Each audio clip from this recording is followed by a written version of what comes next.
Hey guys, it's Simon and welcome back to another LibGDX tutorial about a tower defense game this time, and again in Kotlin instead of Java. So the last tutorial was, I think I called it Slime Survivors, which was a very simple LibGDX introduction tutorial for beginners. It was in Java and it was only about 1 hour of video, maybe a little bit longer, and really just a very short game using an object-oriented programming approach. And in this series now, or in this video, not sure if it's multiple parts or just one, we are going to develop a tower defense game, and we focus on the entity component system architecture and really follow there a strict approach to it. And that's it. So a little bit of an introduction what we are going to develop. So I have a repository again on GitHub available where I will add the link to the video description below.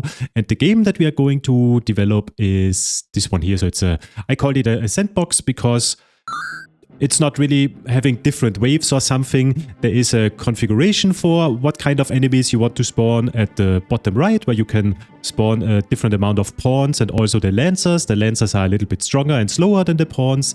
Then you can construct up to 3 different towers. So one tower is the warrior. You see the attack range with this blue rectangle. So we have a warrior, we have an archer, and there's also a monk. And the monk has a special effect, so his projectiles are actually slowing the enemies, making them a little bit blue. And it also has a little bit of a splash radius so that it deals damage to surrounding enemies. And the last one is the spawn wave button here at the bottom, which then simply spawns the amount of enemies that are configured here at the bottom right.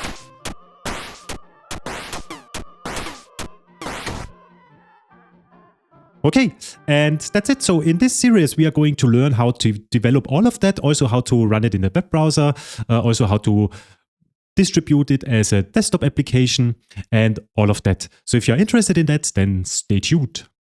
So first of all, what is LibGDX? So LibGDX, in my opinion, is the most famous Java framework for developing games across different platforms. So when you use it, you can target the desktop, you can target Android, you can target iOS with the Apple thingies, you can target the web as well. And you write the code just once in a so-called core module. We see that then in a moment. And then you can distribute it to the different devices or operating systems and so on. And we are going to use Kotlin in this tutorial series with a couple of extensions. There's another library which is called LibKTX, and this one has several Kotlin extensions for LibGDX to make the code, again, more concise and simple like we are used to when we are using Kotlin. Also in this tutorial series, I keep it very simple. So a couple of advanced topics like maybe texture atlas as an example, we are not covering that. I will mention that or point it out when we come to certain topics, how you can improve the code or make it faster. But for this tutorial series, I wanted to keep it simple, and we are only using really the essential and basic things of LibGDX, and also some additional coding which might be needed and is not really related to LibGDX. I will skip that in a live coding session. There will be some examples where I just guide you through the code from the repository, but we are not going to develop that together. So first things first, we want to set up now a project and see if everything is working, that we can develop a LibGDX game. And you have there different possibilities. There would be an official setup jar from what I know with LibGDX, but I personally would not recommend that. It's very outdated and has a lot of problems. So usually people have problems with that when using it. Then there is the more official one, I would say, which is GDX Liftoff, that a lot of people are using. There are regular updates with it. The guy behind that is making a great effort there to keep it up to date. And I would suggest usually this one if you want to develop a LibGDX game. But for Kotlin itself, there is another alternative which was actually developed by me. It's called GDX Quilly Utils. It's I would say a library of some simple tools that I needed for my 2D game development all the time. And one part of that is the Gradle Kotlin template, and that's the one that we are going to use. I will add the link again to the video description below so you can use that. And there is not a lot that you need to fill out. I'm not sure, maybe this one is a little bit better. Or was this now a flashbang effect for you? Anyway, so the project name in the end, we will call that FlexTD. And I call it YT for YouTube because I already have FlexTD on my desktop. Then the main class, I usually just call it GDX game and leave it like that. And the package would be then here Quillraven and then FlexTD YouTube. The Kotlin version is the newest one, which I think was released yesterday or just a couple of days ago, so 2.4.0. And the Java version that we are going to use, we can use 25. So the latest one is 26, I think, but we can use 26 or 25. It doesn't matter. But there are a couple of warnings when it comes to the LWJGL3 library that I will explain in a moment. So to avoid these warnings, because I think they're confusing newcomers, I would just go back to 17, then you don't have these warnings. It's just warnings. There's nothing broken or anything. Everything is still working. It's just some warnings in the console that you will see. And when you go back to 17, then you don't have these warnings. I explain them in a moment why they are happening. Then the launchers. So we want to target the desktop and also the web. There it's called the TVM. And then there are some extra dependencies that we can use. So we don't need GDX AI. We don't need Box2D for this game. We need the free type font extension. We need Fleks as an entity component system. We don't need tiles, no preferences, no internationalization, and also no Scene2D extension. We will use Scene2D, which is the user interface part of LibGDX, but we don't use the KTX extensions. Why is that? Because they are very opinionated, in my opinion, and I personally don't like them. I think they make it more complicated than writing just normal Kotlin code with the normal Scene2D API. So that's why we don't tick that here. And then we just click download the template zip file. We download it somewhere and then extract it to a folder that you prefer where you have your different projects. And then we are going to open that in the IDE that you want to choose. I personally will use IntelliJ because I think for me, it works the best when working with Kotlin code. But if you have other things like Visual Studio Code or Eclipse or whatever, then feel free to use that one. Good, so I have extracted now everything in my IDEA projects folder where I keep all my different projects. There's this Fleks TT YouTube, and now we are going to start IntelliJ, and we are simply opening this folder now. So we click on open. Then we choose the FlexTT YouTube folder and click on OK. And then we let the IDE do its things. Could be that the first time when you open it, that there are some errors or problems. I show you how to fix them. It's usually related to what kind of JDK you are using. So the Java development version. So we selected version 17 before in the setup. So that's why for this project, we now also need to configure the JDK for version 17. And this is done in IntelliJ. You go to the project structure. This is one location. And there, okay, I already picked the correct one. So for SDK, I used the Azulu version 17. This is correct. So I can close that. This is fine. And there is a second area that you need to check. It's in settings. There's also a version that Gradle actually is using, which is the build tool for LibGDX, and there you see it here below. So the Gradle JVM, from what I know, it needs to be at least version 17 because we are using Gradle version 9. You can also use a newer one. What I normally do here I just select the project SDK so that it is aligned. There's just one thing that you need to keep in mind. So if you use liftoff and maybe you select the Java version 8 or 11, an older one, to also launch your game on iOS, for example, then you need to be careful because Gradle needs a newer version. Then here you need to pick a more modern JDK, like I think at least version 17 from what I know. Okay, and once that is all set up, if you had the problem, then simply synchronize the Gradle project again with the button here at the top. Then everything is synchronized and you should be good to go. Could take some while to download all the different dependencies and versions. I already have them available, so for me it did not take a lot of time, but could be for you that you are going to download then LibGDX, LibKTX and whatever. Okay, the next thing is, how is this project configured, or what is the setup of the different folders and so on? So how does it work? When you open that up, you see that you have quite a lot of different files already in that project. And we don't go through everything. I just point out the most important ones. We go from the top down here. So the first folder here is the assets folder, which basically is just the folder of all your different assets. So the textures, the audio files, etc. So everything which is asset related to your game goes into that folder. Then we have a core folder. This is where you put in all your game logic. So with the setup, you have two classes here. You have the GDX game class, which is the entry point of any LibGDX application. And you have a game screen that I explained then in the next chapter, which is then the content of the game screen, where we, for example, will develop then our tower defense game. Then you have a LWJGL3 folder. This is the launcher for the desktop. And there, in every launcher module, There you have a launcher class, which here is called LWJGL3 launcher class. And you can give them the window which is created, the title. You can define the size of the window, if it should have a title bar or not, if it should use vertical synchronization and things like that. So all of that always goes into the launcher. And the launcher itself, as you see here, it always then creates a game instance. So in our case, we called that the GDX game class. That is our entry point of libGDX. And this launcher is then always linking, let's say, to the core module and to the code in there. And the entry point is always this main class, so the so-called application listener. I explain that also in a moment. And in our case, the application listener is called the GDX game class. And finally, we have the TVM module, which is the web module. And again, in here, you have a launcher. And in addition, you also have a builder class where usually you don't need to touch a lot. So you can set here an HTML title, for example, also the width and the height and things like that. But there, I think you don't need to touch a lot here. This is just how to run the game in the browser. And to see if everything is working, there are different ways to do that. So I would say that the way that should work in almost any IDE is that in Gradle you have different tasks, and for LWJGL3 there would be a run task. So you can run this Gradle task that should work everywhere. Additional in IntelliJ we have the option to simply press the play button. So when we are in the LWJGL3 launcher class, then we can simply execute the main class. And when we do that, so when we launch it, then you should see a libGDX logo, which is coming from the assets folder. There is some text from scene2D, some example code with an action to move the text left and right. And there's also a so-called shape renderer used to render some pixel graphics, pixel logo at the top of the libGDX logo. So if you see that, then you are ready and good to go.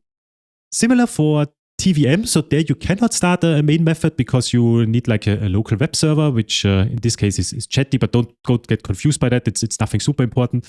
The important things that you need to know from the TVM module, there are 4 different tasks when you use the GDX Quilly utils. You can have a debug build, which simply bundles your game and you can host it anywhere if you want. Then there's a debug run, which lets you run your game locally with debug settings so that it's possible for you to debug everything in the browser if there would be issues.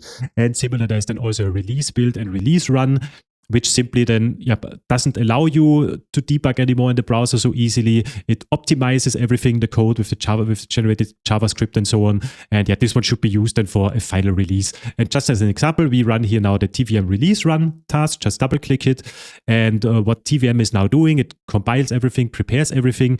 And in the end, it also starts this local chatty server for you on localhost 8080 per default. And when we click on that, then in the browser, we will see the same thing as we have seen before with the desktop launcher with the LWJGL3. Good, then let's stop the server here. And the last thing, and then we are done with the setup here.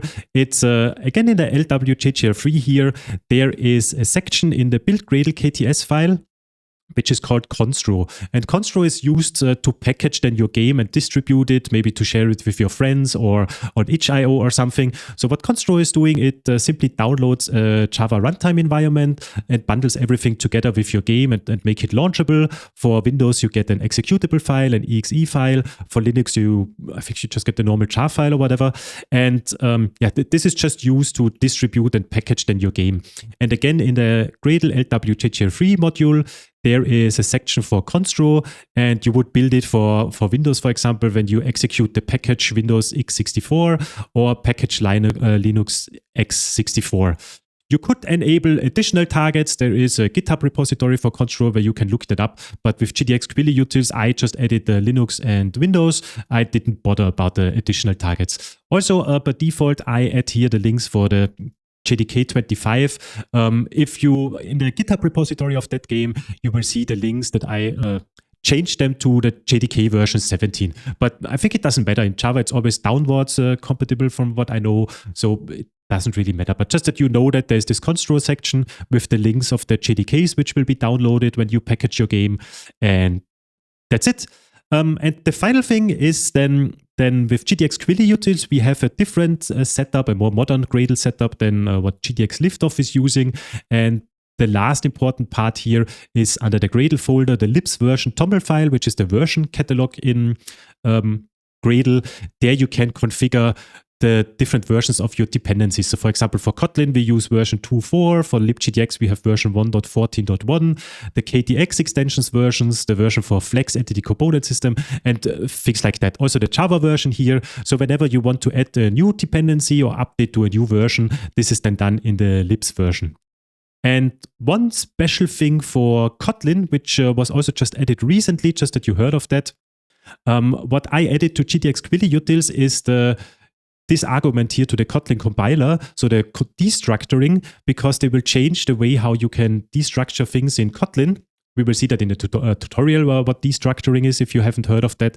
And there I already enabled the future functionality, how they want to have it then in the future when it gets then the default setup. But for now, you need to enable it as an extra step in the compiler. I think we are through with the setup. I hope everything works for you. The next thing that we are going to do now is that I explain you a little bit what kind of code is currently running. So what is this dummy code that was created by the setup? And then we are also going to implement our first two screens so that we have a main menu screen and a game screen. And all of that you hear now in the next chapter. Good, so let's dive now into the code. So what was created already for us by the setup? So as we have seen shortly before, there is a GDX game class, the main entry point of our game, and then there is also a game screen. And there's also a little bit of code related to that, and I guide you now through that. So the GDX game class, as you can see, it extends from the KTX game class, which is a LibKTX extension. And in the end, it goes back to a so-called application listener. And the application listener is an interface from LibGDX, which has a specific lifecycle. Because what is happening when you run a LibGDX game, there is some things done for you in the background related to OpenGL, which is used for rendering, for the graphical representation. I think it also uses OpenAL for audio playback. So there's also something done for you so that you can then also with file handling that you can access the files from the assets folder, but also from the local environment, if it would be Android or a desktop environment or the Apple phone and so on. So there's a lot of things that need to be started up and created for you. And that's why there is then a so-called lifecycle hook or a lifecycle where you put code in it according to where you need it. So there's the create method, which is basically when all these things that I just described before are ready, then in the create method, you can then put in your own things that require some special resources, like for example, a so-called sprite patch. We see that in a moment to render then some 2D textures to the screen. And when you create such things, then you always need to be aware that this needs to be done after or within that create method here. You cannot simply do it directly in the constructor of the application listener, because when you create the instance in the launcher class, as we have seen it before, then the OpenGL context, for example, is not yet ready and your game will crash. That's the create method. Then there is a resize method. That's basically when you resize the window on desktop, then you get passed in the new width and the height. And we will need that for a so-called viewport then that we also see then in a moment. Then there is the render method, which is called every frame. So there is an endless loop of your game. You can imagine it like a while true do something loop in the language, and the render method is then called. So this is executed per frame, and here we put in then all our game logic to, for example, update the movement, let the towers attack, move the projectile to an enemy, and things like that. So all that the game logic is executed within the render method. Pause and resume, I think you can ignore that most likely. This is more linked to Android phone or to the phones in general from what I know. So for example, you can imagine you play a game and then your mother is calling you, then your application goes into the background when you accept the call, and then the pause method is called because the application is then paused, and when you bring it then to the foreground again or focus it on your phone, then the resume method gets called. But in our case, we will ignore that because we are developing for the desktop and for the browser, and there we don't have anything for pause and resume. And the final thing is dispose. This is called, or this is needed to clean up certain resources. There is a so-called disposable interface in LibGDX, and whenever a class implements this disposable interface, then you also need to call the dispose method to free up any memory linked to that resource. So this is usually some backend resource specific instances, like for example, the sprite patch, or a texture when we are rendering it, then to load the texture or the sprite, those things need to be disposed. But we will see that in the tutorial. I will mention it when we need to dispose something. And yeah, in the end, for the application listener, there is a special implementation which is called game. So we have the KTX game, and the KTX game extends the application adapter, which is like the application listener, but there's a special implementation of the listener, which is called game. So as you can see, this is also an application listener. And what this does, it simply has a so-called screen. A screen is like a specific part of your game. So like the main menu screen is responsible for the main menu. Then there would be a game screen, which is responsible for the game. Then maybe, I don't know, a settings screen to configure the different settings of your game. And the game is also just an application listener, but instead of you implement the different methods, so pause, resume, dispose, what we have seen before, doing that directly in the listener, it's forwarded to the screen so that the screen itself is then responsible for doing things. This makes the code, I would say, better because then you have specific logic which is bound to specific area in your game, like the main menu screen is for the main menu, the game screen for the game stuff, and then those screens are responsible for the resources, what should happen when something resizes, and things like that. And this is what I would say the typical class that you implement when you are going to develop a game. There are two special methods here on the screen itself, which is called, the first one is hide. So you can imagine that when you move from the main screen to the game screen, for example, then the hide method is called on the main screen because it's not the active screen anymore. It gets moved, for example, into the background. So then this hide method is called. There's some logic put into whatever you need to maybe clean up some resources or do certain things, save something in preferences or whatever for the settings.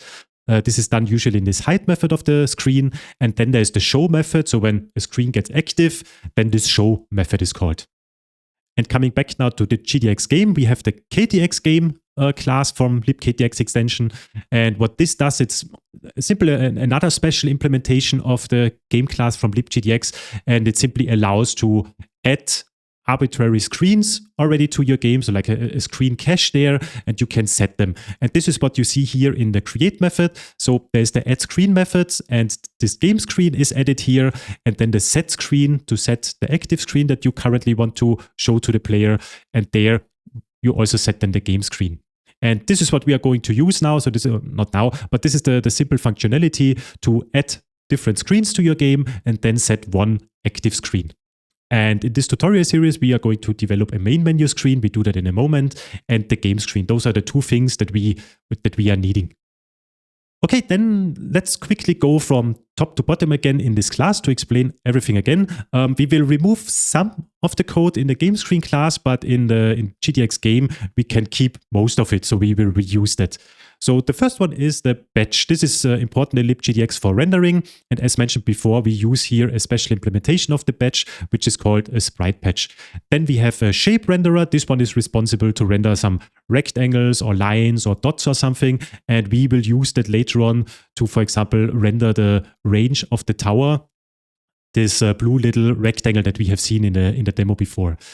Then there are so-called viewports, and the viewport is something important again. This is basically how big your game world is. So in our case, the game viewport has a width of 16 by 9. What does that mean? A world unit or a game world unit can be an arbitrary unit. In our game, it's simply one tile. So I start up the demo once more. So this is the game, and what does 16 by 9 mean? So you see here, so this is like one grass tile, which has a size of, 64 pixels by 64 pixels. Maybe it's 128 or 32, I cannot remember. And we simply have 16 of these tiles in the width and 9 tiles in the height. And this is what we defined in the viewport before. Here, so the fit viewport with 16 width and 9 height, and the viewport defines how your game will behave when you have a different resolution or aspect ratio. So could be that you maybe have a screen with a width of, or with an aspect ratio of 32 by 9, and the fit viewport simply then fits your game world, so your 16 by 9 world, into this 32 by 9 screen by centering it. So could be that the fit viewport is then adding some black columns to the left and right part, or it adds some black columns to the top and the bottom, depending how your aspect ratio is. Or if you perfectly fit the 16 by 9 aspect ratio, then it simply fills up the entire screen. And there are different viewport implementations, just to mention one other one. Another implementation would be the stretch viewport. That one simply stretches your game to whatever aspect ratio the target screen has, but there it could be that your graphics then have a different aspect ratio and they get simply stretched. So I almost never use the stretch viewport. I normally use the fit viewport. I add the link to the video description below because there are several implementations of the viewports, and yeah, I would suggest to check it out. It's important to know what kind of implementations are there and how they behave. But for the tutorial here, it's just for you, it's just important to know that we will use the fit viewport. Okay, then we have another viewport for the user interface. This is a best practice that I would suggest for any game, that you differentiate between your game world viewport and your user interface viewport. In the game world, usually you just want to work with game world units, so you don't want to work in pixels. For example, if your graphics have a size of 32 by 32 pixels, and then you define that a unit moves with 64 pixels per second, and then later on maybe you use a different graphic or more HD versions of your graphics which are bigger, and then the movement and everything, it simply doesn't fit together anymore. So it's better to have here an abstract unit, let's call it like that, where you define what one world unit is. For me, it always makes sense to have one world unit as the size of one tile of the background. And for your user interface there, at least for me, it makes sense to work again in pixels. And there we have then 1280 by 720 pixels here, for example, and whatever buttons or labels or whatever we are going to render, this is then going to happen in this user interface viewport. Then there is a so-called stage. We come to that later on. This is all the scene2D part, so the user interface stuff in LibGDX.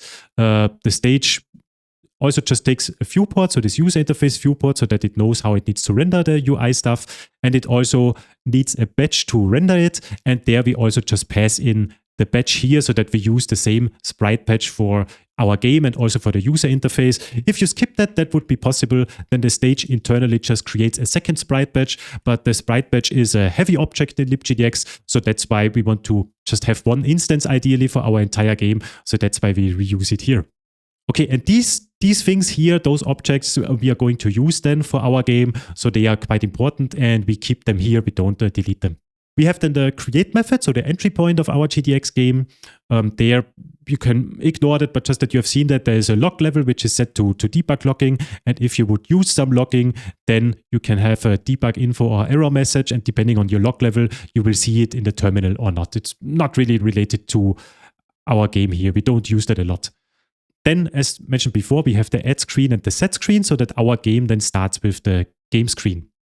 Then in the resize method here, you see it. What you need to do here, you need to call update on the different viewports so that the viewports know how they need to align everything and how everything needs to be rendered. And we have a game viewport and a UI viewport. So for both of them, we need to call the update method with the new width and height of our window. Then the render method of our game. Here it's important to understand how OpenGL works. So you can imagine like you have a canvas in Paint or whatever, and then you draw on that canvas each frame. And to not overlap your whatever you have rendered in the previous frame, you first need to clear the screen. So the screen hue is clear here. That one will clear the entire screen in a specific color. And we have here a red of 0, green of 0, blue of 0. So we will clear the screen with a black color. So at the beginning of each frame, we have a black canvas, so the background is black. And then from the current screen that we have, we're going to call this render method that we have seen before, so that the render logic itself is then forwarded to the screen. And there you pass in a so-called delta time, which is the time between two frames. You get that from GDX graphics delta time. And it could be sometimes that there are spikes, that maybe there's a second or even more time pass between two frames because maybe your operating system did something and yeah, your game simply then got a lag. And usually you don't want to use then this huge delta time. We come to that later on, because when there is something that you need to move over time, you can imagine like a bullet is moving towards a wall, and to have a consistent movement between different devices, you multiply this movement speed with the delta time. And if the delta time suddenly would be very big, like 2 seconds, then your bullet might jump through the wall, so it gets teleported through it. And one easy fix for that is to simply cap the delta time, and we cap it by this 1 divided by 30. So if it would be bigger than that, we just cap it with 1 divided by 30.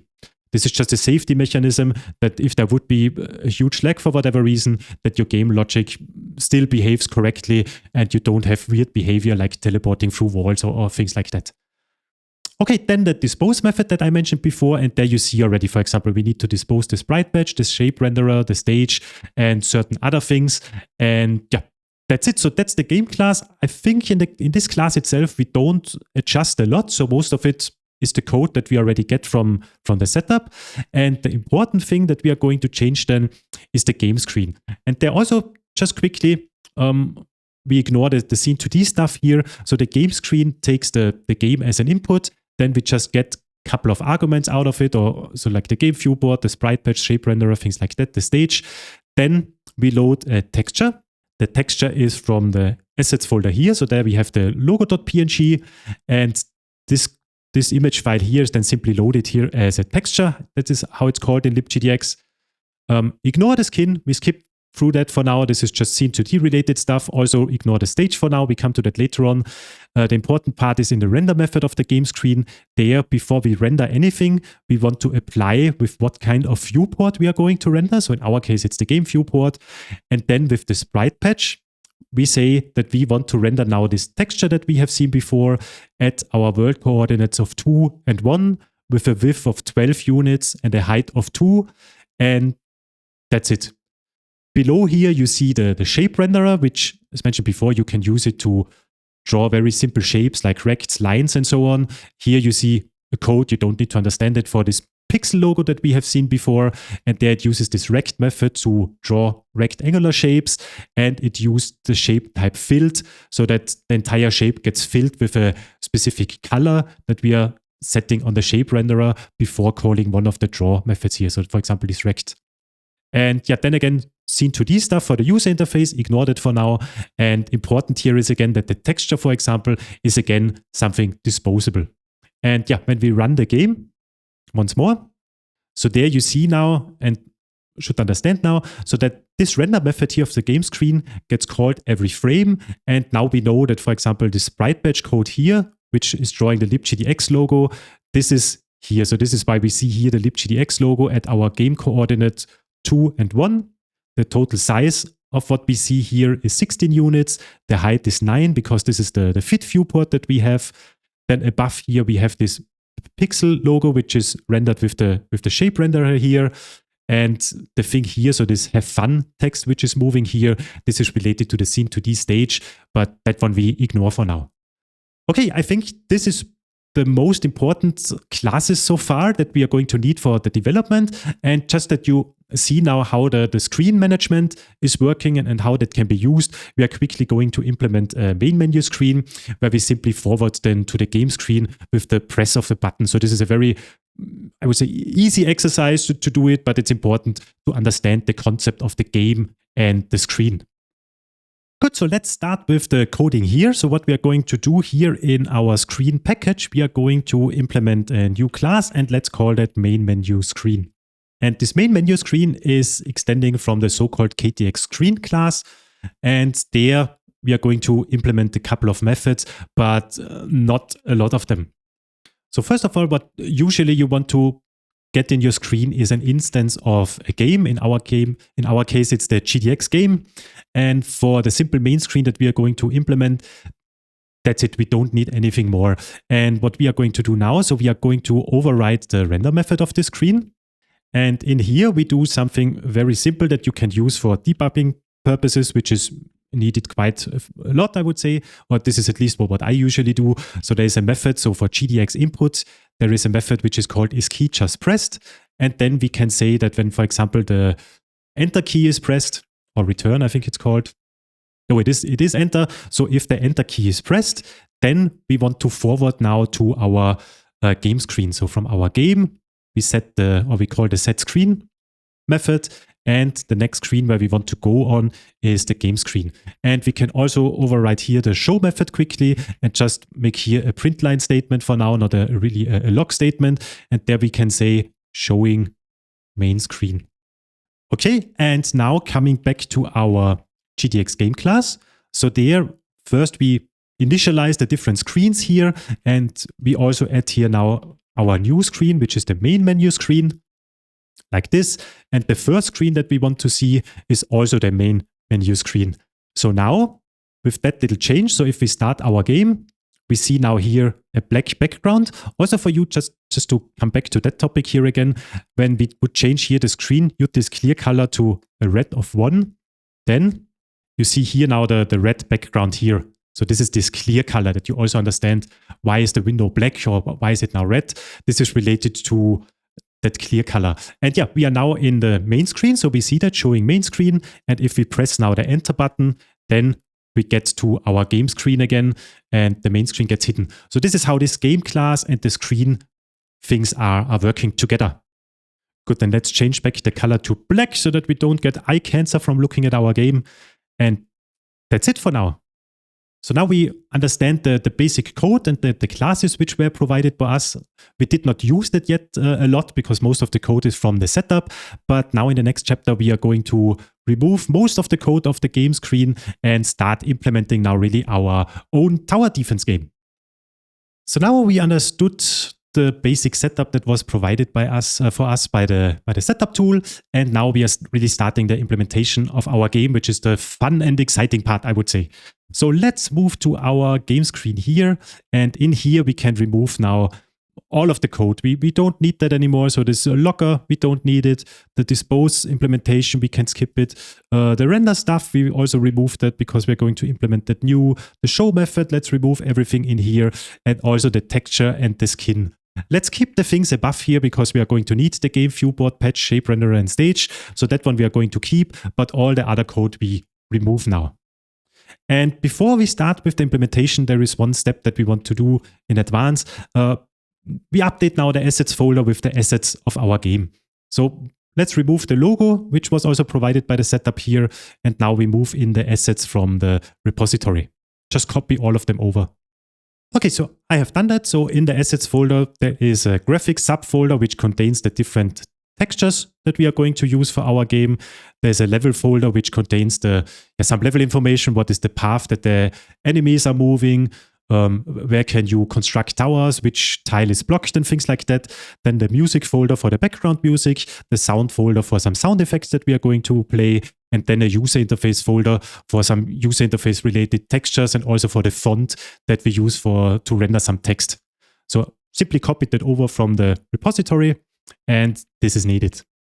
Okay, so before we start implementing, there is one more concept that I want to introduce, and it is called the ECS, so the Entity Component System approach, because I personally like the Entity Component System approach, at least for games, a lot.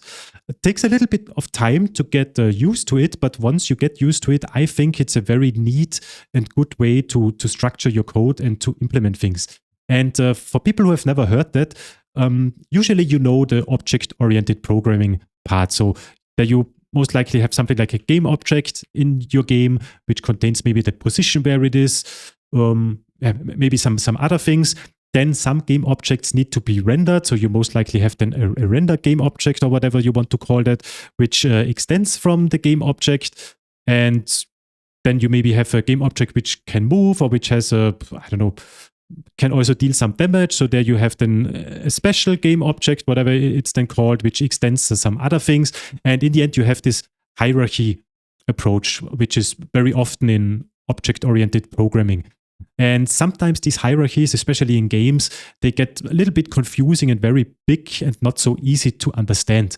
And on the contrary, with an entity component system approach, you have a very flat structure. It's more like a composition over inheritance. You have your entities, and they are simply IDs like 1, 2, 3. So it's just an ID that you get. It's nothing special. It's really just an ID.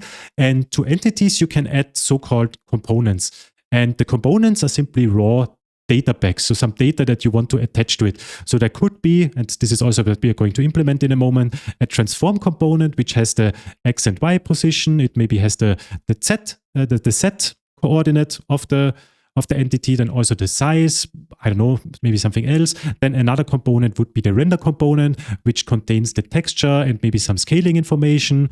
Then there would be a speed component, which has a base move speed and a current move speed, for example. And these components are then somehow linked to your entities. And how do you then implement some logic, or how does that work? This is then the third part. It's the so-called systems. So for rendering things, you would have then a render system. And the render system then simply iterates over all entities that have a transform component plus a render component, because this is the information that you need for rendering. You know then the position, the size, and the texture. And with this information, you can render entities. Then there would be maybe a move system where you need the transform component plus a speed component. And with that information, you can update the position of an entity. And basically, depending on what kind of components you add to your entities, they will then be part of different systems, and different logic is then applied to them. And this is what I meant before. So you don't have a large inheritance tree of different objects with logic in it.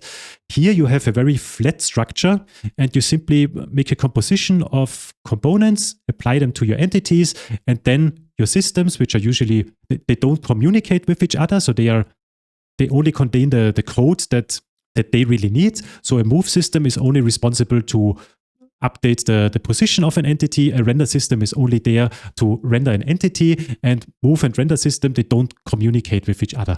This also has then the advantage if you would work in teams that different people can work on different systems. They would not collide with their work with each other.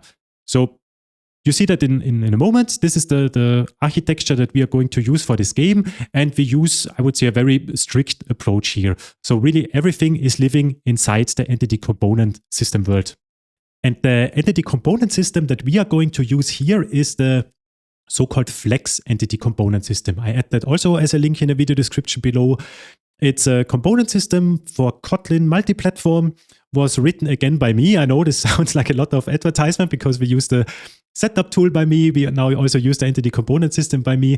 But there are also a lot of other people out there which use the entity component system already. And at least I so far get a lot of positive feedback of it. So it doesn't seem to be that bad. There would be, of course, alternatives. There is like for Java and with LibGDX per default, you get the Ashley entity component system. This one is, I would say, for beginners, it's okay, but it has a poor performance if your game gets bigger. Then there's also Artemis. I never used it because there were, I don't remember which one, but there were one or two things which were not easily working with this library. So I never used Artemis, but it would be another option, just that you heard of it. And again, the one that we are going to use here is Fleks. And how does it work in Fleks? So what we need is a so-called world, which is a world from the Fleks library. And that one we are going to configure in a separate method because normally the world configuration is a little bit longer. So let's call that method ECS world. And down here we have now an ECS world method, which returns the world. And in Fleks, there is a method which is called configure world. And in here, we do now the configuration of our world. And what is the configuration? There are two important parts, I would say. There are the injectables, and there are the systems that we are going to configure in our world. There would be some additional things, but we don't need that here for that game.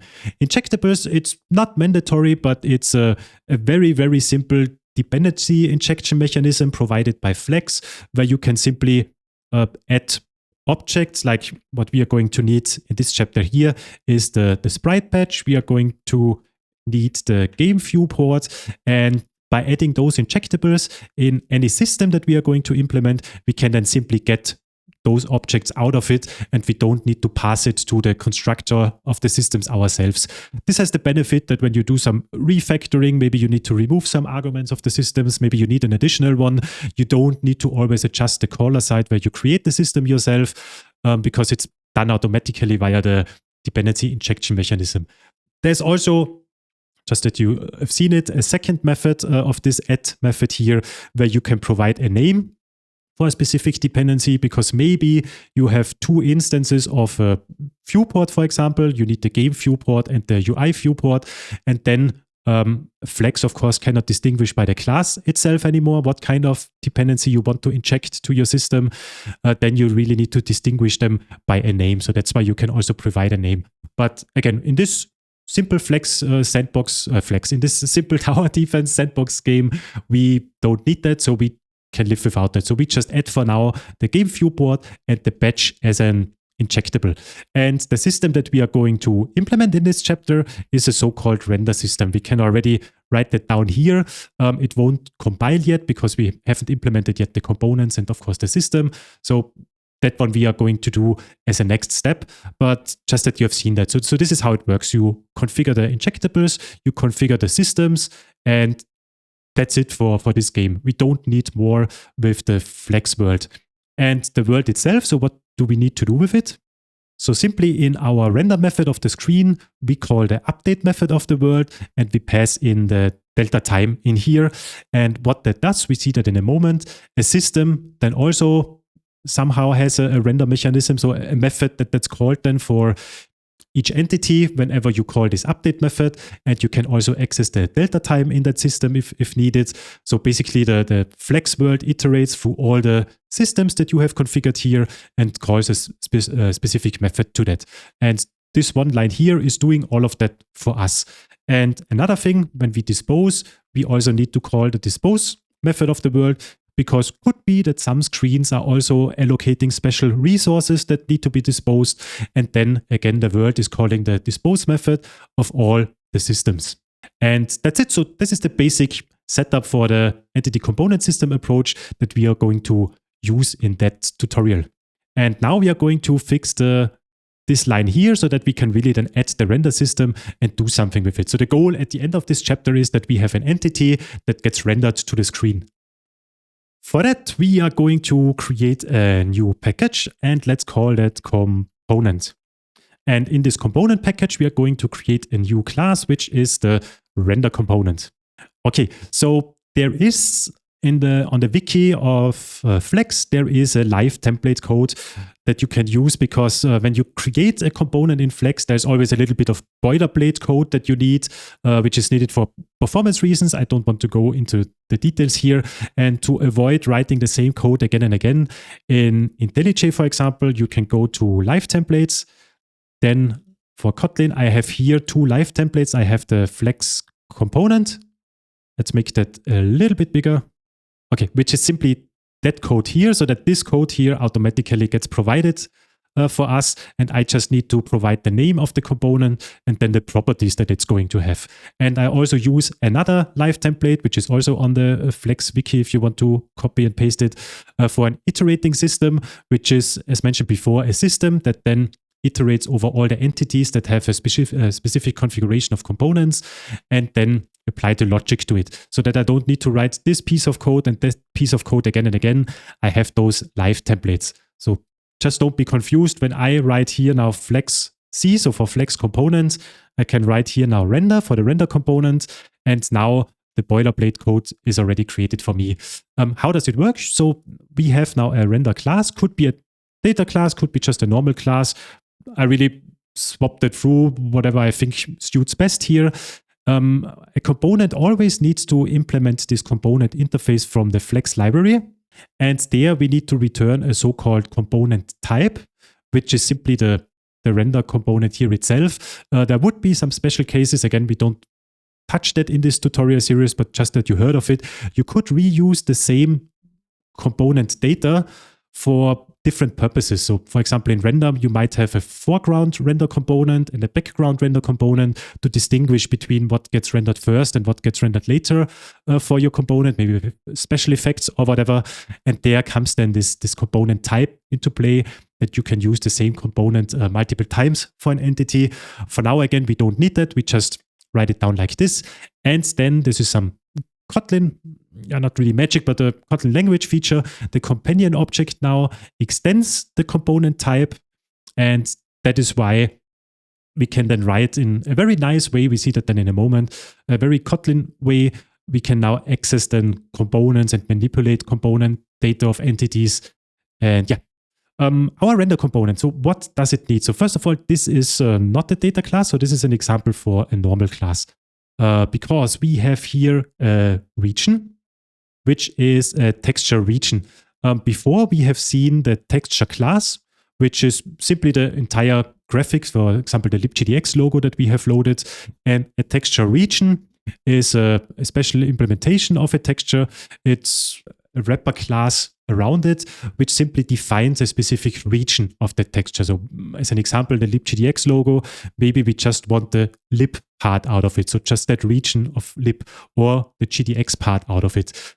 This is later on needed for animations, where we have then a so-called sprite sheet, which contains the entire run animation of a warrior or of the archer, for example, when they are attacking. And then to play then the animation, we have the different frames in this sprite sheet, which are then the texture regions. And then we just simply loop through these regions to get the effect of an animation. But we see that later on. But just that you heard of it. So for rendering, we here in this case use a so-called texture region. Then what we are going to need later on is a scaling. So maybe some of the things need to be drawn bigger or smaller than the original graphic size. So that's why we have here a scaling property to configure that. And then also we want to define the color. So in what kind of color is the entity then rendered? And by default, it's the color white in LibGDX. And we copy that here because we want a new instance of the color. For example, for the slow effect that we have seen in the demonstration, we modify then the color to a more bluish color so that the entity is then rendered in a more bluish color and not in its normal colors. Okay, and for rendering, we also need then some additional information in the render system. And the important one is the region size, which is a so-called vector2 in LibGDX. It's just a class with 2 floats in it. And there, we are going to initialize that with, from the region that we pass in here, we take the region width and we take the region height. And the region itself, of course, we also need to store it. So we store that here, but here we need to override the setter method. So whenever the region updates, then we also need to update the region size from before. So it's again from the new region that we get passed in here, region width and region height. And finally, we update the region. And yeah, that's it for now. So we don't need a lot more. So our render component, again, it has a texture region for rendering. It has a scaling with the float. It has a scalar that we can define how things get rendered. And now we just add some operator functions for the destructuring part, where we come to in a moment, that we can simply access then region size, region, and so on. So here we have the 4 component operator function. So the first component that we get when we destructure something is the region, the second one the region size, the third one the color, and the fourth one is the scaling information.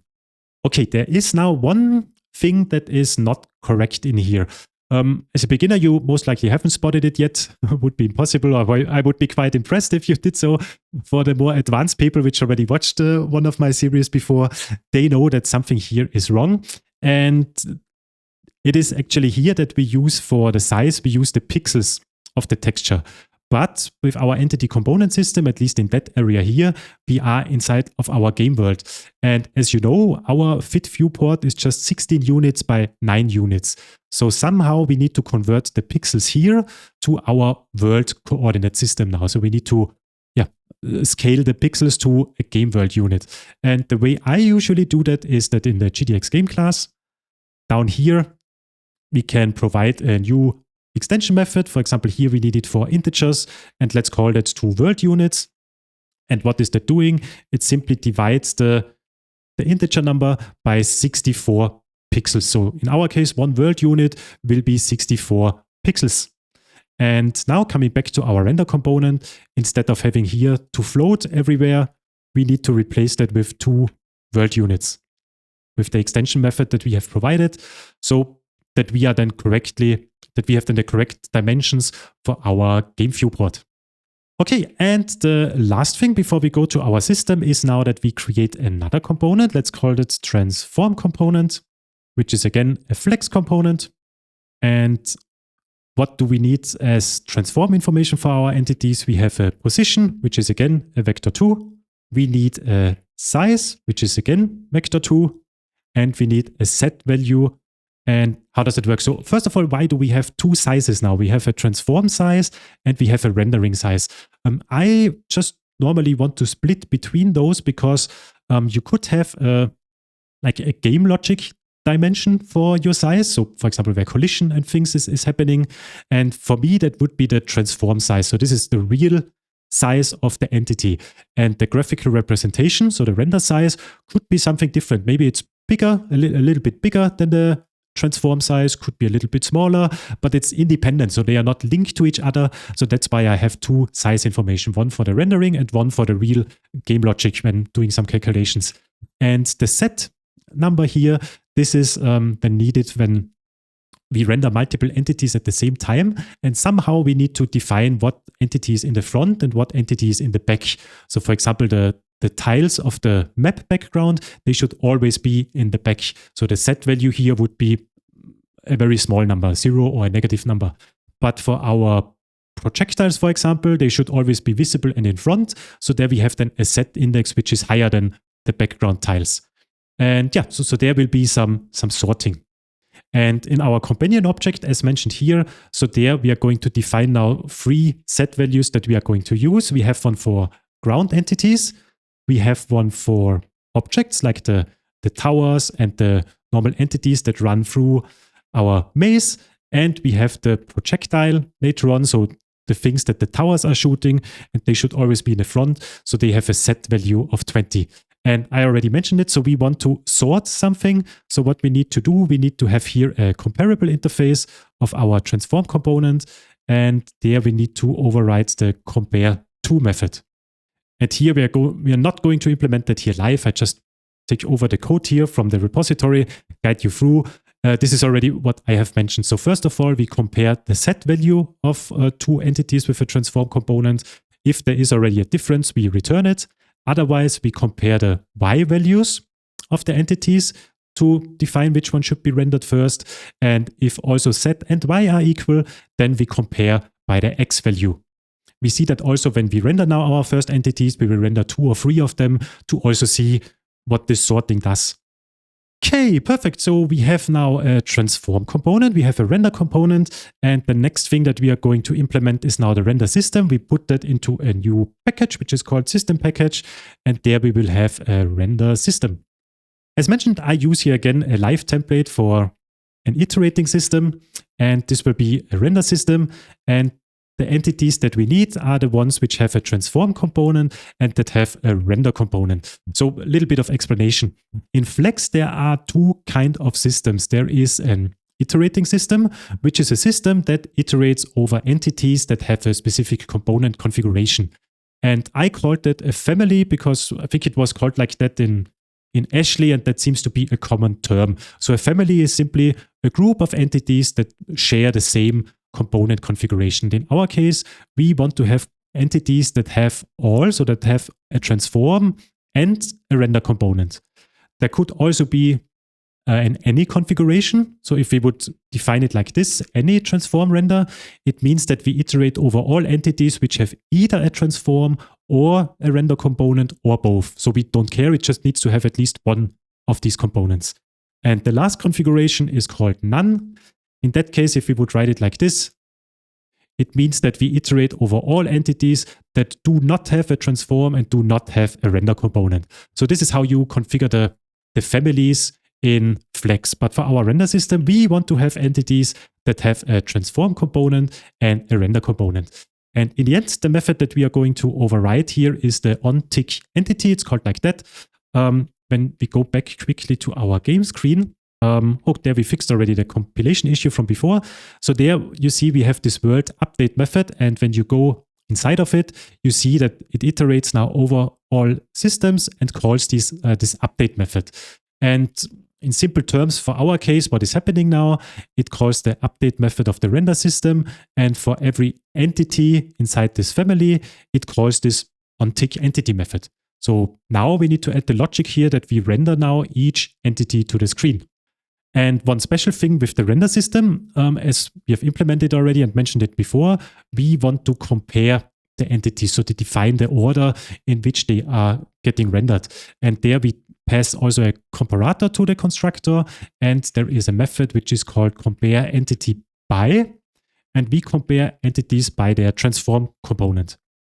So now, since our transform component has the comparable interface with a compare to method, now this comparison will be used to first sort the family, and after the sorting was done, then we call onTickEntity on the sorted family. This is how it works. Okay, then the render system needs a couple of things. So first of all, it needs the sprite patch. So we need a patch instance.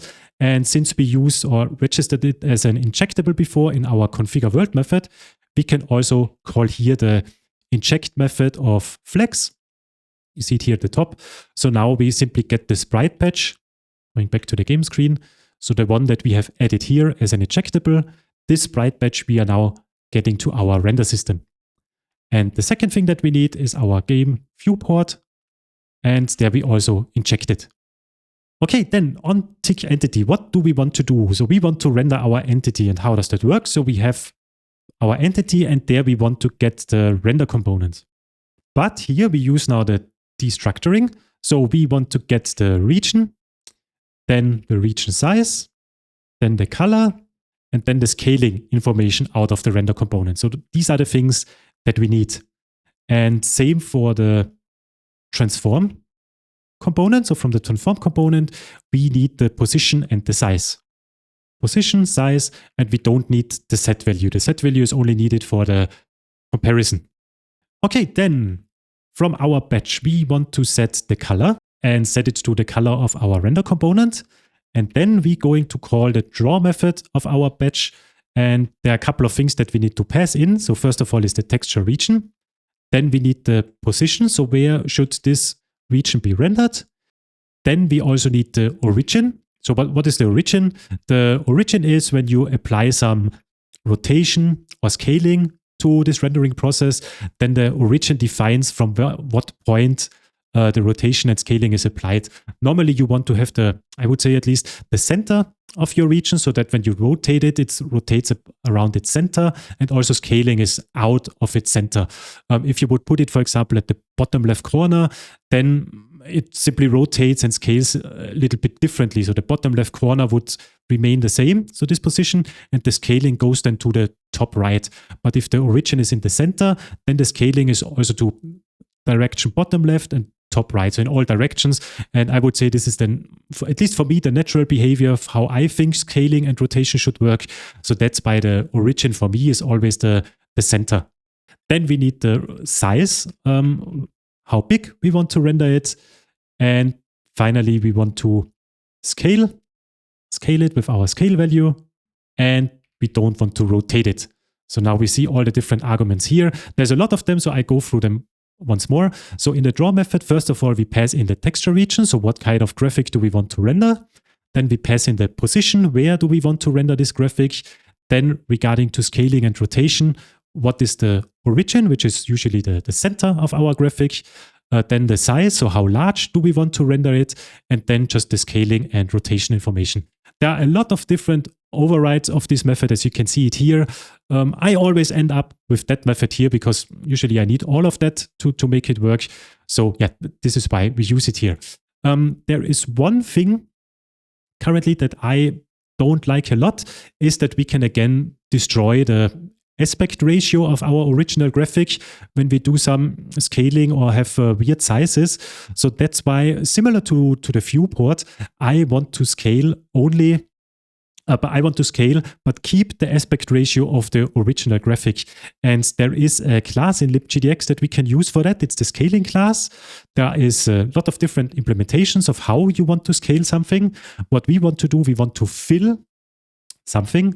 And what do we want to fill? So we have the region size of our original texture region, and we have the size of our game logic. And what is it doing? So we can check it out here. So returns the size of the source, so it's the region size, scaled to the target, which is our physical size. So that way we try to fit our texture region from the render component inside the transform size. It's not mandatory to do that, but in most of my games I use that, and also in this game I used it. It's for me to keep it sane, so that I know that the transform size is somehow related to the render size, that it's not something completely different. In the end, we get here the real size, or the scaled size, whatever you want to call it. And now just simply down here, we replace our size with the scaled size, with the real size. That's it. What we are missing here, if you remember from the GDX setup, we had something like batch.use. There we passed in the game viewport camera, and then we rendered something. So we called then this draw method. And we are currently missing now this line here. What is that doing? So it's a very important line. In normal LibGDX and also in OpenGL in general, you will see that quite a lot. There's always a begin and an end method. And within begin and end, you do then some calls to that specific object. In our case, it's a sprite patch. And we want to begin then a batch processing of rendering as many sprites as possible within one single batch. And when we call end, then all this data is sent to the graphics card and the rendering is then really happening. And with LibKTX extension, this is written a little bit shorter and in my opinion, a little bit better also to visualize it. It's the use method. So what this is doing, it simply calls begin before our action that we define here, and it automatically calls then end when we are at the end of this block. And yeah, now we want to somehow add this line here to our render system, and we don't want to do that inside the onTick entity because then we would start a new batch for every entity that gets rendered. But what we want to have one batch rendering process for all of our entities. And how can we do that? We simply override the onTick method. So this is the method that gets called when the system should get updated. So when world.update is called and certain criteria is fulfilled, we come to that later on. For now, it's simply whenever we call world.update, we will get into this onTick method. And in here, first of all, this is a best practice and don't forget it. Always apply the viewport with which you are going to render in the next call. So we apply the viewport here and then we call this batch.use where we also need to provide how we want to render. So our camera could be in a different position in our game world. It could be rotated. It could be zoomed out. It could be zoomed in. So all this information is part of the camera, which is automatically a part of a viewport. So it defines what kind of view you currently have on your scene. And this needs to be provided to the batch so that the batch also then correctly renders according to your camera information. And finally in here, we have that below, we can simply move in here now the onTick call of the family itself, which is then calling this onTick entity. And also one important part that I often forget is it could be that maybe our last entity that gets rendered here has a red color as an example. So at the end of this batch, we would have the red color set on the batch.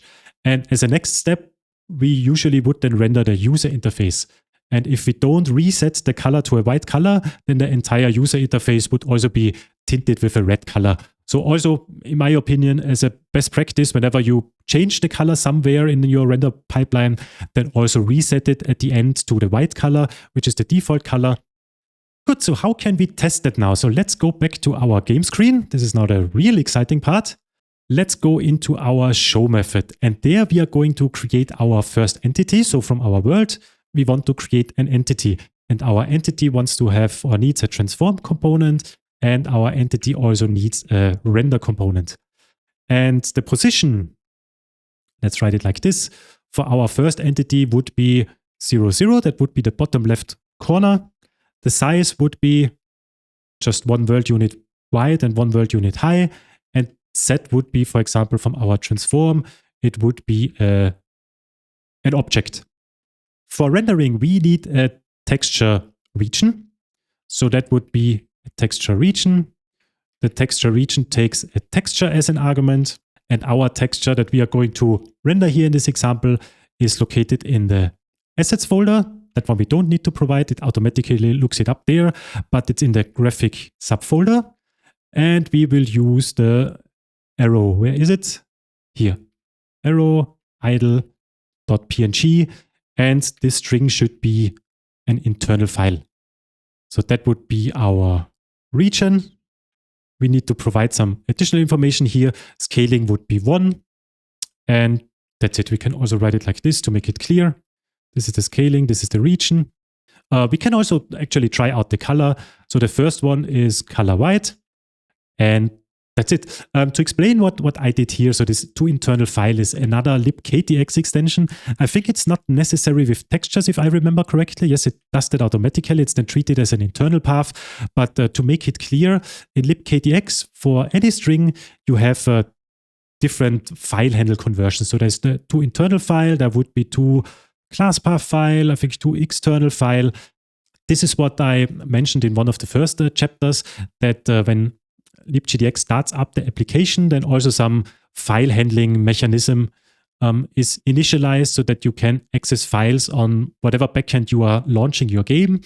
And the internal file, from what I know, first it looks in the assets folder if something is there. If it's not there, it looks in the class path. And if it's not in the class path, then it looks in the root folder of where the application was executed or something like that. In the end, to make it clear, I always just add here the toInternal file to make it clear that this will be looked up in the assets folder first. Okay, what we ignored for now, so this texture would be something that needs to be disposed. We don't do that yet, but it's just some testing, so we don't really care. So let's launch the application. We should now see an entity. Oh, and one more thing, let's go to GDX game, because that's a little bit confusing.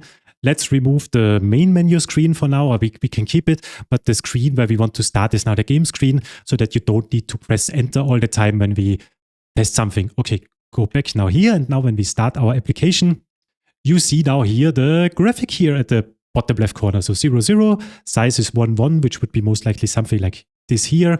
And within that box with the scaling that we have defined, it's now rendering this arrow in a white color. And just to test it now a little bit further, so let's create 2 more entities like this. So one is rendered in red, one is rendered in green, green, and let's adjust the position a little bit. So this would be 0.5 on the x-axis and 0.5 on the y-axis. And this one would be maybe 1, 1. I hope they are overlapping now a little bit. Unfortunately not. So let's make them also a little bit bigger to test that as well. So scaling of maybe 3, here scaling of 2. Okay, so if things would now get overlapped as we see it here, let's make it bigger. You see that the red arrow is drawn in the front, then the green arrow, and then the other arrow. Actually, this arrow is drawn at the front. And why is that? This is because of the transform compare to method that we had. And yeah, depending on the y coordinate, so this arrow here, the one that is drawn in white color, this one here, that one is at the position 0, 0. So it's here at the bottom, and that one should be in front of all of them, because it's the one which is from a top-down view perspective, that is in front of all the other arrows. Then we have the red one, which is at the y position 0, 1. That one gets then rendered directly after. And then we have the green arrow here at position 0, 2, and that one gets then rendered last. So this is the sorting. You can play around with the sorting logic in the transform component to see how the rendering will then behave. But that's it for this chapter. So this was the implementation of our first components of the first system that we have set up, and to introduce the entity component system architecture. And from here on out, we are simply now going to add additional components, additional systems, and keep it really in this modular flat structure, which is very great. So we don't end up with huge inheritance classes, and yeah, just have a nice code base. And it also makes it easy, as you see it already here in the example, to add functionality to entities. So if we simply remove here the render component, for example, then we still have an entity which has a transform information, but it won't get rendered. So depending on what kind of components you add to these entities, they will have a different behavior. And that's the strong advantage, or one of the benefits that you get with an entity component system architecture. Great, so we now have entities which can already be represented on our screen, so they get rendered already correctly. And now we add something more, which is a little bit more advanced. We now want to also give them some possibility to have an animation. So as we have seen, or what we did so far, we simply rendered this texture here, which is just an arrow. It has nothing, no animation. And now we use, for example, the warrior attack animation here. Here we have a graphic, often called a sprite sheet as an example. And here you have the warrior with 4 frames. So it's 4 different frames of this entire animation. And this is again in LibGDX, the entire graphic here, warrior attack would be called a texture, and one frame of it, for example, that would be a texture region. And what we're going to do now, we implement an animation. There's a class for that in LibGDX available. And what this simply does, it gets a list of texture regions in our case. So that would be those 4 regions. And then depending on the play mode, it will then play this animation once or loop it or play it reverse or whatever based on a so-called state time. So you define how many frames per second should be played when we create an animation. And then you pass the so-called getKeyFrame method. You pass in your current state time, and the animation class then calculates what kind of texture region should be currently displayed. And whatever texture region we get there out of the animation, we set that then in our case on the render component so that it gets then rendered to the screen. And yeah, how does that work? So again, in our entity component system approach, we need a new component, which is an animation component. And what does this animation component need? So the way I define it is that, first of all, it needs an initial type, and this is a so-called animation type. What is that? It's a simple enumeration that I often use in my games, and there I just define what kind of animations you can have. So coming back here, we have an idle animation, for example, for the archer or for the warrior or the monk. Then we have an attack animation also for the different towers, for the archer, warrior, and monk. Then there would be a run animation that would be for the enemies. So there would be a pawn that can run, but there would also be the lancer which can run. And yeah, it's simply the kind of animation that I want to play. So this is a type. And when you add an animation component to an entity, you need to define what is the initial type that should be played. Then, to also fix that directly, I also define a type alias usually, which I call GDX animation. And this is simply from LibGDX, the animation class. And this animation class is a generic class. It could be an animation of textures, an animation of texture region, an animation of sprites. Doesn't really matter, of something. Since our render component works with texture regions, also our animation will be of type texture region. And to avoid a name clash here regarding GDX animation and the animation component, I usually just add here a type alias. You could also add the component suffix to each of your component classes. I personally, I just don't like that. I think it's easier and more natural to read it without that when you work then in the systems with the components. But it's up to you, whatever you prefer. And yeah, in our animation component here, we need to get then a map of animations. And it's, in that case, since the animation type is the key, we will use an enum map, where the key is the animation type, and the value is then a GDX animation. So here you can imagine it for a tower. We have an initial type maybe of idle, and the animations which are available are an idle animation and an attack animation. And somehow we are going to add that soon. In this component, we can then change between the idle and the attack animation, and they need to be part of this map here. And finally, there is a so-called play mode, which is the play mode class of LibGDX. Let's make an import for that. And by default, it's the loop play mode. So this is, as mentioned before, how the animation should be played. There is a normal mode, which just plays the animation once. There is a loop mode, which loops the animation. So when you are at the last frame, then it simply starts from the beginning again. There's random, ping pong, reversed, whatever. There are a lot of different play modes. The ones that we use in this tutorial series is the play mode loop and also the play mode normal.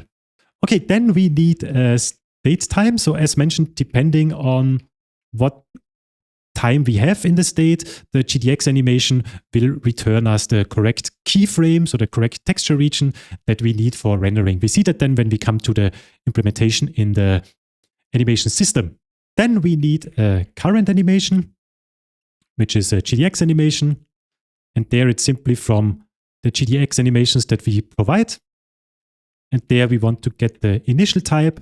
And if it is not provided, then we throw an exception. Like, there is no animation type, something like that. Okay, and this current animation, we want to access it in the system, but we don't want to set it there. This has a specific reason. We come to that in a few lines of code. Then there's also the current type, which is the current animation type. And this is also initialized with the initial type. And it also has a private set method. And why is that? Because now we implement a new method, which is called change_to. So if we want to change the animation, we want to change to a specific animation type. And we also can provide here a play mode, which by default, again, is the play mode loop. And here it's very similar to what we already have. So the current animation is set again to exactly what we have here. But instead of passing in here the initial type, which actually does not need to be stored, so that was a typo, we can remove here the val. So we just need here the type that is provided by the function. Then the current type is also set to this type. The state time is reset to 0 when we change an animation. And the play mode is set to the play mode that gets passed in here. And yeah, that cannot be a data class anymore with the initial type here. So it is like this. So from the outside, you just create an animation component. And whenever you want to change to a different animation, you call this change_to function here.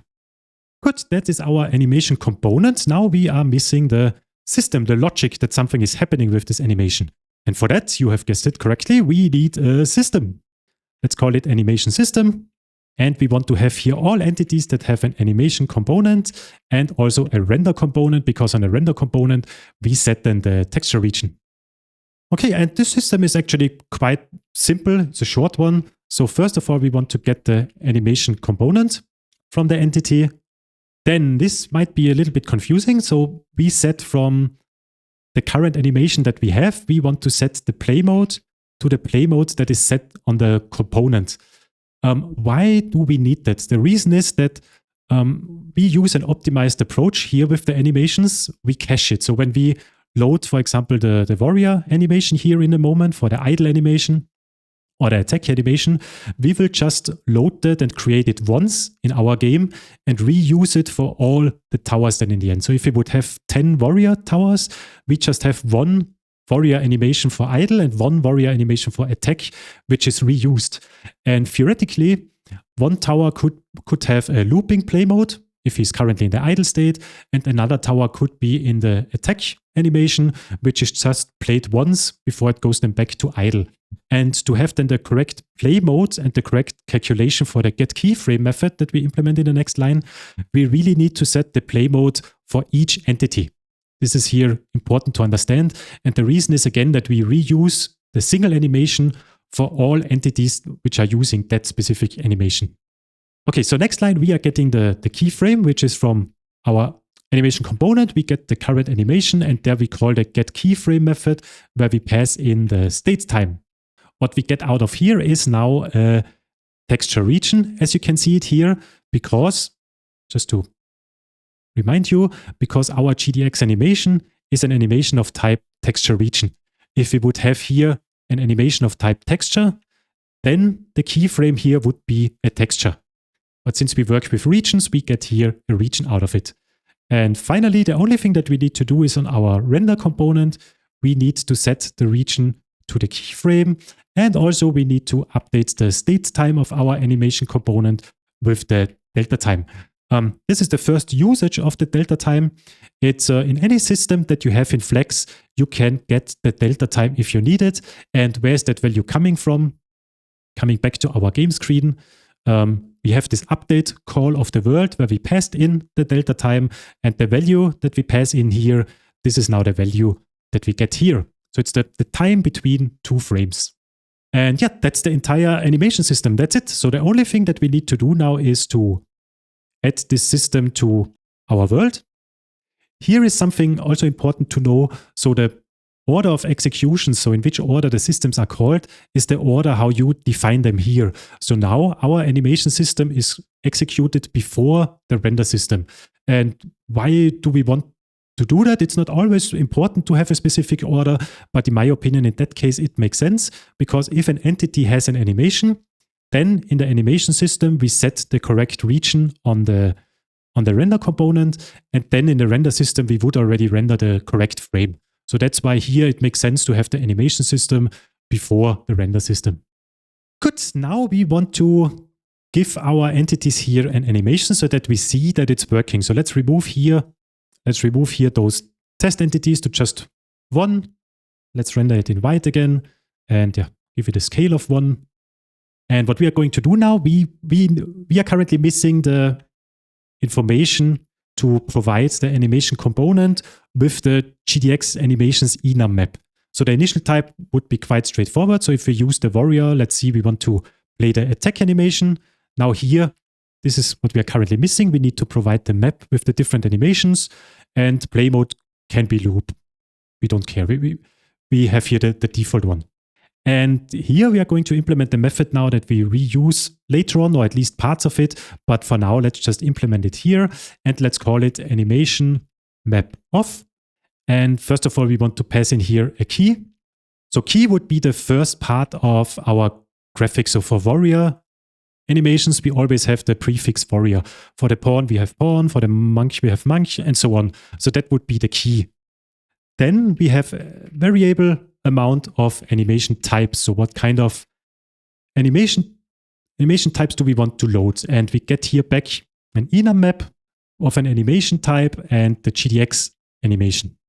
So again, how would that work? So for now, for the warrior, we want to get here now for the key warrior, and the types would be animation type idle and animation type attack. We then want to get back an enum map with those two animations in it that we can use. This is how it works. So here we are going to implement a method shortly. What we want to have here, so at GDX animations, is an enum map of animation type class Java. From what I know, there is no Kotlin counterpart for an enum map. So this is simply from the Java util package. Yes. And then we iterate over all the types, all the animation types that we passed in here. And for each type, we then set this type in the enum map. And here we call a new method. Let's call that getAnimation. And there we pass in, first of all, the key. So that would be warrior. Then it's underscore. And then it's the animation type name, but the lowercase of that name. So coming back here, warrior underscore attack or warrior underscore idle for the attack animation type and idle animation type. Okay, and finally we want to return this map. And yeah, what we are missing is the getAnimation method. Let's also write that here. So getAnimation, that would be now like the file path of the texture, and it returns a GDX animation. And here we are going to first of all load the sprite sheet. So this is the entire texture, which is located in the graphic folder. And there the file path.png, and it's file path.png. And again, to make it clear, this is to internal file. So here we get the entire warrior graphic with the 4 different keyframes, for example, for the attack animation. Then we want to get the regions out of this sheet, and there is a method on the texture region class in LibGDX, which is called split.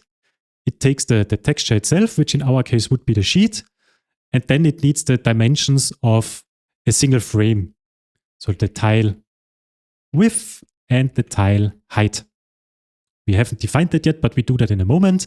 And finally, we return a new GDX animation instance. There we first need to define the frame duration. So how many frames should be played per second? And I picked here 10 frames per second. So 1 divided by 10. And then the regions, which is a 2D array. So an array of texture regions, because you could have a sprite sheet with multiple rows and multiple columns.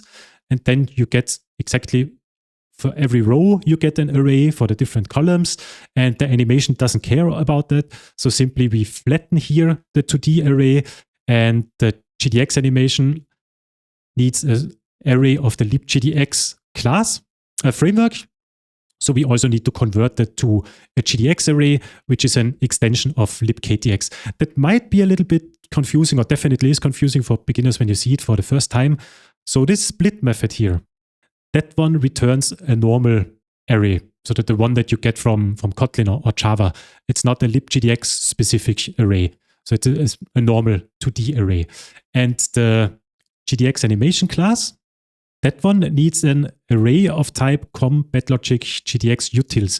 So it's a special array implementation inside LibGDX, that is needed, which is optimized for game development. Like, for example, it reuses the iterator instance and things like that. So they are optimized collections that are provided by LibGDX, and that's why here we need to convert it. So we need to convert the normal 2D array, first of all, to a flat 1D array, and then convert that to a GDX one. That's this part here. Yeah, and finally the tile width and tile height. So here we are going to define it like this. So depending on what kind of key we get, we need different dimensions. Why is that? So for example, the warrior, the water, has a dimension of 192 by 192 pixels for each frame. But the arrow, as an example, is just 64 by 64. And there might be other ones. I cannot remember. This is also 64 by 64, but there are different dimensions. And to keep it simple for the tutorial, I simply hard-coded it in the code. So here we have something like if the key starts with arrow as an example, then we return a size of 64 by 64, and our default value would be 192 by 192.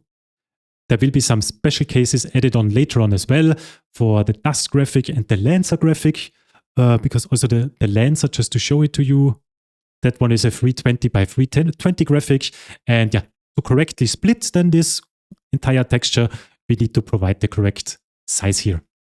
Okay, also important to note, so again, here we have the problem that we have here a texture loaded, but we don't dispose it. We ignore that for now as well. Later on, this animation will be part of some configuration classes. So we will have a configuration for enemies and we will have a configuration for towers. And these configurations will be cached. So they are just loaded one time. And also the animations then are just loaded one time and reused for the same tower type or enemy type multiple times. And for now, we ignore that. But later on, we then properly dispose these textures as well when we come to that. But for now, we keep it simple. It's not a big deal. We just have now this small little memory leak with the texture, but yeah. And now we need to update our animation component because now we can pass in here an animation map of our warrior. And we want to have it for the animation type idle and animation type attack. So those are the two animations that we have here. And initial animation will be the attack animation. And also by default, it's in the play mode loop. And for the render component, we don't need to provide here a region at all because it's set automatically by the animation. So what we can do is simply here to don't create an empty texture region instance all the time. We can define here in the render component, in the companion object, an empty region, and then pass that for the region constructor argument here. And let's put all of that in one line again. And now when we start that, we should now see the warrior animation playing. And indeed we do. So here's the warrior, bottom left corner again, and it plays it with 10 frames per second. This is how we defined it. And that's it. Perfect. So now we already have some functionality to render entities. We also have the functionality to give them some animation. So this was some first things or important things for almost any game that you can visualize your game objects. And I usually like to start with that because then you already see something and it's not just some code in the background that you don't see, just some logic or things like that. So yeah, that worked great. In this chapter now, we are going to implement our level loading mechanism. So what we are going to do, we define a file again, which describes the level. Of course, in a real game, you would do it differently, I suppose. So I personally would use tiled as an editor for a tiled background map. There's also classes in LibGDX available for working with tiled, but for this tutorial, I wanted to keep it simple and don't introduce tiled. I covered that in other tutorial series already. So here we just have a simple configuration file. This is how you did it like 20 or 30 years ago. And it's a quick way to make a mockup for your game and to work with something. And yeah, just to show it to you. So how does this file look like? In the level folder, you have this level 1 file. And in here, you have, first of all, the map. So the background tiled map that we are going to create and render now in this chapter. And it has, for the dot, whenever you see a dot in here, it will render a grass tile as a background. And this also means that that specific cell or tile is constructible. So there you can place a tower. S means that it's the starting point or spawn location of enemies, so they will spawn at that coordinate. And then we have the hashtag or the pound character, and this is the path how the enemies will go through our tower defense map. So this is the path that they are going to follow.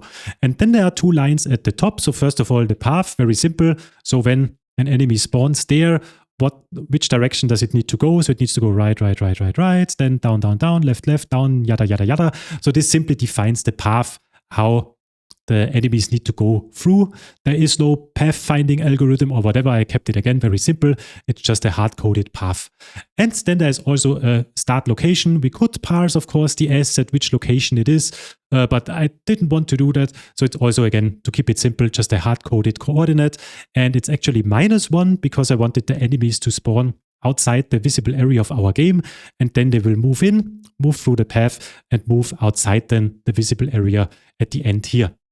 So this is how this level file looks like. And how do we load that now? There is a special pattern again that we are going to use. I saw that sometimes it's called a request pattern component, so I simply just call it like that. And it's basically like in an entity component system, how you would fire an event and process it. So when we want to change to a specific map, or I called it level here, then we will create an entity with a level change request component, and then there will be a level change system which iterates over these entities, does something, and then these request entities or components are simply removed when they are no longer needed, which is typically after the system has processed it, or if multiple systems need it, then there will be a cleanup system at the end of each frame, which cleans up such entities and components. And this is what we are going to implement now. So as mentioned, we need a new component. Let's call it the level change request component. And this one is a very, very simple one. So it's called level change request, and it just has a single argument, which is the level file path, which is a string or the level file name or level name or whatever you want to call it. And that's already it. So this is the entire component that we need. And now in our game screen, so where we have this show method now, we remove this dummy entity because now we create the real entity that we need for our game screen. And there it's simply an entity which has a level change request component. And the level that we are going to load is the level 1. Okay, so we have the entity, we have the component. What is missing is the system which does something with this entity. So we have a level change system, which iterates over all entities that have a level change request component. Okay, and in here we get the level file out of the entity from the level change request. That's the only thing that we need. And there will be now some parsing logic. I don't cover everything here in the live coding session because most of this system is just parsing logic, so working with strings, splitting it. I will guide you through the code in the end. The one that we are going to implement here now live is the background tiled map that we can render that and load that correctly. But to create the spawn entity, I explained that then when we come to that one I will just guide you through because there's nothing that you can learn from that. It's not LibGDX specific. Okay, so first thing that we want to do is to load the file content. So there we have the so-called file handle in LibGDX, and it's in the level folder, and then it's the level file, and it's again an internal file. Then we simply read all the lines from here. We can do that via the reader method, and then we read the lines. All of that are LibGDX specific classes, and then we map each of the lines to the trimmed version. So if there would be some white spaces at the end, then we simply trim that away. Then some sanity check, so if the lines is empty, so if there is no content in the file, or if all lines are blank, so if there is at least one line or even multiple lines, but there is no content in it, then we throw a GDX error. And I think I did not explain that before with the animation component. So GDX error is a LibKTX extension, and what it does, it simply throws a GDX runtime exception with the message that you have provided, and that simply crashes your game with a stack trace and aborts everything. It's a typical way to catch some erroneous cases and stop your game from working in a mannered way that you can then analyze the stack trace and see what really happened. Okay, and then we are going to create the ground entities or background entities or whatever you want to call it. So what we want to do over all the lines from the file, we want to iterate in an indexed manner. So the index here is the y coordinate of our entities, and then we get the line. And then for the line, we want to iterate over each character again, also with the indexed method. That is the x coordinate and the character. So what does that mean? Coming back to our level file, we simply want to iterate now over this map. So over all the lines and over all the characters. If it is a dot, we spawn a grass background entity. And if it is a path or an S, then a start location, then we spawn an entity with a different tile, this blue grass thingy, that we know that this is not constructible and this is the way where the enemies will go. So in here, for every character, then in the end, we spawn a ground entity at the x and y coordinates, and we also pass in the type, so the character. So let's call it here the ground type. Okay, so here, this is not working perfectly here, because when you see here, there are two lines, path and start line. We need to ignore them. They are not part of the map. And the way we can do that, we can simply say lines to skip equals 2. So that is the path and start line. And then in here, so if y is smaller than the lines to skip, then we simply return the for each indexed. We ignore those lines, and then we really start passing with the map. And then another thing, so currently we would go from here to here. So this line would be the first entities that we spawn. This would be the second line of entities that we spawn. But we actually need it the other way around, because we start here at the bottom in LibGDX with the rendering from bottom left to top right. So that's why we need to turn that around. And yeah, this is also not difficult. So we have the map height. We can calculate that, which is simply the amount of lines that we have minus the lines to skip minus 1. This is the map height. And our y coordinate is then simply the map height minus y plus the lines to skip. So this is the index for the y coordinate. Good. And finally in here, so when we want to spawn a ground entity, we call here our world entity method that we already know. Then those entities have a transform component where the position is a vector 2 with the x value, but we need to convert it to the float. A y value, we need to convert it to a float. And the size of every background map is simply one world unit by one world unit. And the set value is the set ground value from the transform component. Okay, and now the only thing that we need to add is a render component. And there we need to distinguish. So if the ground type is an S or the ground type is the pound key, then it is a path entity, and otherwise it is a normal ground entity. Oh, and it's if, not it. Good, so in here we have something like we want to add the render component. There we need the region, and the scale is simply 1. And the same here for the ground. And the region that we want to pass in here is the path region. And the region that we want to pass in here is the grass region. Okay, and those two things we simply define here at the top now in the system as properties. So let's take that over. We have seen this code already. So the grass region is a texture region, texture from graphicgrass.png. Again, to be consistent, let's make it here an internal file. Same here. That's it. And since now the system allocates some disposable resources for the grass and path region, we can also use here for the first time the onDispose method of a system and take here from the path region the texture and dispose it, and the same for the grass region. Good, and now we just need to add this system to our work configuration. Should be most likely the first system that gets run if something happens. Oh, not level change request, level change system. And that's it. So now what we are missing, we are creating the entity here with the level change request. Then we actually process it here in the onTick entity and do something with it, but we never remove the entity. So for every frame, we would now call this method here, do it again and again. What we could do here, very simple, is call here entity.remove to remove the entity from the world and clean up everything.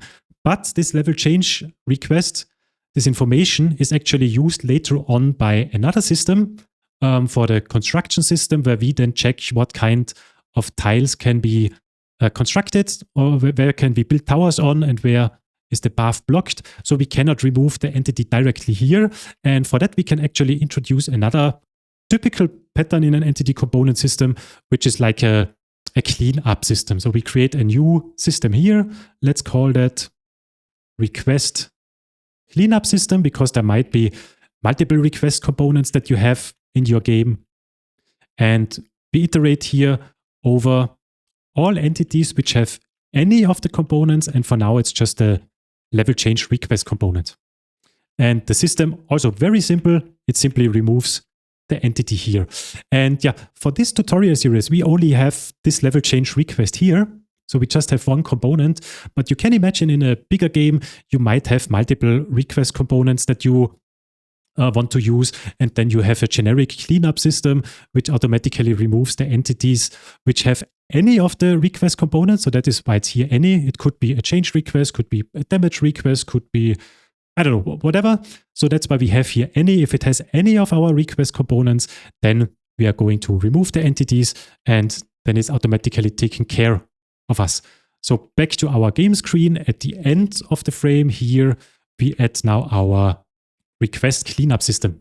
Okay, and if now we start our game, we should see now the background of our map, and ta-da, it's working. So now everything that you see here, we have now 16 by 9 entities. I don't know how much that is, over 200, maybe even more.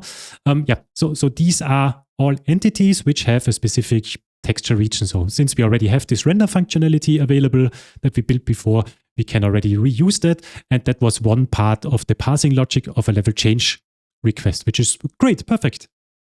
One thing that I want to point out before we do the final implementation of the level change system, there's one part missing. Be careful when you create objects in LibGDX, because the render method is run every frame, which means if your game, for example, runs with 3000 frames per second, most likely you should use vertical synchronization. But nonetheless, so if you have a very high amount of frames per second and you create objects each frame, that means you create a lot of objects also every frame, and the garbage collector needs to kick in. Because at some point, these objects are not needed, not referenced anymore, and they get cleaned up. And in modern systems, so modern desktop applications, most likely it's not a big issue because the garbage collector got optimized quite a lot the last couple of years. But if you develop for other platforms like Android or the browser maybe even, then you need to be more careful with that. And to give you here one topic as a homework, look into pooling. I think the class is also called pool in LibGDX. Yeah, so this is one concept that you can use to avoid the garbage collection. And the reason why I mentioned it here, it could be that, for example, these request components, like the level change request, if you have a request that happens very often, maybe once a frame or a couple of frames, then it might be worth to pool these components instead of creating a new instance all the time. And pooling, what does it do? The name already suggests it. So instead of freeing the object and don't have a reference in the end anymore, you give it back to a so-called pool. The pool then has a couple of objects which are not used anymore.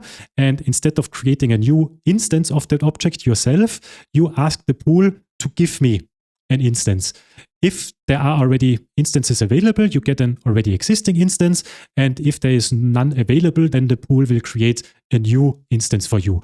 And with that mechanism, you always obtain an instance from the pool. And when you no longer need it, you free it or give it back to the pool.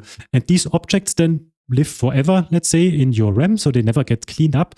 And therefore, the garbage collector also doesn't need to do anything because they will still be used in the future, these pooled objects. This is just one way to deal with this object, with this problematic. In our game, it's not needed. I have run it on a quite old laptop of mine, and it ran with over 4000 frames per second, and there was no stuttering even when building multiple towers and things like that. So it's good enough, but for a real game that you want to maybe develop and share with other people, I would look, not preemptively, but at some point, if you have struggled with the frame rate, or if people are reporting that there is some lag happening, then it might be because of the garbage collector that is cleaning up objects. And there, remember the pooling topic, that you might need to pool certain objects. Okay, But that's it. So coming back to the level change system, the last part, which is currently missing, is now for our enemies, so that we have the information where they need to start and also what kind of path they need to follow. And the way I solve that is that I have one specific entity in that case, which has a spawn component. This spawn component knows the start location. It knows the path, how to go through here. And you can then simply trigger it to spawn a specific configuration of enemies, and then it will do that. And yeah, most of that is simply passing this file. And yeah, this is not interesting for this tutorial, so I will just guide you through the final code. So step by step, before we create the ground entities, we create a new method, which we call create spawn entity. In here, we get the path line, which is the first line of our file, and the start line, which contains the start information. Then we convert this start line string that we get into a vector2 with a start x and start y value as floats. So in the end, we get a vector2 instance with the information out of the file. Then there's a little bit of a longer code, which is then to pass the path itself. So from the path, we split it by the comma, we iterate over all of that. And in the end, we get a list of waypoints, which again is a GDX array that we use here. And there we simply get then the coordinates out of it.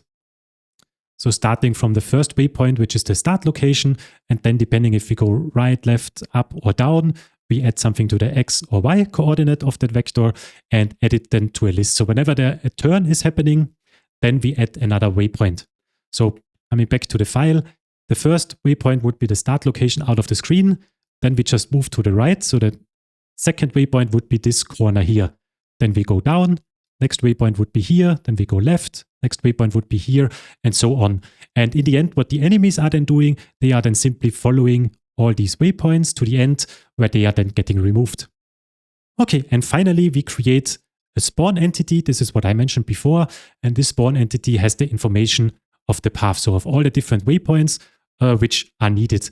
And the only thing that we need here is a spawn component. And this one simply has a GDX array of vector2 instances, which define the different waypoints. So this is the information that we pass in here in the level change system. So we have an entity that knows the first waypoint is the starting waypoint, and then all the different other waypoints where the enemies need to follow them. And that's it. So this is the entire level change system. The next thing that we are going to do now is to implement now the spawning mechanism, so that the spawn entity is then really creating enemies which are then following that path. But that's it for now. So we can now already load a map with some background thing and this invisible spawner entity, which is then responsible for spawning the enemies. Good. So now let's get to something exciting, which makes our game now the first time a little bit like a tower defense game, because right now we don't have anything. We just have the background graphic and some basic setup for future entities. In this chapter, we are going to implement now the enemy spawning, so that the enemies will be created at our start location and that they also follow the path that we have defined in our level file.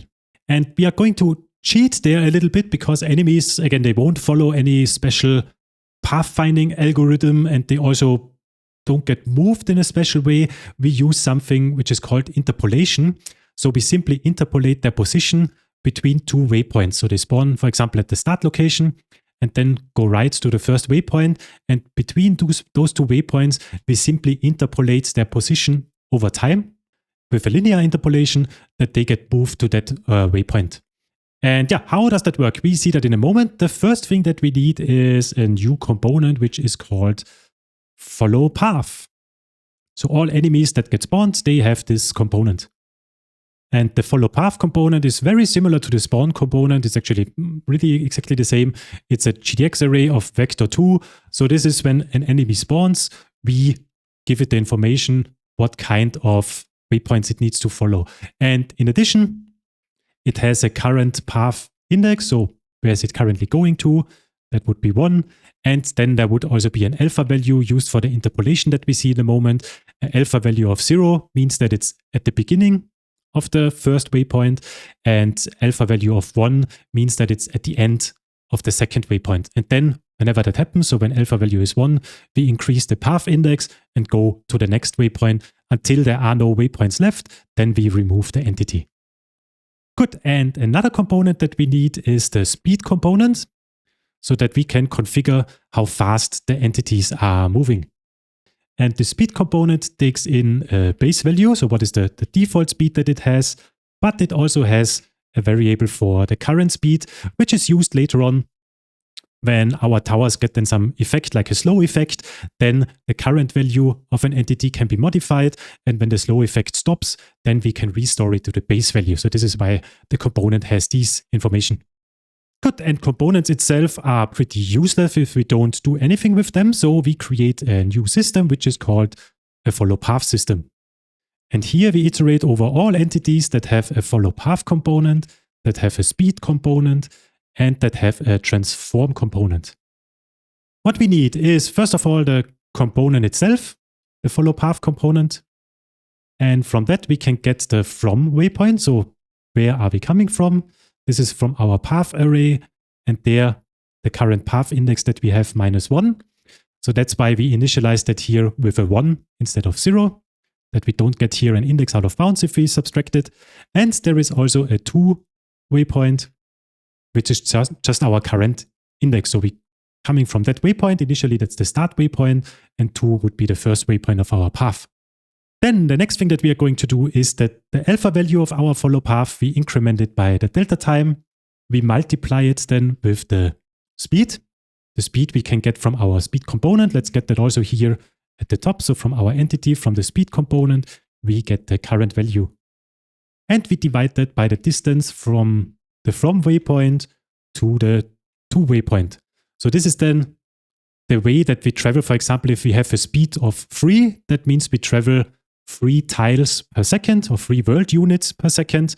And to update the alpha value accordingly, considering the speed, this is the mathematical formula behind it. So the delta time, the time between 2 frames, multiplied with the speed and divided by the distance between those 2 waypoints. Then we need to update the position. So the position, we get it from our transform component. And here we can say the position, we set it to the original value, so the from waypoint, where we're coming from, and then we interpolate it, so linear interpolation. This is this lerp method in LibGDX, and we want to go to the to waypoint, so our target, and we need to pass in here the alpha value, which is between 0 and 1. 0 means that we are at the from waypoint, where we start from, and the alpha value of 1 would mean that we are at the to waypoint, at the target. And here, just to be safe, this should be not larger than 1. Could be here that we slightly go above 1, and we want to limit that to 1, because the linear interpolation is always defined between 0 and 1. Okay, and finally, so if in our follow path component the alpha value is greater than 1, so we reached the target, then we reset the alpha value to 0. We also increase the current path index so that we go to the next waypoint. And one final check that we need to do here, so if the current path index is greater equal than from our entire path array that we have, the size, which means there are no waypoints left, then this entity reached the end of the path and we can remove it. And in a real tower defense game here, you would apply then, for example, some damage to the player or to the castle or whatever he is protecting with his towers. But in our sandbox game, the enemies simply get removed and that's it. Good, then in our game screen, let's add this here as well. So we have the follow path system. Good, so we have already a system in place. So if we would have entities and we give them the follow path component with the waypoints that we have, then they would already follow through our tower defense map, which is good. The next thing that we are missing is that we actually want to spawn now those enemies.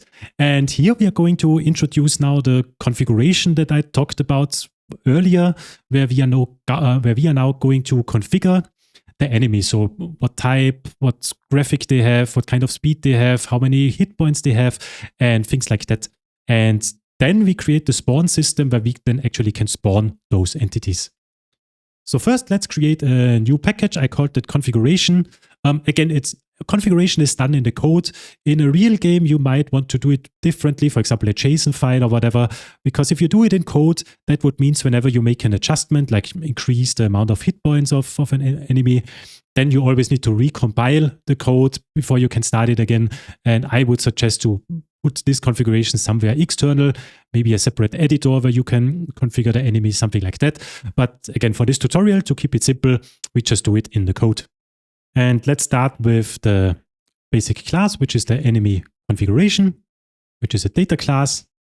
And what do we need here? So first of all, we need to define the speed, so how fast can it move. Then we need to define a scaling for our render component to define how big it is. And then also the animations that we have already defined the map before. So the animation of animation type and GDX animation. There we are going to refactor now a little bit and reuse the method that we have implemented before in our game screen. One pattern that I like to use here, so instead of directly calling the enemy configuration constructor, I make here a companion object method, which is called by enemy key. There we pass in the key of an enemy, and there we get back an enemy configuration. And now when the key has a specific value, there we return a specific configuration. So for example, let's start with the pawn. That would be an enemy configuration, where the speed is a speed component with a value of 3. The scale would be 2.2.5.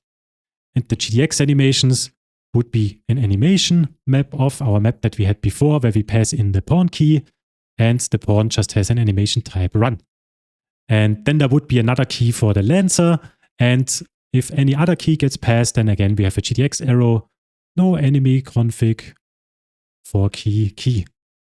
Okay, a little bit of refactoring this animation map off. We have it in our game screen class. We can just take it over and let's put it into a new file here, a Kotlin file. Let's just call it config, put it in here, make it public, and that should solve our compilation error here. Great.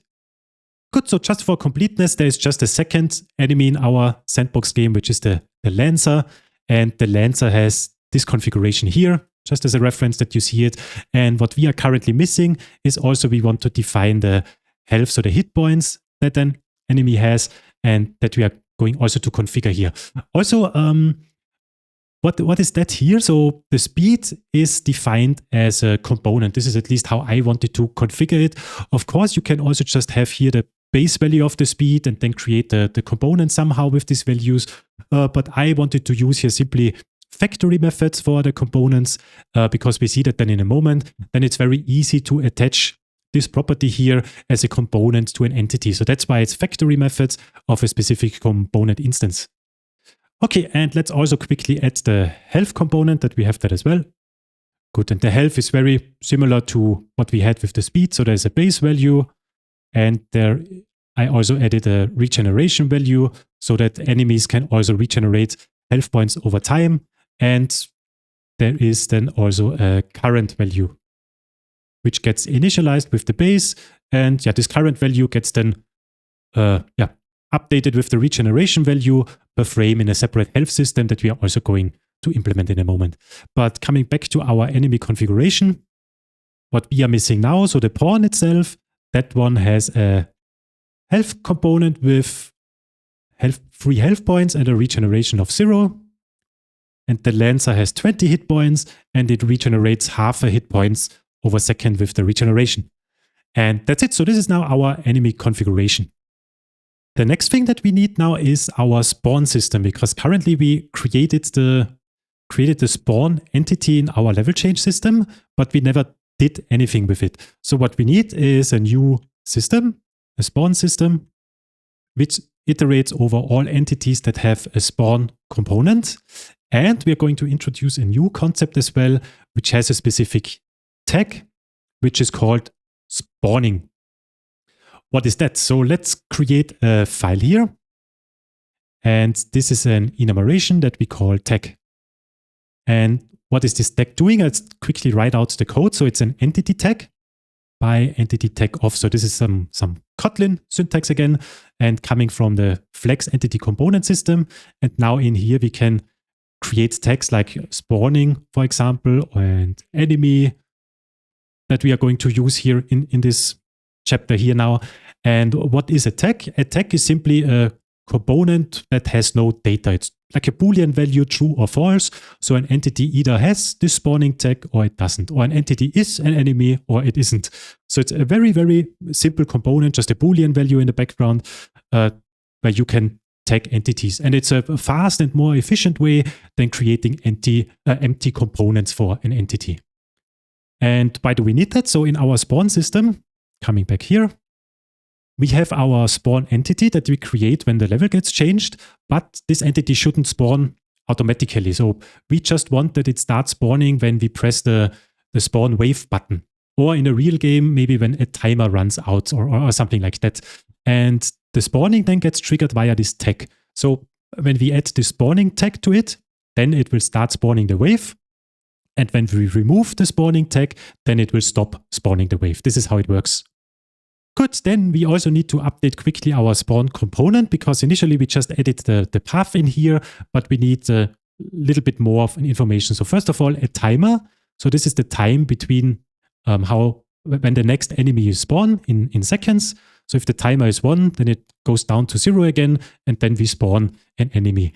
And another information is a queue. So there we can use the queue from LibGDX again, and it's simply a string, and we initialize it with a size of 32. And what is this? So this string is simply the key of enemy that should be spawned. So in our case, it would be a pawn. Wait, I don't need to show that like here. So we have two keys for enemies. We have a pawn and we have a lancer. And in this queue, we simply have what gets spawned when. So it could be pawn, pawn, pawn, lancer. And then the first entity would be a pawn, second one pawn, third one pawn, and then we spawn a lancer. And in this queue, we simply go through that queue. Whenever something gets spawned, we remove it until we are at the end. Then we know the wave is done, the spawning is complete, and we remove then the tag from the spawn entity. So this is how it works. Good, so coming back to our system. First of all, what we need an enemy configuration cache. So this is now what I also mentioned in a couple of chapters before, that we reuse the same animation for different entities and also this configuration stuff of enemies. We just want to load it once and not again and again. And here we use an object map, which is again a LibGDX collection. It's like a hash map, but again, some optimizations for game development. The key is the enemy key, so pawn or lancer, and the value is the enemy configuration itself. And now in this onTick entity, there we get the spawn component from our spawner entity. Then the first thing that we are going to do is that we add the delta time to our timer. And if the spawn component timer is less than our spawn interval that we are going to define now in a moment, then we return, because nothing needs to happen. And here, just make here a companion object, and there we have a spawn interval, and that would be, for example, every second we spawn an enemy. If you want to have that more flexible, it could also be part of the spawn component, maybe, where you define how many enemies are spawned at what point in time. For this tutorial series, it's very simple. It's this queue with the enemy strings, and an enemy spawns every second. So this is how it works for this sandbox game. Good. If the spawn component timer is greater or equal to the spawn interval, then the first thing that we're going to do is reset the timer. Then we get an enemy key out of our spawn component queue. So we remove the first one. So we remove the first entry of our queue, which is the enemy key. And then we call a new method spawn enemy. This enemy needs the path that it needs to follow. So we provide from our spawn component the path and also the enemy type that should be spawned, which is the key. And the last thing that we can do, so if the spawn component, the queue, is empty, then from the spawning entity itself, we are now removing this tag. So the spawning tag, that it stops spawning because it is at the end. And the way you can add or remove components from an entity after it was created in Fleks is that you call this configure method of an entity. And then in this block with minus equal, you can remove tags or components. And with plus equal, there you can add new components to it. And this configure method is needed or is there again for performance reasons, because then everything gets optimized. If you add multiple components or remove multiple components, then certain things in the background are just triggered once instead of multiple times. So that's why there is this configuration method. Good, then what we need is the spawn enemy function. And here we get the configuration out of our enemy configuration cache. So get or put the key. And if the key is not there, so we call it here enemy key, then we create a new enemy configuration by enemy key and pass it in here as value.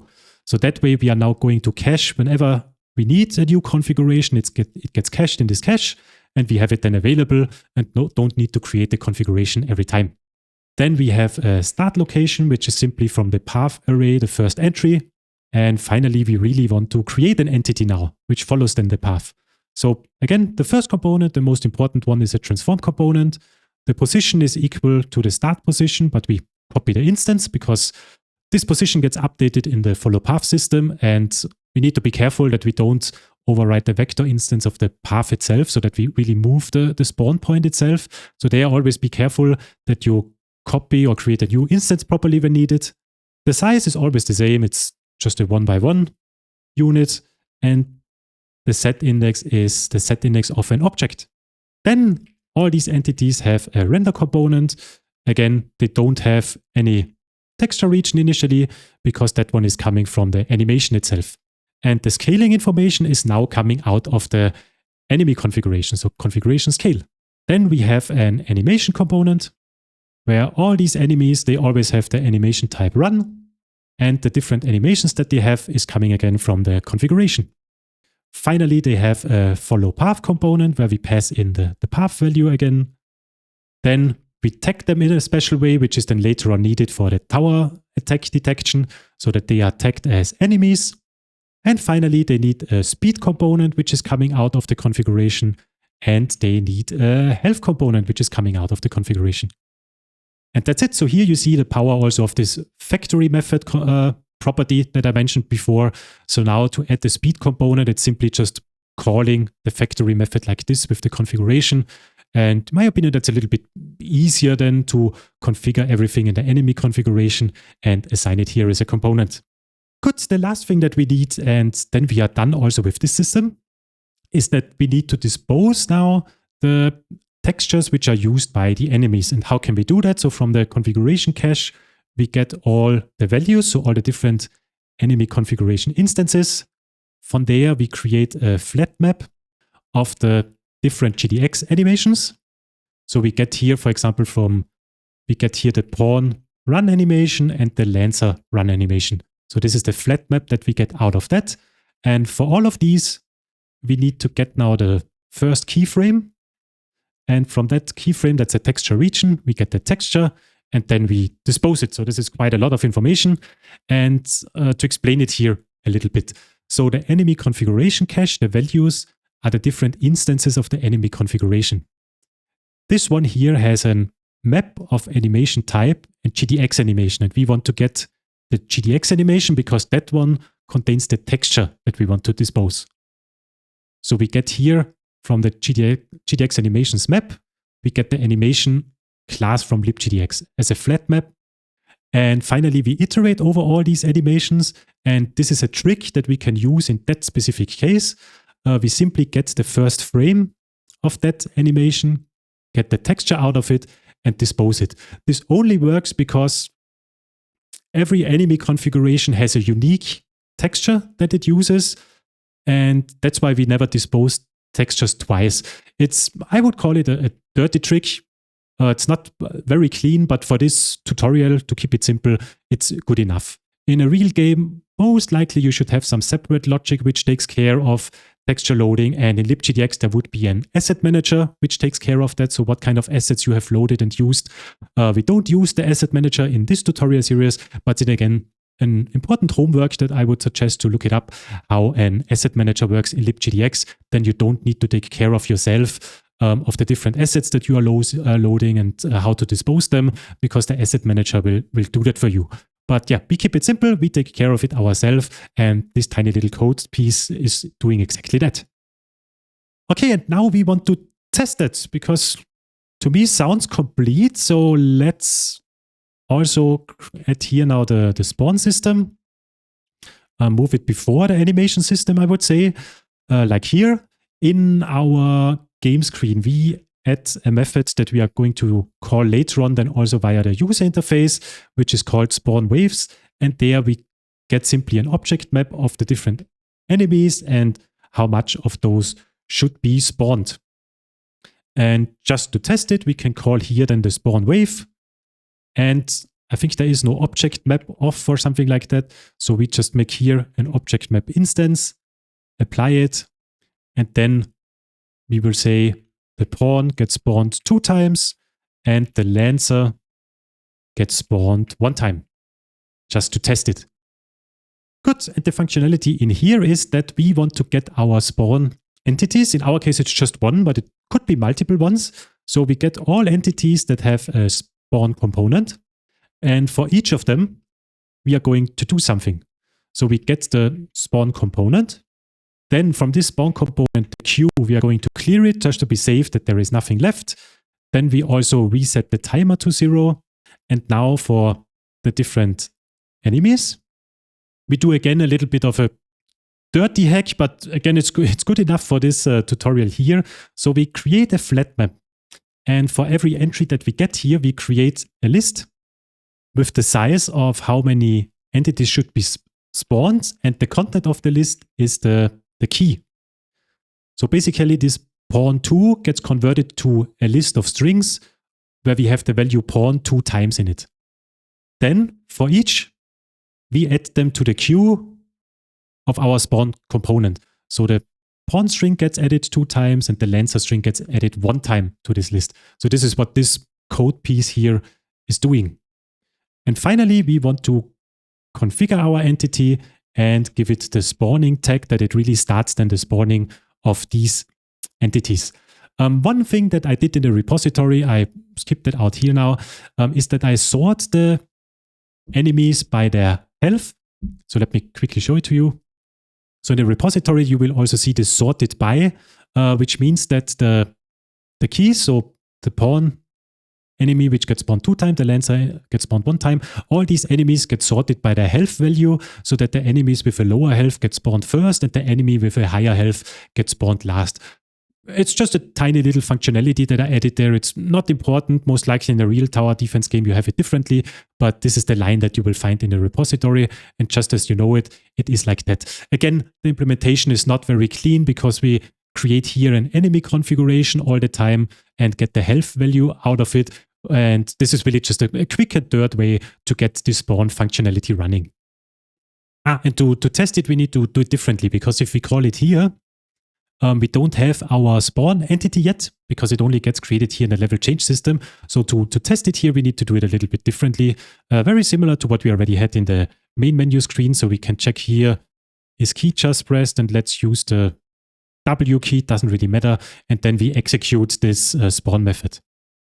That should be it. And one last thing that I remember, so the animation map off method, so in our config file, there we just added the special case for the arrow with the size.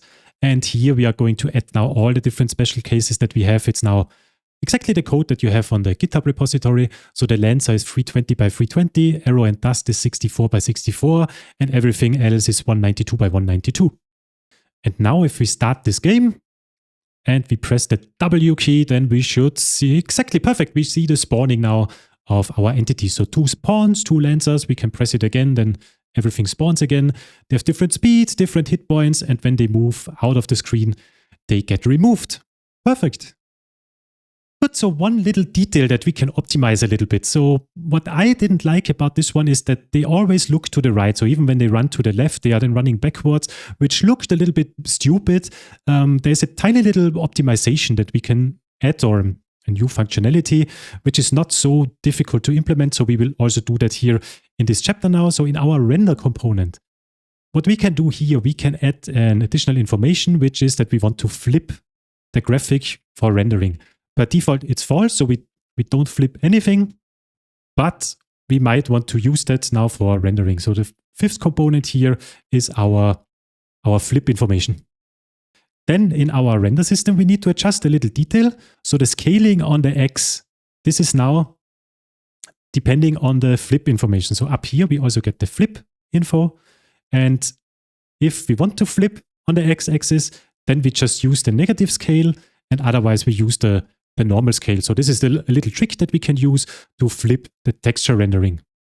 And finally, in the follow path system, that's the last thing that we need. So in here, whenever the alpha value is equal to 0, which means we move from a new waypoint to another new waypoint. So that the first time when we want to move to a different waypoint, here we are going to set the flip information of our entities based on if the target location X is smaller than the current location where we are. And also up here, just to be complete, we add the render component up here. So now whenever we calculate, or we don't calculate anything, but whenever we move to a new waypoint, we check if it is on the left side. If yes, we flip the graphic, otherwise we won't. So now when we start the game and we spawn, when these enemies are now moving to the left, yeah, you see it's then the graphic gets flipped and they don't move like moonwalking like Michael Jackson anymore. They move now correctly to the left as well. So this was a tiny little adjustment, and that's it. Great. We now already have a spawning mechanism in our tower defense. There's life getting added to it. Perfect, perfect. Good. So I think logic-wise or in general project-wise, we are like 50% through. So we already have spawning enemies. We have the map loading and everything, level change stuff. The next thing that we are needing now is our towers, that enemies are getting attacked and that we can construct a couple of things. And yeah, let's do that in this chapter. And the first thing that we are going to introduce is a new system, which is called a construction system. And here we are going to iterate over all entities that have a transform component. Then we have a new tag that we call constructing, and also a render component. I explain in a moment how I implemented that or how that works. So first, let's create here this new tag, constructing. Do I have a typo? No, looks good. Good. So the way it works in the game, when we start it up, then you can choose at the bottom left corner in the end with the user interface if you want to build a warrior, an archer, or a monk tower. When you move around with the mouse, it will show you a preview where the tower will be placed, and also this range indicator, how far the tower can attack. And this preview is already the real tower. It's simply missing a couple of components. So for example, it has no attack component, no perimeter component to detect enemies. It's just a preview, so transform and a render component, and it has this constructing tag. And once we click with the mouse, then we validate, is there the path constructible, so can we place the tower there? And if yes, then we simply remove this tag from the tower and add the other remaining components to it. And if not, we remain in this tower preview. That's how it works. Also, this is now the second system which takes this level change request entity, because here we are going to update the path information. So where are entities which have the path tag?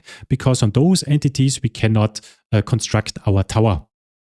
So let's also add that here because we need that in a moment. We need another tag which is called path, and we can do that already directly. So in the level change system, where we added here the path entities, there we also add a tag to them directly, which is the path tag. On those entities with the transform and size information, we store them and check against those if we can build the tower there or not. This is how I solved it. So how do we know if there was a path update? So what we can do, one of the possible solutions, we get all level change request entities from our entity world, and they are simply a family, and we want to get all entities that have a level change request. And then we did that already before in the render system. We override the onTick method, and if the level change request entities, if they are not empty, then we update our path information. So somewhere we need to store the path information where we can construct something. And we are going to store that in a blocked tiles collection, and the collection is again a GDX array of vector2 instances. Good, then the last thing that we need is the path entities itself. This is again a family with all entities that have the tag path and that have a transform component. Good, then let's implement the update path method. So in here, the first thing that we do is from our block tiles, we clear all the information that we had before. So if there would be a level change, and then we simply iterate over all the different path entities that we have. And in our block tiles, we add the information of the path entity of its transform component. And there we just need the position. We don't copy it because we never modify it. We just check it then against the tower construction index if it would be a blocked index or not. That's it.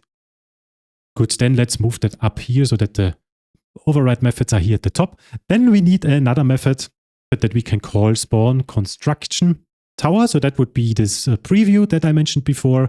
And here we get a tower key, which is a string. And we create here an entity again. So that would be our tower entity. And there are a couple of things that we can already do. So we add this constructing tag to it.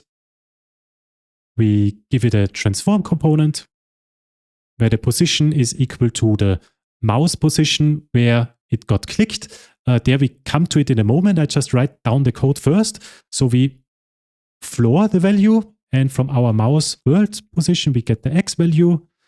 And again, we floor the value from our mouse world position, the Y value. Then the size is again a vector 2 and it's just one world unit. And that set information or set index is the set object value. Okay, the floor method is the one from Kotlin. And mouse world position is a vector 2. Let's define that up here. We come to that soon. So how do we get the mouse position? In LibGDX, you can, first of all, poll information like we did it all the time in, I think we still have it in the game screen with the if GDX input is key just pressed. There you can get the information or pull it out of the library. And there is another approach, which is a so-called input adapter, which simply gets called when certain events are happening, like keys pressed on the keyboard or the mouse is moved. And our system here now, the construction system, will implement the KTX input adapter so that we can now override certain input methods and get called for them when we register them.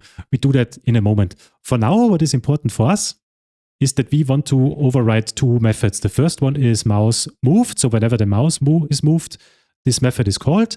And the second one is touch down, which gets called when the mouse is clicked or on your phone when you touch the phone with your finger, for example. And these methods always require or return a Boolean, which is, we also see that in a moment, you could have multiple input listeners which get notified. And whenever you return here true, then the event is no longer published to the remaining listeners which were not called yet. And if you return false, then the chain remains and all the other listeners in the chain on the listener list, they get called as well. So by default here, we want to return false because we don't want to consume the event completely and don't pass it to other listeners which might listen to it. So our default implementation here returns false. Then we need to do a little bit of a conversion because our mouse coordinates, they are in screen coordinates of depending on what resolution you have on your screen, and we need to convert them to our game world coordinates. And what we need to do, so first of all, we have our mouse world position vector. This is again introduced for object creation reasons, that we don't create a new vector 2 instance all the time when this mouse moved event gets called. Instead, we use here this temporary vector to store the information that we need and just have one vector 2 instance instead of multiple ones. And yeah, so in the end, we set that to the screen values that get passed into the mouse moved method.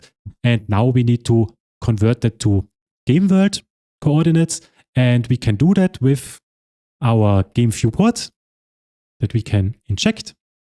And coming back to the method, so in here we have then our game viewport, and there is an unproject method where we pass in the mouse world position. And this unproject is then actually converting the screen coordinates that we pass in here and converts it to viewport coordinates, which is exactly what we need. Okay, so now we have the transform component here correctly set, and wherever we click, we will then construct this tower. And the other things that we are going to need here is now again some coming from a tower configuration. So similar to what we had with the enemy configuration, we are now going to introduce a tower configuration. And again, this is redundant code a little bit. It's not LibGDX specific, so I will just guide you through the final code. Good, so that's it. So the tower configuration class for now just has the scaling information and the GDX informations. Later on, it also gets the information of the tower range, so how far can it attack, also some effects if it has a splash or slow effect, but we haven't implemented yet, so we just focus on the parts that we can do for now. And for now, we just want to construct the towers and they won't do anything. And for that, we just have the scaling information and the animation. So very similar to enemy configuration, and a method which is called by tower key. And there we have our warrior, the archer, and the monk key tower. Then coming back to our construction system, also very similar to what we had before, we will have a tower configuration cache.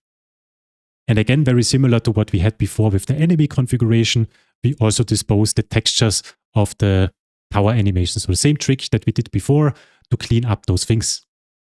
And now coming back to the tower, so same thing, we can get now the tower configuration out of the tower key that gets passed in here. We can create the render and the animation component. And for towers, we start with the idle animation. They will change to the attack animation once they start attacking. Good, and that's it for now. So now coming back to the touchdown method. Here we want to react now only when the left mouse button is pressed.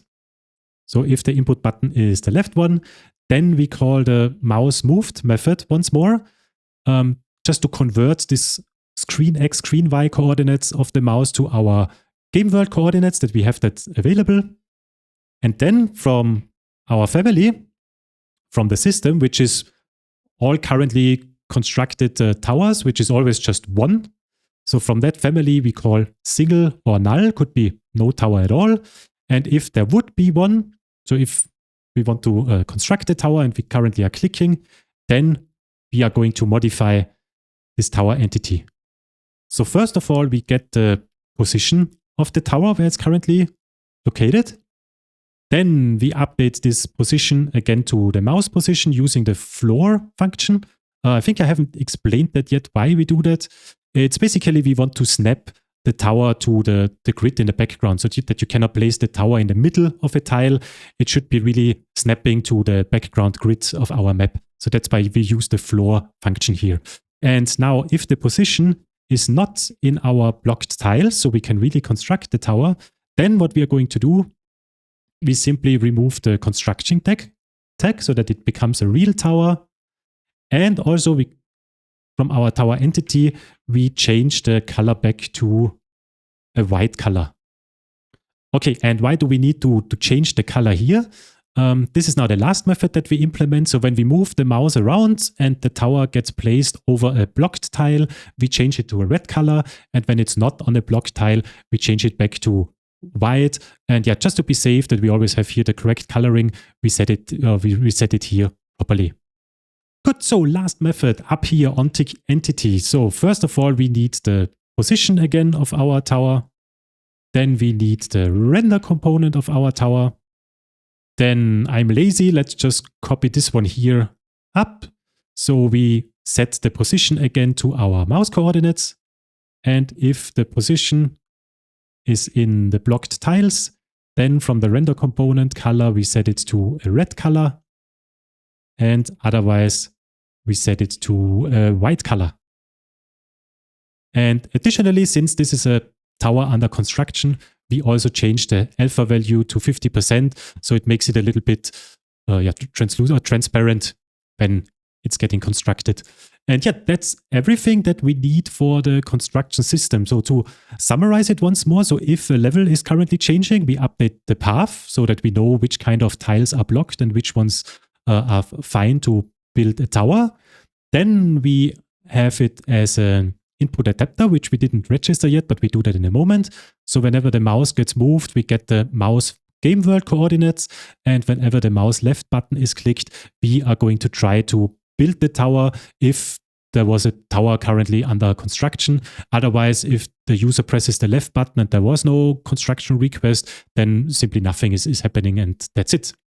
And yeah, we added the tower configuration to get the graphics out of it, the scaling, and in the future then also the damage, the projectile effects, and so on. So all of that information. Good, so input handling. We did not finalize this topic yet. So what we need to do in our game class, there we need to define a so-called input multiplexer. And why a multiplexer? Because later on, when we have scene 2D, the stage itself is an input listener. So you can, when you press a button or you type something in the text field, all these things are related to input handling. And that's why the stage needs to be an input listener. And in addition, we have now certain systems like our construction system, which is also an input handler or input listener. So that's why we have multiple of those. And that's why we need an input multiplexer, which is basically then a list of input listeners, and all of them are getting called in a sequence.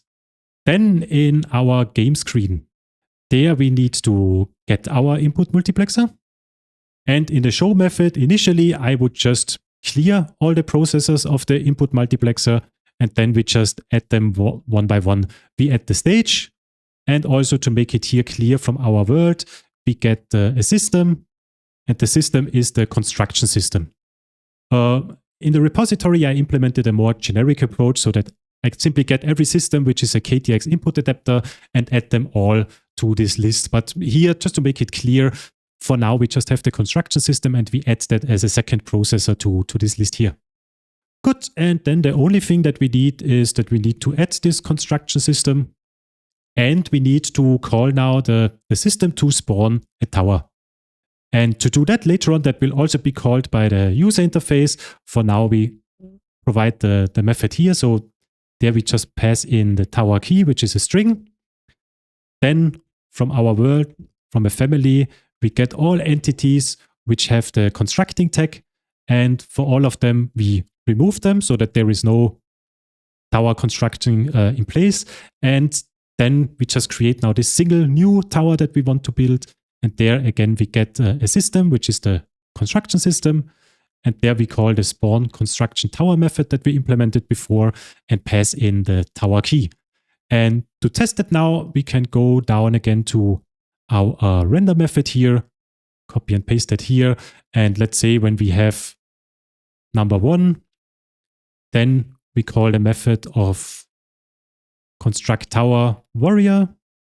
When we press 2, we have our archer. And when we press 3, we have our monk. And there is a thing that I forgot. So of course we created the input multiplexer, but we need to tell LibGDX to use it also. So GDX input, and then there's the input processor. And there we need to set it to our multiplexer so that LibGDX knows our input handler is our multiplexer. Good, and when we start our game now, when we press 1, we see our warrior tower. Also when we are on the path, then the warrior gets red. We cannot construct it there. Even when we click, nothing is happening. And when we are on a valid tile and we press left, then the tower gets built. And yeah, when we press 2, we have our archer. And when we press 3, we have our monk. That's it. So now we can already construct and build towers, which is great, but they don't do anything yet. So even if we would press now the button to spawn the wave, you see our towers are doing nothing because we haven't added the logic for that yet. And that will be the next step. So we give them a perimeter, so a range in which they are reacting. Then we let them shoot projectiles to these enemies. And at the end, these projectiles will then deal some damage to these enemies. And yeah, that's it for now. Perfect. We are getting closer and closer. Good. So now in our game, we can now already construct some towers. We can spawn the wave.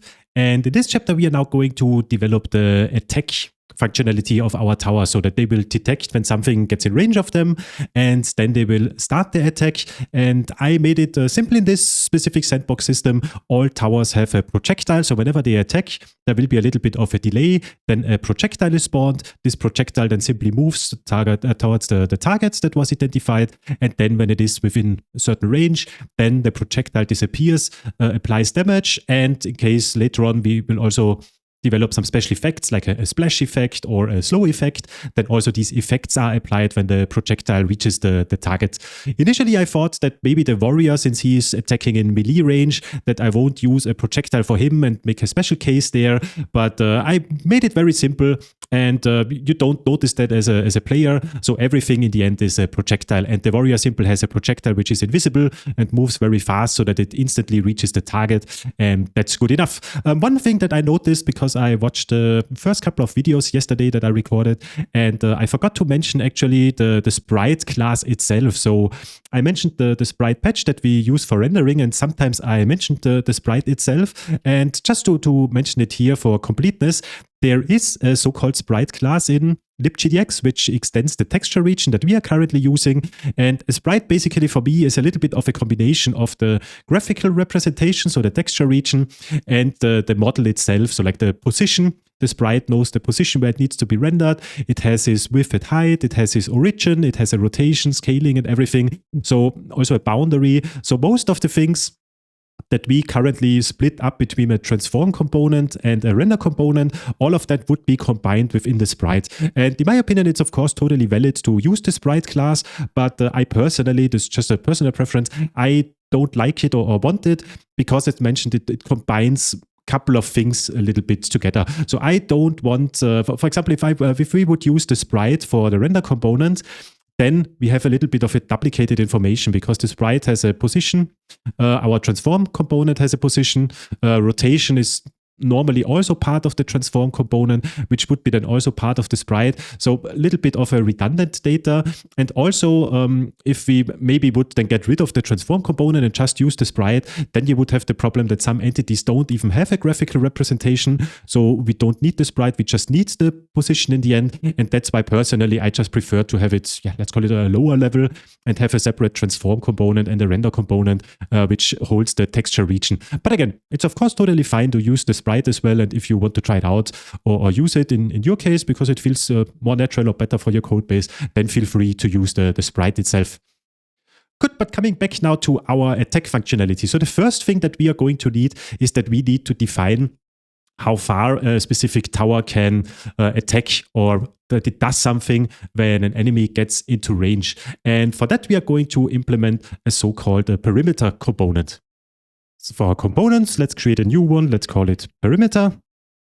And this is again a very, very simple component, but it introduces one new concept. So first of all, we need the range, which is in world units, and it's the range of our tower. So a range of 1 simply means that one tile around the tower, he will be able to interact with something or react to it. That is the perimeter. And how does the tower know what kind of entity, so which enemy it needs to attack? For that one, we will have a target in our perimeter component, and it's of type entity.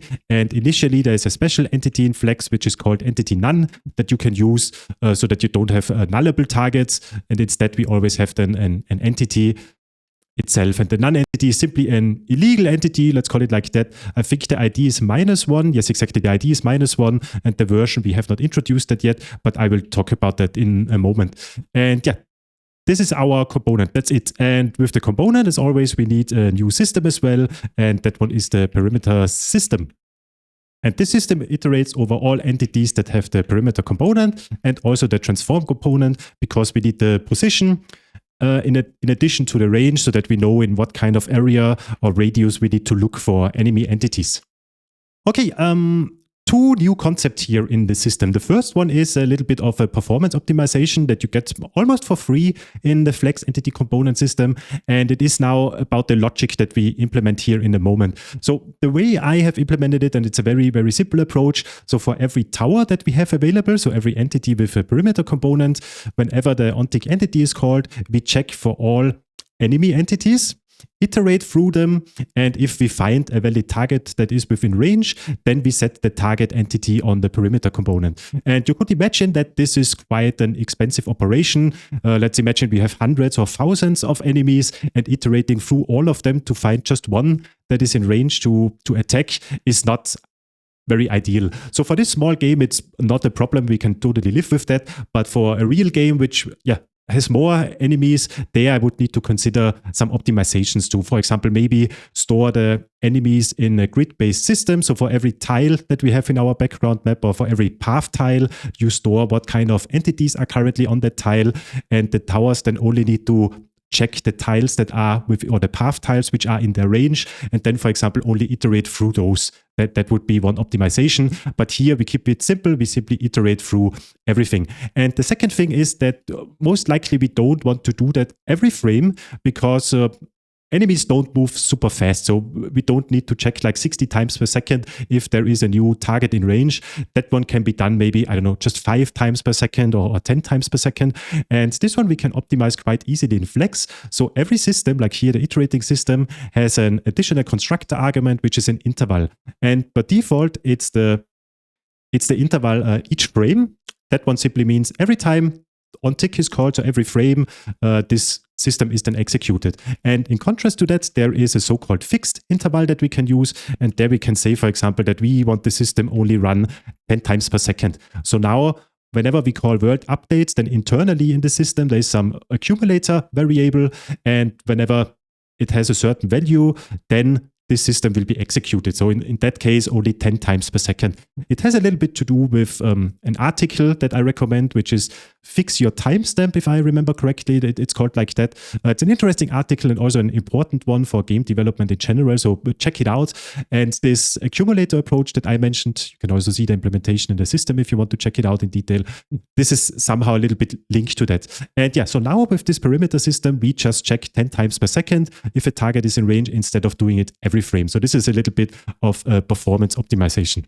Then, as mentioned, what we need the enemies that we loop through. So we have here a family, and here we simply want all entities that are tagged as an enemy entity and that have a transform component so that we can check if they are in range.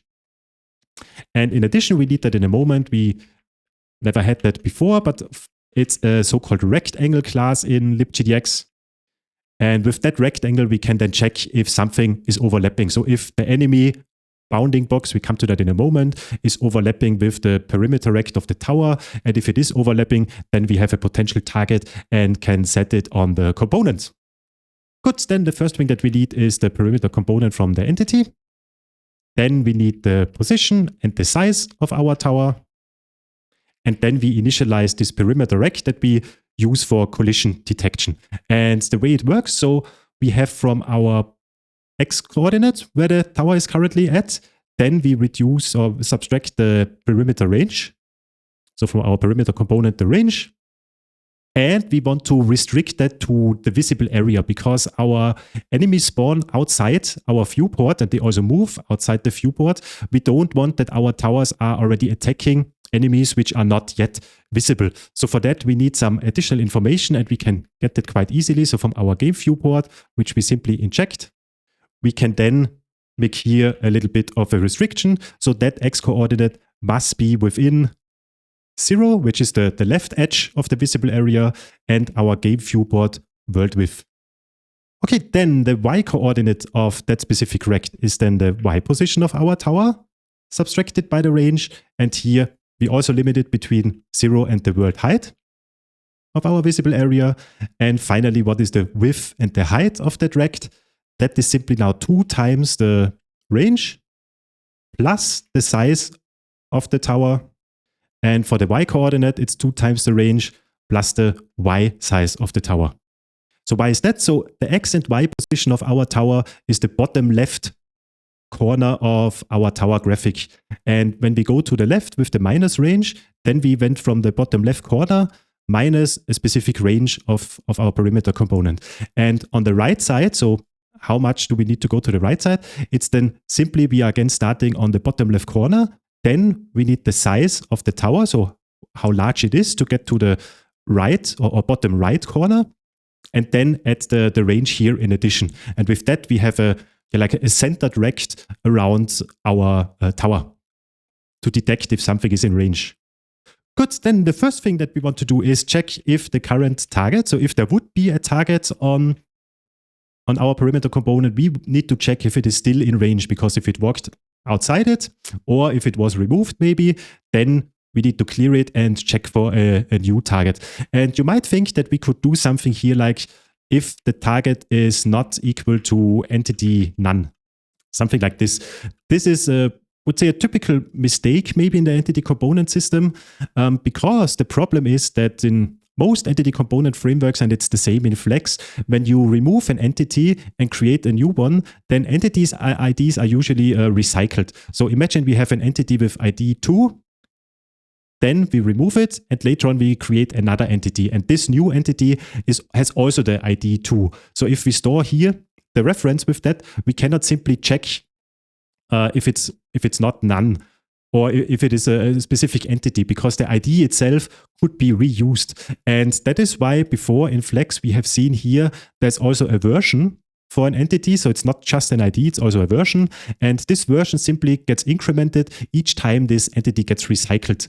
And internally in Fleks, we can then check if the reference that we have here, so our target reference, if it is still there. And there is a method in Fleks which is called wasRemoved. So if an entity was removed, either the version behind our entity target is not available anymore in Fleks, so it knows if it got recycled, or the target is already set to entity none.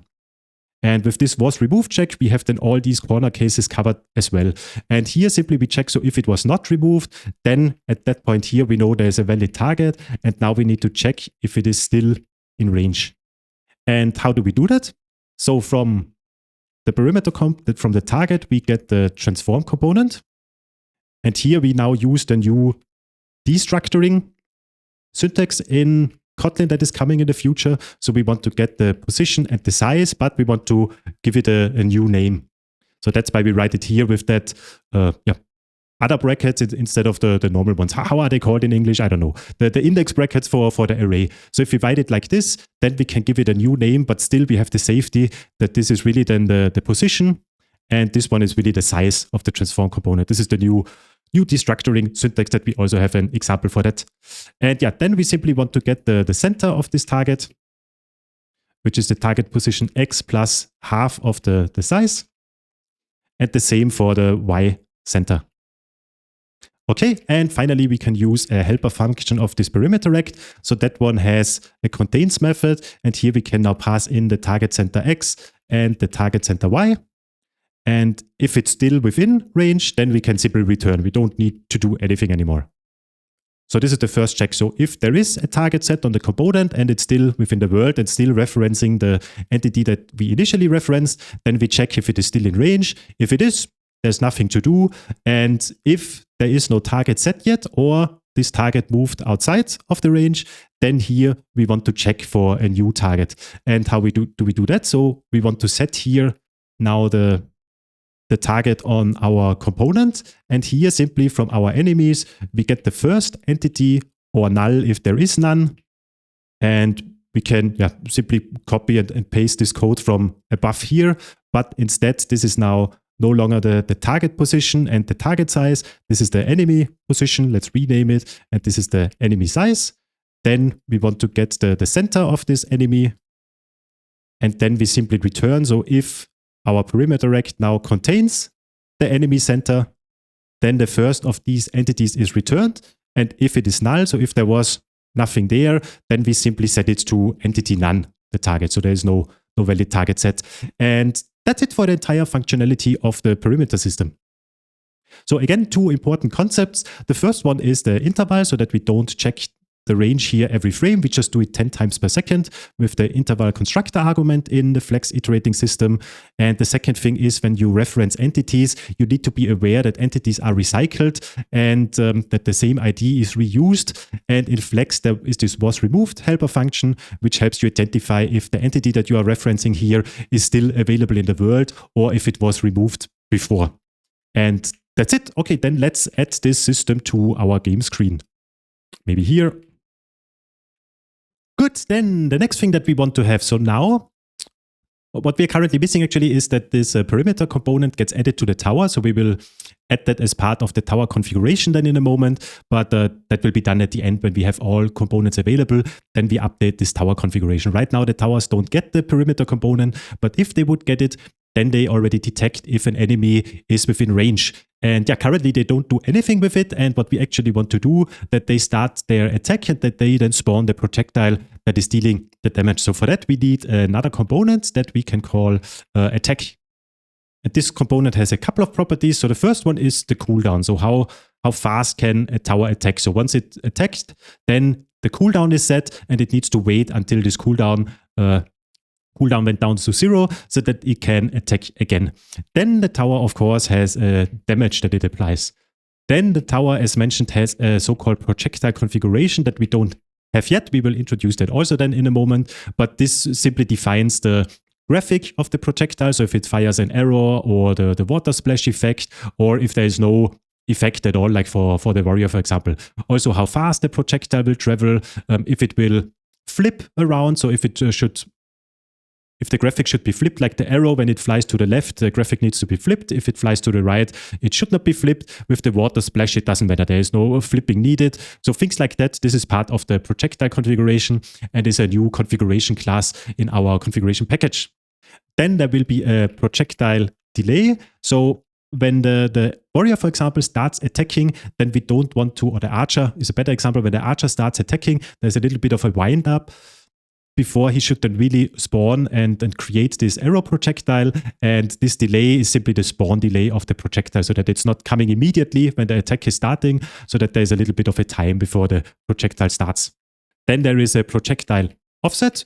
This is also some visual optimization, so that the projectile, for example, doesn't spawn at the bottom left corner of the tower, so that there is a little bit of an offset. So for the archer, that it looks like the arrow is coming out of its bow, for example, or for the monk, that the water splash effect is coming out of its hand. So this is the projectile offset. And finally, we need again an internal timer, which is then needed for the cooldown stuff and so on. And yeah, that's it for now.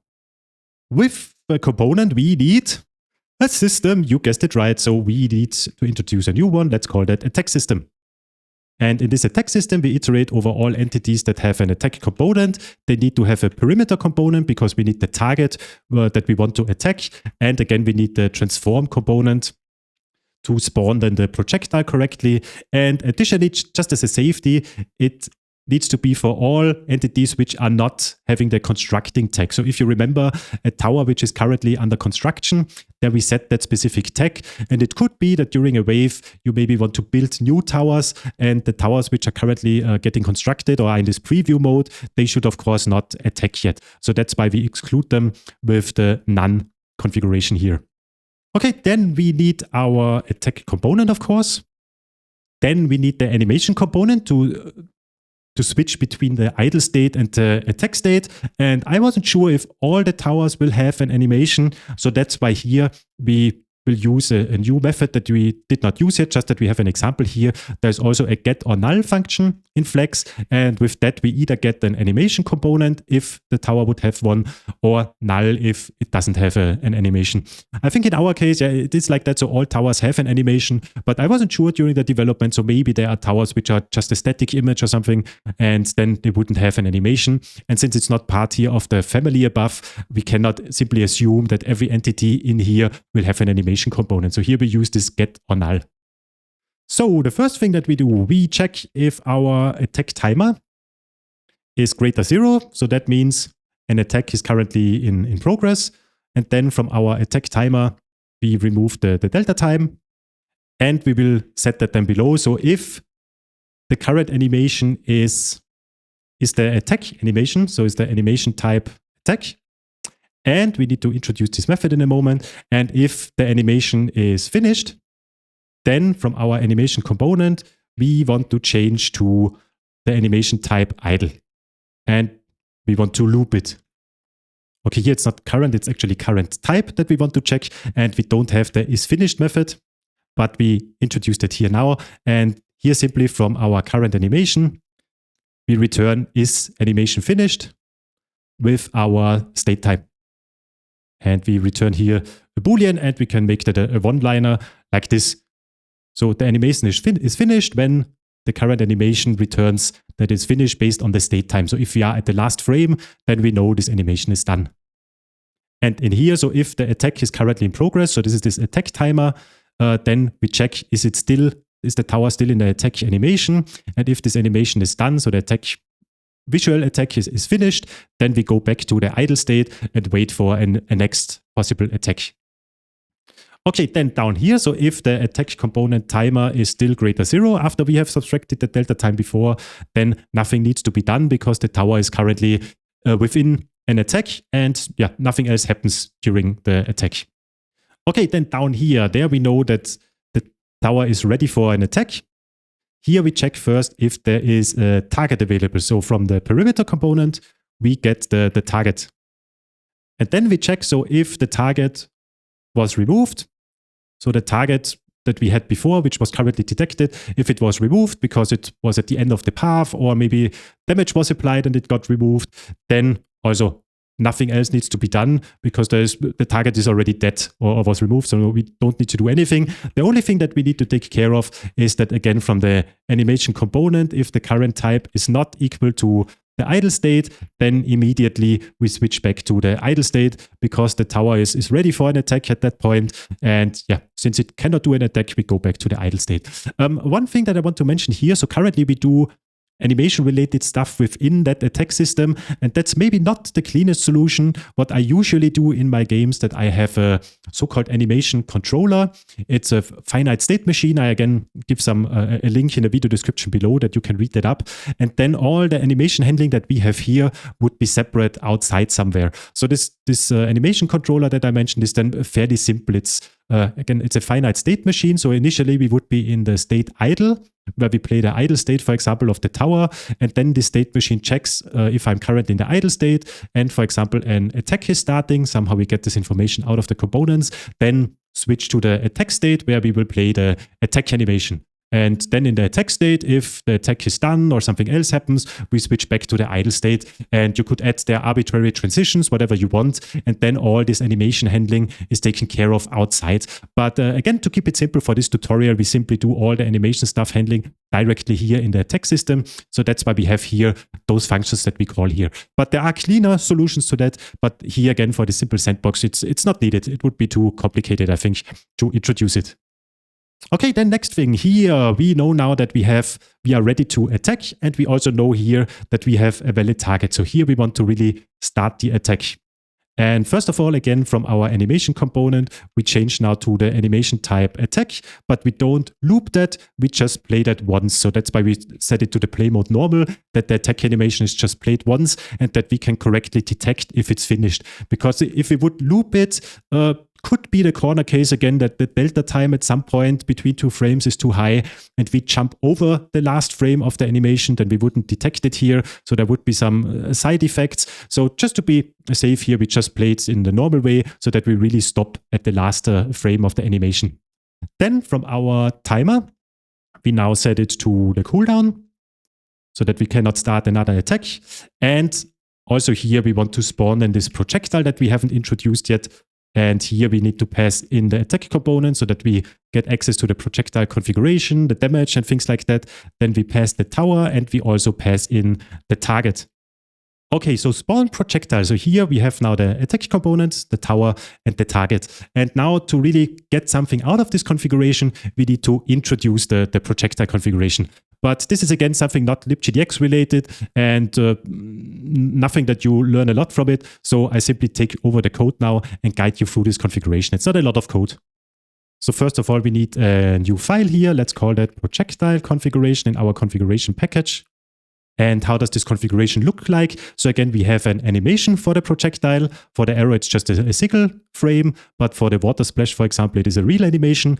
Then we have the speed. So how fast is this projectile moving? We have the scaling information again. And we have this flipping information that I mentioned before, that the arrow, for example, when it flies to the left, we need to flip the graphic. If it flies to the right, we don't need to flip it. And we have here currently simply 3 projectile configurations with the by projectile key method. It's very similar to the other configuration classes that we have already implemented. There is the instant projectile that we will use for the warrior. So there it simply has no animations. It's an empty map. The speed is super high. No scaling, no flipping. Then we have the arrow with the arrow animation, which is idle in our case, speed of 10, and the arrow needs to flip. And finally, the water animation. That one has a speed of 7. It's a little bit bigger, scale of 2, and there is no flipping. And otherwise, we don't have a projectile with that specific key.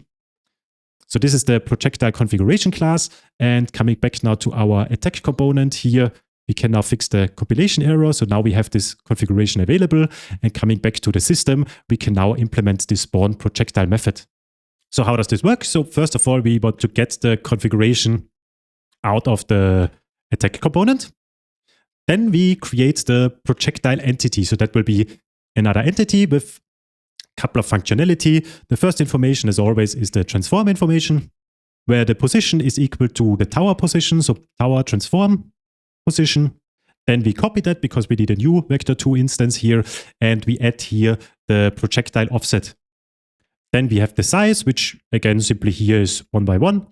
And finally, we have now the set projectile value here for our projectiles. Okay, you might wonder why is the offset part of the attack component and not of the configuration. Here was also a little bit of a thought process, of course, and I thought that maybe the same projectile is reused for different towers, and the tower itself could then have a different graphic, of course, and therefore also a different offset which is needed. So for example, the arrow currently is just for the normal archer, but maybe later on, maybe we also use it for a ballista, and therefore we need different offsets. That's why this offset information is living on the attack component and not as part of the projectile configuration. So that's the reasoning here. Good, then our projectile need the speed information, so how fast are they moving? This information we get out of the configuration. Then we do here a little bit of a dirty implementation again. So what we do here, so if the scaling is defined on the configuration, then it is a visible projectile, and we also add an animation component to it and pass in the necessary information. So this is if, not it. So here we based it on the scaling, because if we go back, the only projectile which doesn't have a graphic right now is this instant projectile of the warrior. We could do it, of course, in a cleaner way, like define if it has a graphical representation or whatever. But I kept it simple here, and I simply check here for the scaling. So if it's greater 0, then I expect that something should be displayed, and that's why we add here the animation component. And finally, the last thing which we are currently missing is then that the projectile needs a specific projectile component with a system, of course, and this component needs a lot of information again. And yeah, let's introduce this component for now that we can fix that here. So in our component package, let's create a new projectile component. So here we take over a lot of information from the attack system, which is then necessary. So first of all, on the projectile, we need a source. So who is the source entity of that projectile, and which is then dealing the damage to the target entity. So we need 2 entity references. Then we need the original target position. This is then needed because all projectiles will have a homing component as well, so that they follow the target where we shot at. And there we need then the original position, so where the projectile is spawning. And we also have then the target entity location where the homing needs to happen, so where the projectile should fly to. Then we need the damage information on the projectile. We have a delay, so when it should really spawn. Then we have the scaling information for the render component when the spawning is then really happening. And we have the FlipX information. And for now, that's it. So this is everything that we need here. And now coming back to our attack system, we can now fill in here the necessary information. So let's write it down here. So the source is our tower. The target is the target that we have. The original target position is from the target, the transform. And there the position copy. Sorry, I think I explained that wrongly now that I think about that. It's the original target position.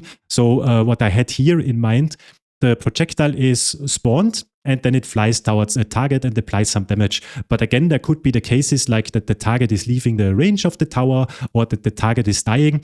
And in that case, I wanted the projectile to simply fly the last known position of the target, and that would be this original target position, so that the projectile always flies somewhere, but if the target is out of range or was already removed, the projectile simply does nothing.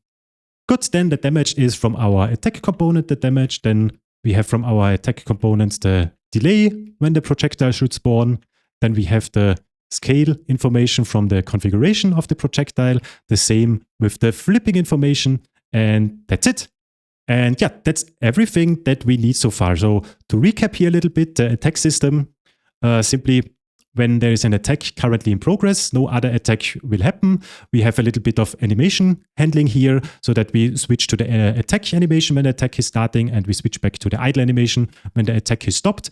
And all towers work with so-called projectiles, which are spawned after a certain delay. They have then a speed, they fly to the target, and once they reach the target, then the damage is applied and some other effects. So in our game screen, let's also now add the attack system, and let's do that, for example, after the perimeter system, because in here we set the target, and then in the attack system, if there was already a target, we can do the attacking here directly.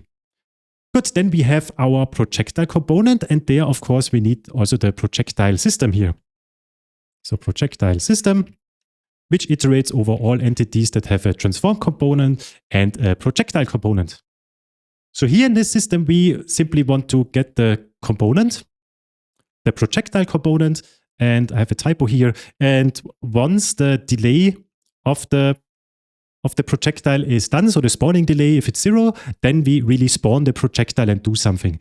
So in here, very simple. So if the projectile component delay is greater 0, then the projectile is not doing anything yet. It's simply hidden somewhere, not visible to the player, and it's waiting that it needs to spawn. So from the delay, we subtract then the delta time.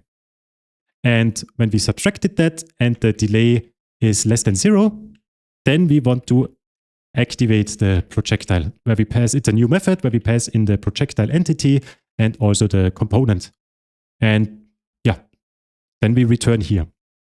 Okay, so delay is less than 0. So we activate the projectile once, and then the next time the delay is less than 0. So no code is happening in here in the system. And yeah, so how do we activate the projectile? So we have the projectile entity, and now we want to configure it and give it some additional components to do something with it. So first of all, what we want to do, we want to check if the projectile has an animation component that we have added before.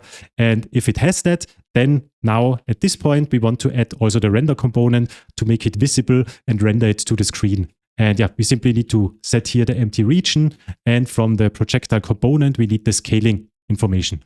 With that component here, we make the projectile now visible and render it.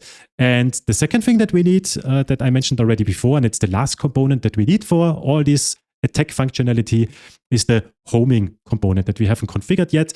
And where is this projectile then moving to? So it's moving to the target that we have identified before. And in addition, we also get this original target position, again, for this special case. So if the target would be removed, that the missile or the projectile does not simply disappear, it still flies towards the target position, but it does nothing in our game.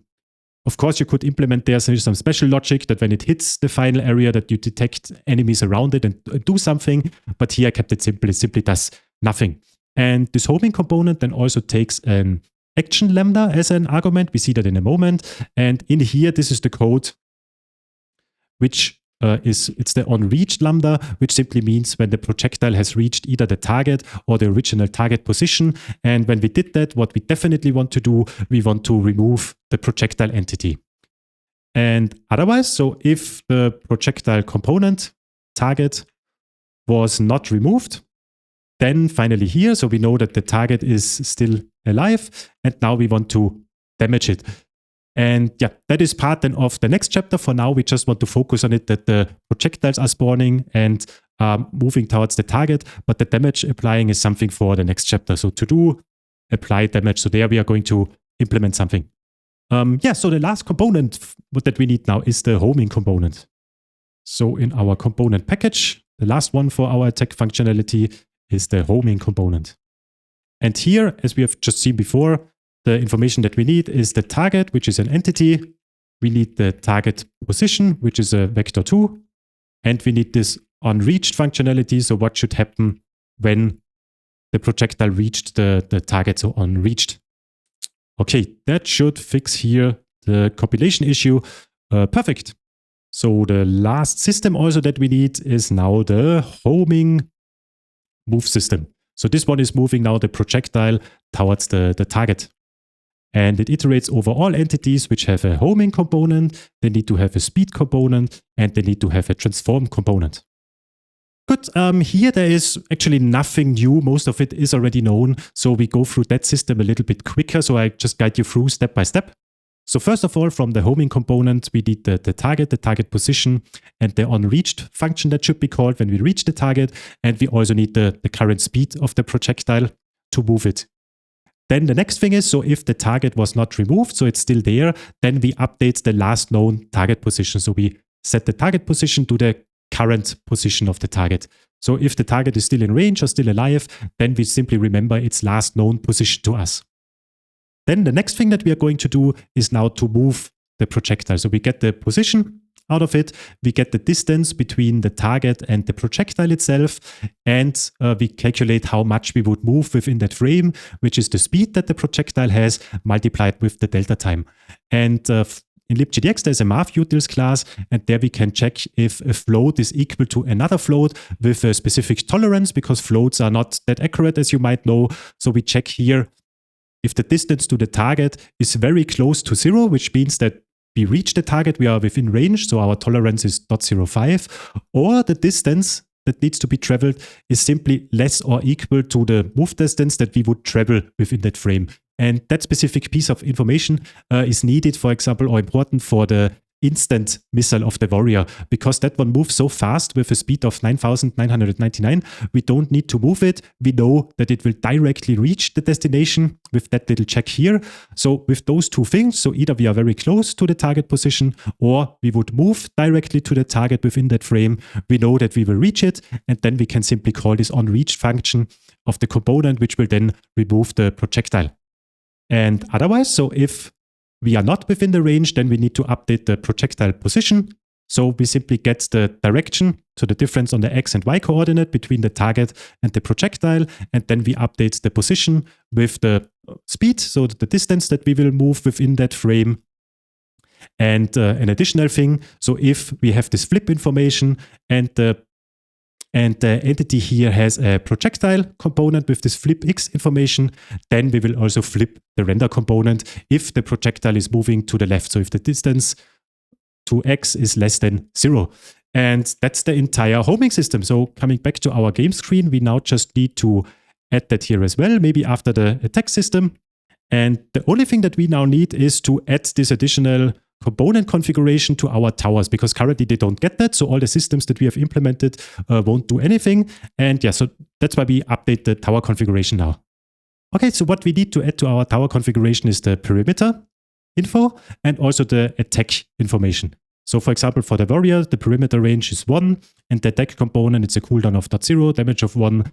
We get the projectile configuration with the instant key, a delay of like that, and the offset is 0. And for the archer, just to give you another example, so has a higher cooldown, higher damage, a different projectile, and there is the offset of 0.3 and 0.4. And that's it. So now just in our construction system, that should be then everything. When we spawn our construction tower in here, what we need to do, so from our configuration, we add the perimeter info. And also we add the attack component.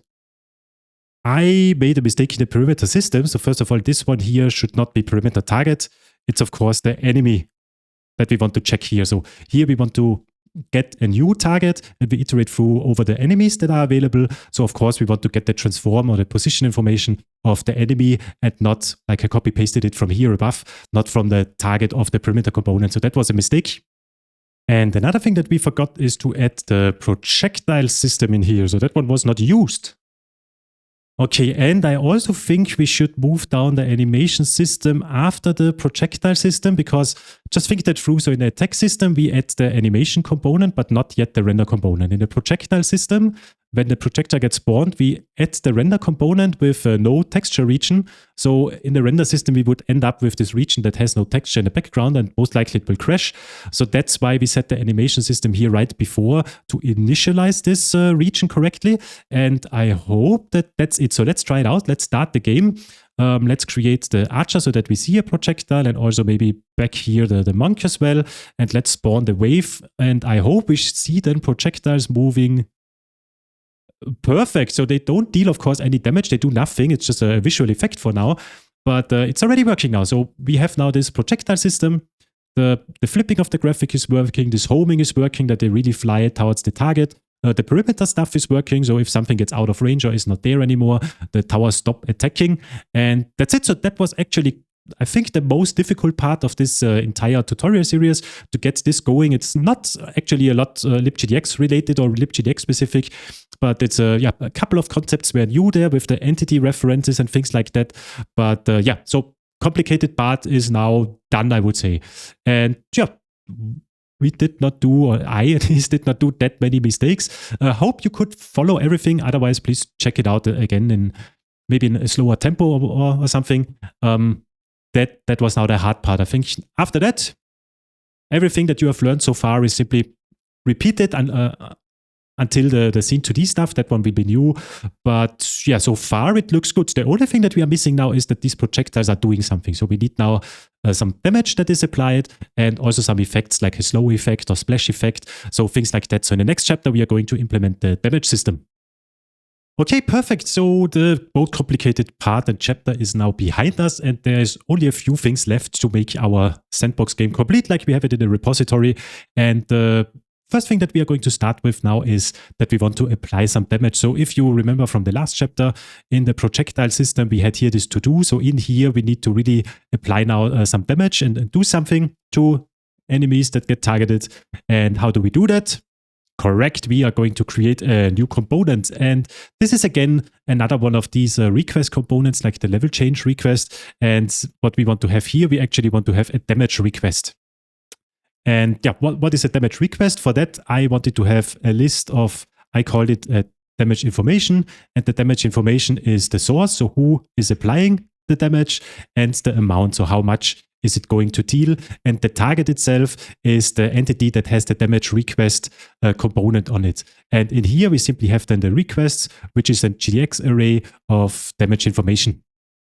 And that's already it. So now when on a target, we can check, or we can add this damage request component, we can add an additional request to it with the tower and the amount, how much it deals, and then we reduce its health points. And what we are also missing is the health system. So if an enemy has then less than 0 health or exactly 0 health, then we can remove it from the game. Okay, then next thing that we need is this damage system. And this one iterates over all entities that have a damage request component and which have a health component. And in here, so from the damage request component, we get the requests. We can destruct it again like this. So we get here the requests of the different damages that should be applied, and we also need the health component of the target. And in the end, so in here, when we are then done with iterating through all the different damage requests and applying them, then at the end we remove the damage request component so that we don't apply the same damage again and again. And yeah, so the only thing missing here is now to iterate over the different requests. Then we have a source, which in our case is always the tower, so we can also name it here tower. That would be the request source. Then a special case that I checked here, I think that can never happen in our game, but I had something in mind to like remove towers, or maybe in the future a game functionality that you have entities that can attack towers. So here we need to check if the tower was removed, then nothing should happen. Cannot happen in our game because the towers will always be there. You cannot remove them. They also cannot get damaged. But just as a safety, this tower entity, which is referenced here as a source, if it was removed for whatever reason, then it cannot apply damage anymore. Otherwise, in here from our health component, we can reduce the amount of damage which should be applied. So from the current health, we reduce the damage amount of the request.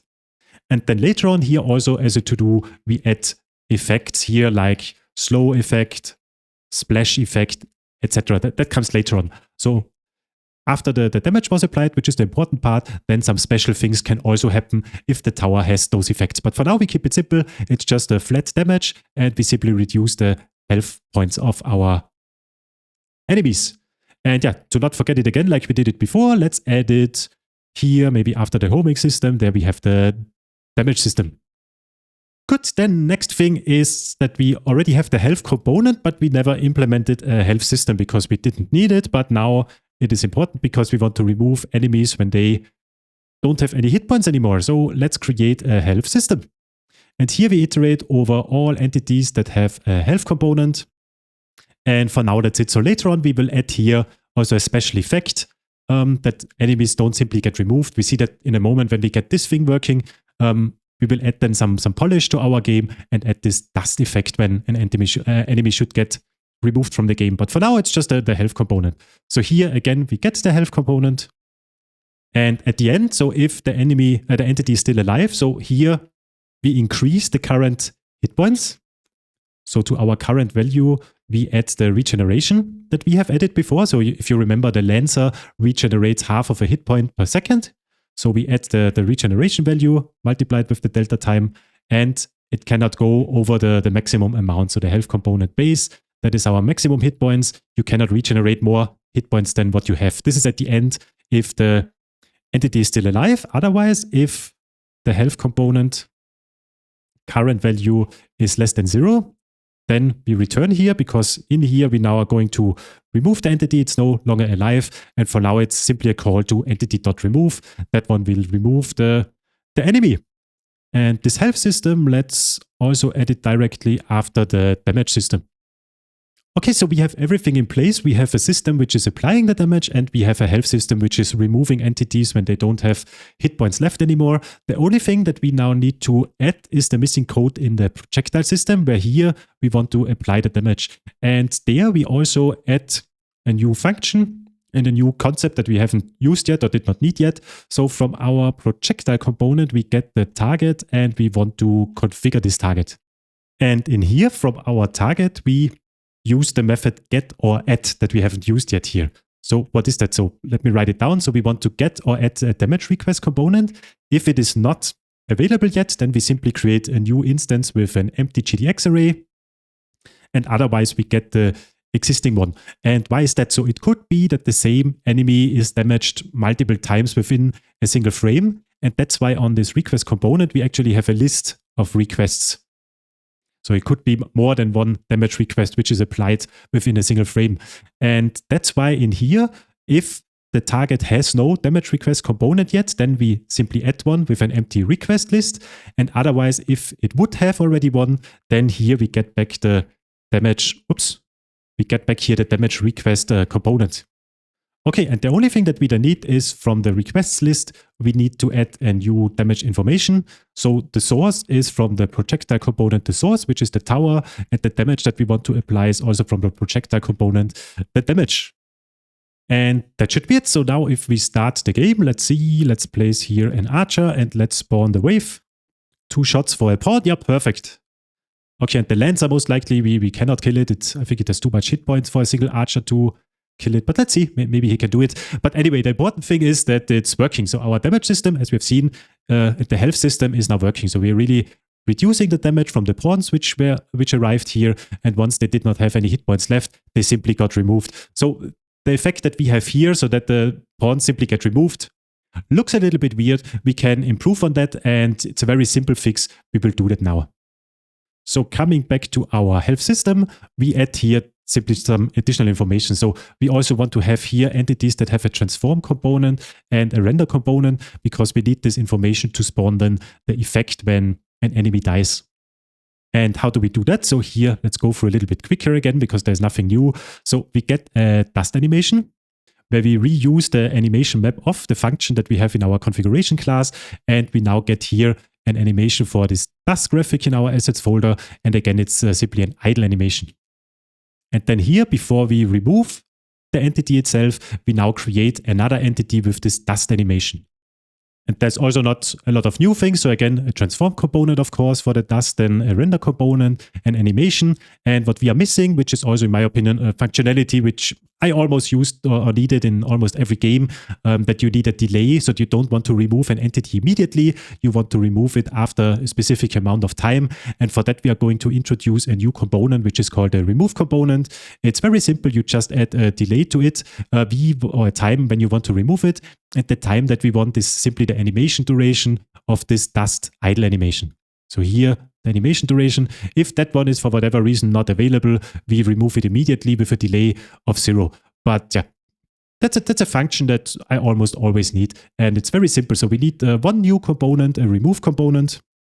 This remove component just has a delay, which is a float that we pass in here. And with that already in the health system, that one should compile. And the only thing missing now is the remove system, which iterates over all entities that have a remove component.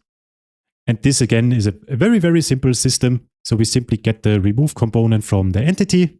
And then if the remove component, this one should be remove component. And if the remove component delay is less than 0, then we remove the entity and that's it.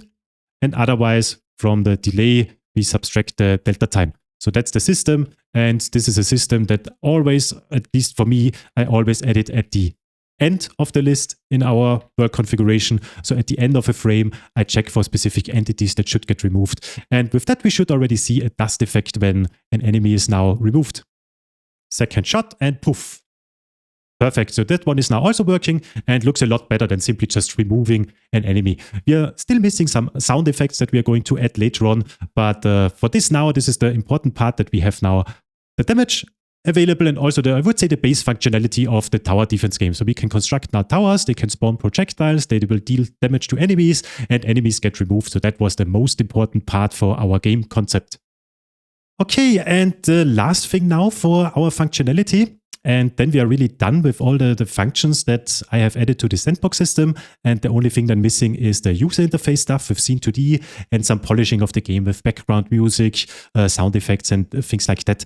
But for now, to make the towers more exciting and not just deal flat damage to an enemy, we also want to add effects to them, like a slow effect or a splash effect. And the way I implemented that is that I created a new type of components, which I called, so it's an interface, and I called it a damage effect component. And it's very similar to the component in Fleks, so it's a generic, and it extends the component class or interface from the Fleks library. That's it. And yeah, let's start with the slow effect. So we will create now a new component. Let's call that the slow effect. The important part here now is that this is not just a component, this is now a damage effect component. And the information that it has, so first of all, the percentage, so how much does it slow, and also a duration, so for how long does it slow. And how do these effects work? So the way I have implemented it, a tower will have a slow effect component when he can apply this effect to an enemy. And once he applies this effect, then the enemy itself will also have a slow effect component. And for example, his speed, the movement speed will be adjusted based on the percentage. We see that in a moment. And also in our configuration, so in the tower configuration, here we will now get also be able to configure a list of damage effect components that we then add in the construction system. But just to have then a second effect also available, let's also quickly create the splash effect. So splash effect is very similar. Again, a damage effect component. It has a radius, so how much will the damage splash in world units. Then the percentage, how much of the original damage will be applied to all these enemies which are in the range. And also a Boolean to configure if the splash effect will apply also other effects, like the slow effect, for example, if that one should also splash, or if that should not happen. So if apply effects is false, then the splash damage is just a damage amount and no other effects will be applied. We play around with that in a moment. So in our tower configuration class, as mentioned here, we will add then a effects list, which is a list of factory methods of a damage effect component, an arbitrary one, and by default it's an empty list, so you don't have to specify effects all the time for each configuration. And as an example tower, we can use the monk in here, and there we say this one has some effects, and it's a list of something. So the first effect that the monk has is a slow effect with a percentage of 50%, so it slows by 50%, and it slows for 2 seconds. And also another effect, it has the splash effect with a radius of 2, a percentage, so the damage that is applied here is just 25% of the original damage, and apply effects just to test it. We will apply the effects as well, so it will apply the slow effects to units in the area. We play around with that then in a moment. And finally, so in our construction system where we are creating the different towers in here, in our spawn construction tower method, there we also now apply the effects, and this effect list is mapped. So every effect is mapped to an effect instance like that. Good, and the only thing missing now is in our damage system. I think there, yeah, we had the to do here before. So here we now need to apply the effects when something is really happening. And the first method would be a general apply damage effects with the tower and the target itself.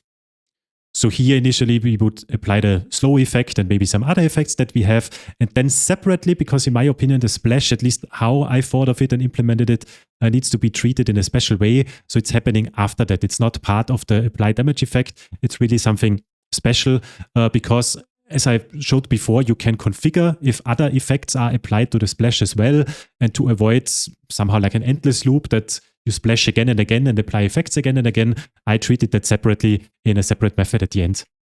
And here again, we need a method, and there we also simply pass in the amount of damage that should be applied.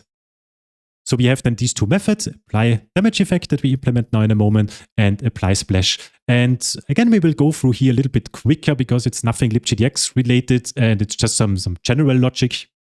So apply damage effects, we don't have a lot in here. For now, we just have the slow effect, and that's it. So that's why we create here a new method again, which applies the slow effect. And how does that work? So first of all, we check, does the tower have a slow effect? If not, then we don't apply the slow effect because the tower has no slow effect and nothing needs to be done. Then we check if the target already has a slow effect or not. Why do we do that? Because I implemented there a little bit of a logic. So if the target already has a slow effect and the percentage of the currently existing one is greater than the percentage of the one that the tower wants to apply, then the new effect has a higher slow percentage and we apply this one instead. Otherwise, if the percentage is equal to whatever we have now, then we simply restore or use the maximum of the both durations. So there's a little bit of a logic behind that, how slow effects would get stacked. That's basically that piece of code here. And otherwise, so below, if it doesn't have a slow component yet, then we need to add it. And there we simply take over the original values that the tower currently has. And this is the slow effect. And for the splash effect, it's a little bit similar. So we get the splash effect from the tower. If it doesn't have one, we return because we don't need to do anything. The splash damage is the original damage multiplied with the percentage of the splash effect component. And I called that primary target in the repository. And we need the target position because around that position, we check now for other enemies and apply the damage. So what we need again is an enemy family, like we had it in one of the other systems already. So it's simply all entities that have a transform component, a health component, and which are tagged as an enemy. And then we simply iterate over this entire family. So for each enemy, if it is exactly the primary target, then we don't do anything. Otherwise, if it's a different entity, then we check if the distance between this enemy and the target position is within the radius of the splash component. And if it is, then okay, so in the splash component, we can directly reduce here the health amount. We don't need the damage effect component again, or how do we call it? I think just the damage request component, exactly, because we are already in that system. So we are in the damage system, which is already iterating over these damage requests. And there we know that in the end, we just want to reduce the health amount. And for these splashed targets, we can here directly reduce the health amount. And we don't need to get the damage request component and add things like that here. Otherwise, so if the splash component applies effects, then we call the method from before, so apply damage effect, and that one will apply then slow effect and some other effects as well, but this time to this new target that was detected. Good, so that's it, what we are currently missing. So of course we apply the slow effect and do some logic here, but we don't actually do something with the speed of the enemy itself. So that's why we also, for every effect, then most likely in the future, for every effect, we will also have a system. So here it would be the slow effect system. And we iterate here over all entities that have a slow effect, that have a speed component, and that have a render component. And what do we need to do here? So first of all, we need to get the different components. So the slow effect component, the speed, and the color of the render component. Then from the slow component, the duration, we reduce the delta time. And if the duration is now less than 0, less than or equal actually 0, then on the speed component, the current value will be restored to the base value because the slow is gone. Then the color of the rendering component will also be restored to a white color. And also from the entity itself, we will remove the slow effect because the duration has ended. And otherwise, if there is still a slow there, then from the speed component, the current value needs to be adjusted to the base value multiplied with 1 minus the percentage of the slow component. And the color, we will change the color for slowed entities and tint it with a cyan color here. And then in our game screen, we just need to add now this slow effect system. So maybe here, after the health system, we add the slow effect system. Good, and if we now start our game and we place the monk, then we should see that enemies get blue and slowed. Perfect, and also perfect. Also the splash was working. And yeah, once this pawn here is down and the lancer is down, we can spawn some other pawns now. When they get in range of the lancer, you see that here all of them are getting slowed correctly via the splash radius. So that seems to work. Perfect. Let's play quickly around with that. So in our tower configuration, if we say apply effects to false, then the slow effect should no longer splash to multiple enemies. Looks good. So now we just have this lancer finally slowed, and when the pawns get in range here. So the splashing of the effects is then also no longer working. So this boolean that we have introduced for that works well. Perfect. Good. So almost the last chapter, I think one before the last, we will do some polishing of the game before we dive into the scene2D topic with the user interface and just small things that we are currently missing. So I want to play some background music when the game is starting, also some sound effects when the projectiles are created and things like that, or are applying some damage. And also we are currently missing this range indicator of the tower when they are getting placed or are constructed. And those things we are going to introduce now in this chapter. So let's go to our game screen. So how can you play music in LibGDX? I would say it's quite simple because the only thing that you need to call is from the GDX audio, the new music method in here, and there you pass in a file handle. So in our case, it would be in the assets music folder, and the music that we are going to use is called Adventure Begins, and it's in OGG format, and it's an internal file handle. So here in our assets folder, there's a music folder, and there we have that file in here. Just copy it once more to be safe. And with that, we have a music instance in LibGDX, and music is the object that you want to use for sound or music tracks, which are longer. For single sound effects like a shoot or damage effect or whatever, there is another class, which not sure if I can write it down here. So it would be GDX audio and then new sound instead of new music. We come to that in a moment. But for longer tracks, you use the music itself. So with that, we simply load the music. And then, of course, in the dispose method, we need to dispose the music. And what we haven't done yet, we haven't started it yet. So in our show method, maybe at the end here, with the music, there are a couple of methods available. I think the most important ones that you need almost all the time, and also for that specific game, is the volume, because normally, at least for me, the music is always very loud, and the volume is a value between 0, which would be that you don't hear the music at all, and 1 would be 100%. So let's change the percentage, for example, to 50% or to 25%. Then there is a value if you want to loop the music. So when it is at the end, that it automatically starts again. If you set looping to false, it will just play once and that's it. And finally, you can play a music, and you can also stop a music. And also add, for example, a completion listener if you want to react when a music is finished, things like that. But for us, for now, we just keep it simple. We just set this volume, we set it to looping, and we play it. And now when we start the game, you already have now the background music available. And if the music would stop, then it would simply start again because we have this looping set here to true. Okay, then another thing which makes our game feel more alive is that we have some sound effects when the projectiles are spawning off our towers. And for that, what I did, that simply on the attack component itself, there we have a reference to a so-called sounds that I just mentioned before. And the sound class in LibGDX is the one that you will use for just some short playing sound effects, which are usually in the wave format. So in our sound folder, you see there are a couple of sound effects available, and they are in the wave format. The format itself needs to be in a specific format. I think it's, 22,000 kilohertz are supported, maybe 44,000, but there you will notice that. So if your wave file is in a wrong format, the game will simply crash and tell you that the format is incorrect. Then you just convert it. I usually use just some online conversion tool or Audacity for that to convert it to another format, and then it's working. So there are some limitations. With music, I know you can use OGG and MP3, and for sound effects, normally I always use wave files, and that's it. And yeah, so these sound effects now need to be configured with our tower. So in our tower configuration here as well, for the sound effects, our attack factory method here gets a sound as an input because we need to pass it to the constructor of the attack component. And also in here, we configure what kind of sound effect that should be. And here we need to adjust then. So all these factory methods, we get in here the sound, and the last argument is the sound effect, which we set to the sound gets passed in here. And for example, for the warrior, we will use the sound sort.wave. And like that, we also need to adjust now the archer and the monk with the other sound effects. Just take over the code from the repository because now everything that is in the repository is also in here.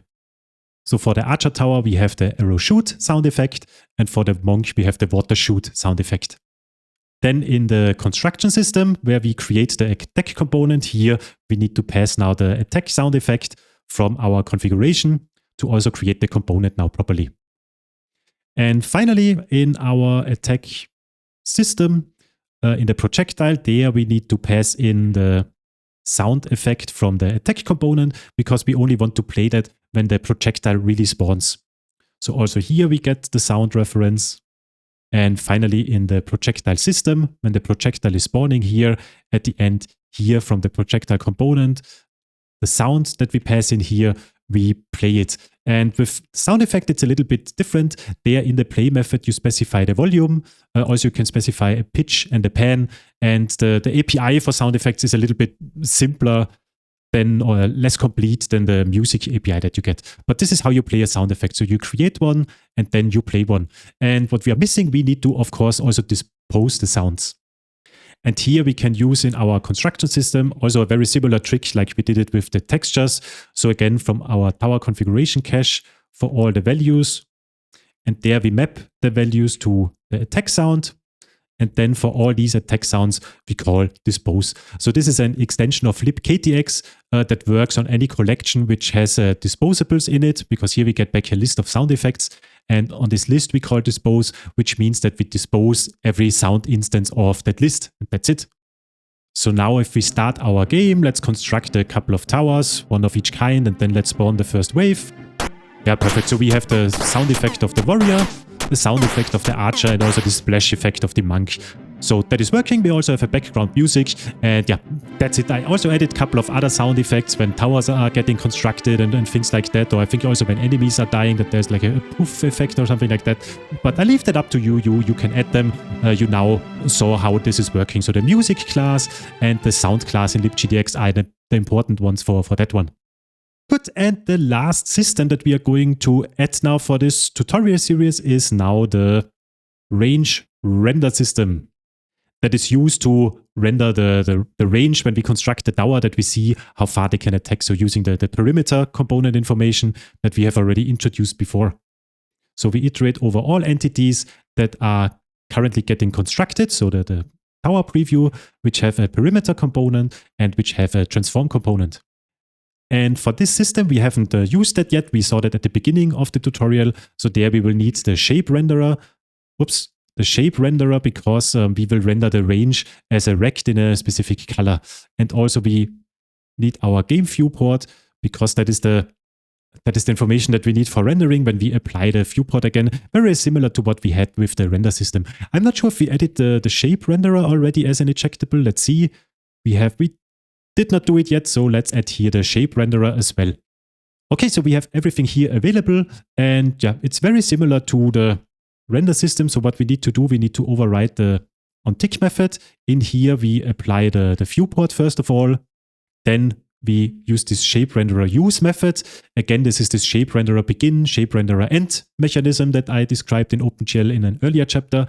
So here we use then this shape renderer. The shape type that we are going to use is a filled shape type, and we also need to pass in here the camera of the viewport. And finally, in here we are going to render then the different tower entities. And yeah, maybe before the loop up here, we also set the color that we use for rendering. And there I use the bluish color. So red is 0, green is 0.8, blue is 1, and the alpha value is also 1. Okay, then down here we need the position and size information of the tower, the range, and we define a thickness of the box, which is 0.05 thickness with 2s. And what we do now, we simply render now 3 rects with a filled color. We render 1 rect at the bottom, 1 at the right, 1 at the left, and 1 at the top. And yeah, with the filled information and with the box thickness, we can define how thick the range should then be. So how does that work? So x is from the position x minus the range, and the width is 2 times the range plus the size. So that one should be familiar to you, because this is exactly what we used in the perimeter system to detect if an enemy is within a specific range. So this is the information that we need for the rect. And then in the end, from the shape renderer, we call the rect method. And the first one is at position X, Y, has the specified width and a thickness, and that one would be the bottom rect. And similar to this one, let me quickly add the other remaining ones. That one would be the top rect, that one would be the left one, and that one would be the right one. So this is the information that we need to pass in here. And the only thing missing now for the range render system is that at the end of the game screen, so after our render system happened, there we want to add this range render system, because the rendering of the range should happen after all our other entities are rendered. Otherwise, we don't see the range at all. And now we should already see that. So when we now press 1 to spawn our warrior, we now have this range indicator how far it can attack. Then for the archer, we have this range here. And for the monk, we actually have quite a huge range, which is that one here. So this range rendering is now also working. Great.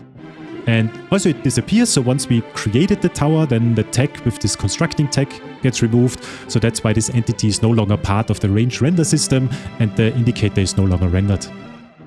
And that's it. So functionality-wise, the game itself is done with that. So we have a spawning wave, we can configure it. We have the towers with the construction, we have the projectile system with the damage that is applied, and all of that is now working. The only thing that is now missing is the user interface part. And there together we are going to develop the game user interface so that we have on the bottom left this banner where we can select what kind of tower we want to build. In the middle, the spawn wave button to spawn the wave. And on the bottom right, this configuration for the enemies that we want to spawn. I skipped the main menu user interface because that one is then very similar to what we are going to develop together, and you can check that out in the online repository. But yeah, that's almost it, almost at the end of this tutorial. So the last thing that we are going to implement now is the game user interface, as just mentioned before. And for that, we are going to need Scene2D, which is the user interface part of LibGDX. And in my opinion, it's the, I would say, most complicated part of LibGDX in general.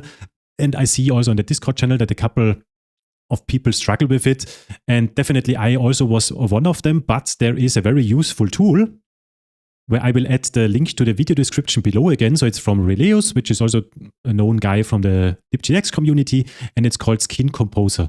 And simply there from the releases, if you work on a real game and real user interface, download the jar, which one that you need, and then just use it.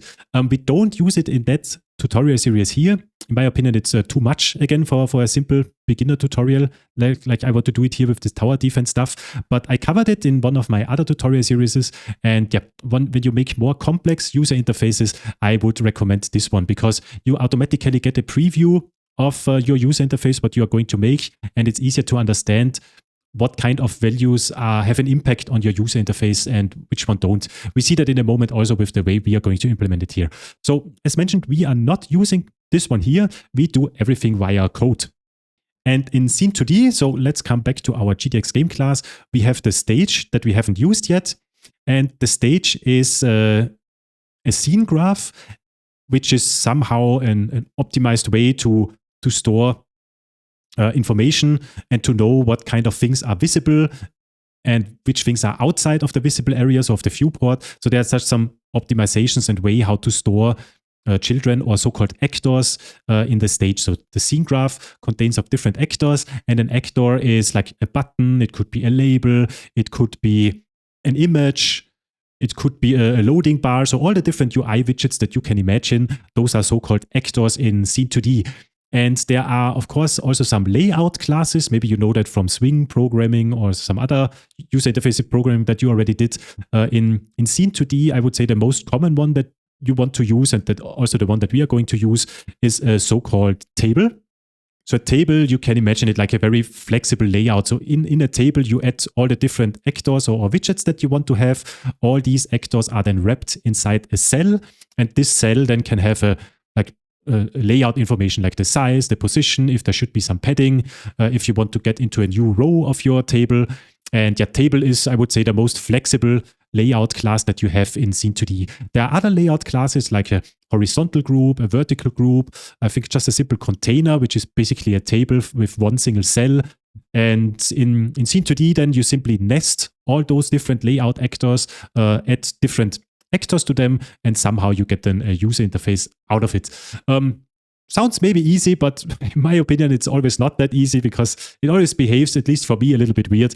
But nowadays, I can usually get to the goal that I want to achieve, and that's the important part. And definitely, just to mention it once more, with Skin Composer, it's a lot easier to develop user interfaces.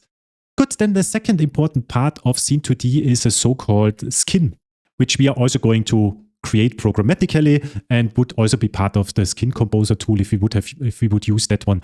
A skin is basically a container for how your different actors, so a button, a label, and so on, should look like. Because every actor in Scene2D, just as an example, let's take the label. So this is the label class in Scene2D, and every actor has a so-called style, which would be the label style. And there you define, for example, for the label, what kind of font you want to use, what is the color of the text, and maybe a background that should be rendered with your label. And this information, so the style itself, is part of the skin. So you simply define a skin with different label styles. So every style has a name. There's always the default style, which is really the string default. And for every style, you should have at least one default style. And of course, you could have multiple ones. So for label, again, you might have a title style, which is just a bigger font, maybe a different color, things like that. Then the default style, which is maybe for just to render normal text. Then maybe a tiny label style for small text, and so on. So how it works, the skin has this different style informations, and then this style information gets passed to the different actors, like the label, and then the label knows what or how it needs to get rendered because it has the information of the font, so the text that should be used, the color, and the optional background. So this is the base concept how Scene2D works. And now I really want to get into the programming part. I think that makes it then easier to understand it. So as mentioned, the important part, or the thing that we should start with, is the skin, because we need to define how our actors should look like. And if we don't define the different styles, then Scene2D doesn't know how to render things. And for all of that, we are going to create a new package that we call user interface. And in that package, we create a new class, which is called GameSkin. And the GameSkin extends the skin class from Scene2D. And there we have a constructor. And in this constructor, we are now going to define a couple of things. So the first thing that we want to know, which is very basic stuff, is that we want to generate and also register, this is how it's called, the font. So how do we want to render text? And in this example, we are going to use a so-called TrueType font. So in the assets user interface package, there's a TrueType font called Elegard, and this TrueType font we are going to use for rendering text. There would be another option, which is called a bitmap font in LibGDX, which is just normally a PNG file, so a graphic that contains all the different characters, numbers, special characters that you need, and a separate FNT file, so a font file, which defines where you can find the different characters. So for example, where is the capital A, where's the lowercase a in that graphic, and with that kind of information, so the PNG file plus the FNT file, LibGDX knows how to render things, and that is called a bitmap font. And in contrary, there's the TrueType font, which is just the TTF file, and out of this file, we can create bitmap fonts. And in my opinion, that's the easier way to handle fonts and also more flexible approach. And how does that work? So first of all, we need it's called FreeType font generator, and there we use the FreeType font generator class. And maybe you remember it, but that was very, very early in the tutorial at the beginning when we had the setup. There we added the TrueType font extension to our project. And this FreeType font generator is out of that dependency.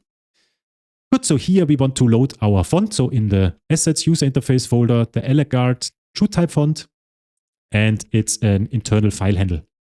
And now to the skin, there is this add method. So that one adds a specific resource, I think it's called a resource, to the skin. And when you dispose the skin, then all these resources which are registered to the skin are disposed. So it's like a container for disposables. And in addition here for Scene2D, a container for different styles and other resources like a bitmap font that we need for user interface rendering. And yeah, as mentioned before, so there's always a name linked to the resource, and I usually define them, or at least here, I define them in the companion object. So we will have a small font, and there from our FreeType font generator, we call the generate font method, and the size of the font that we want to have is 32. So generate font is a LibKTX extension that we have here at the top. And the second font that we are going to need would be the default font, and that one has a size of 48.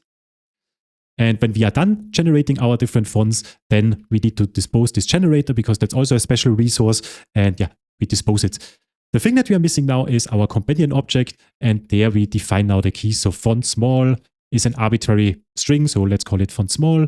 And font default is here FNT default or just default. I think this is for default, the typical string that is used in Scene2D internally, if I remember correctly.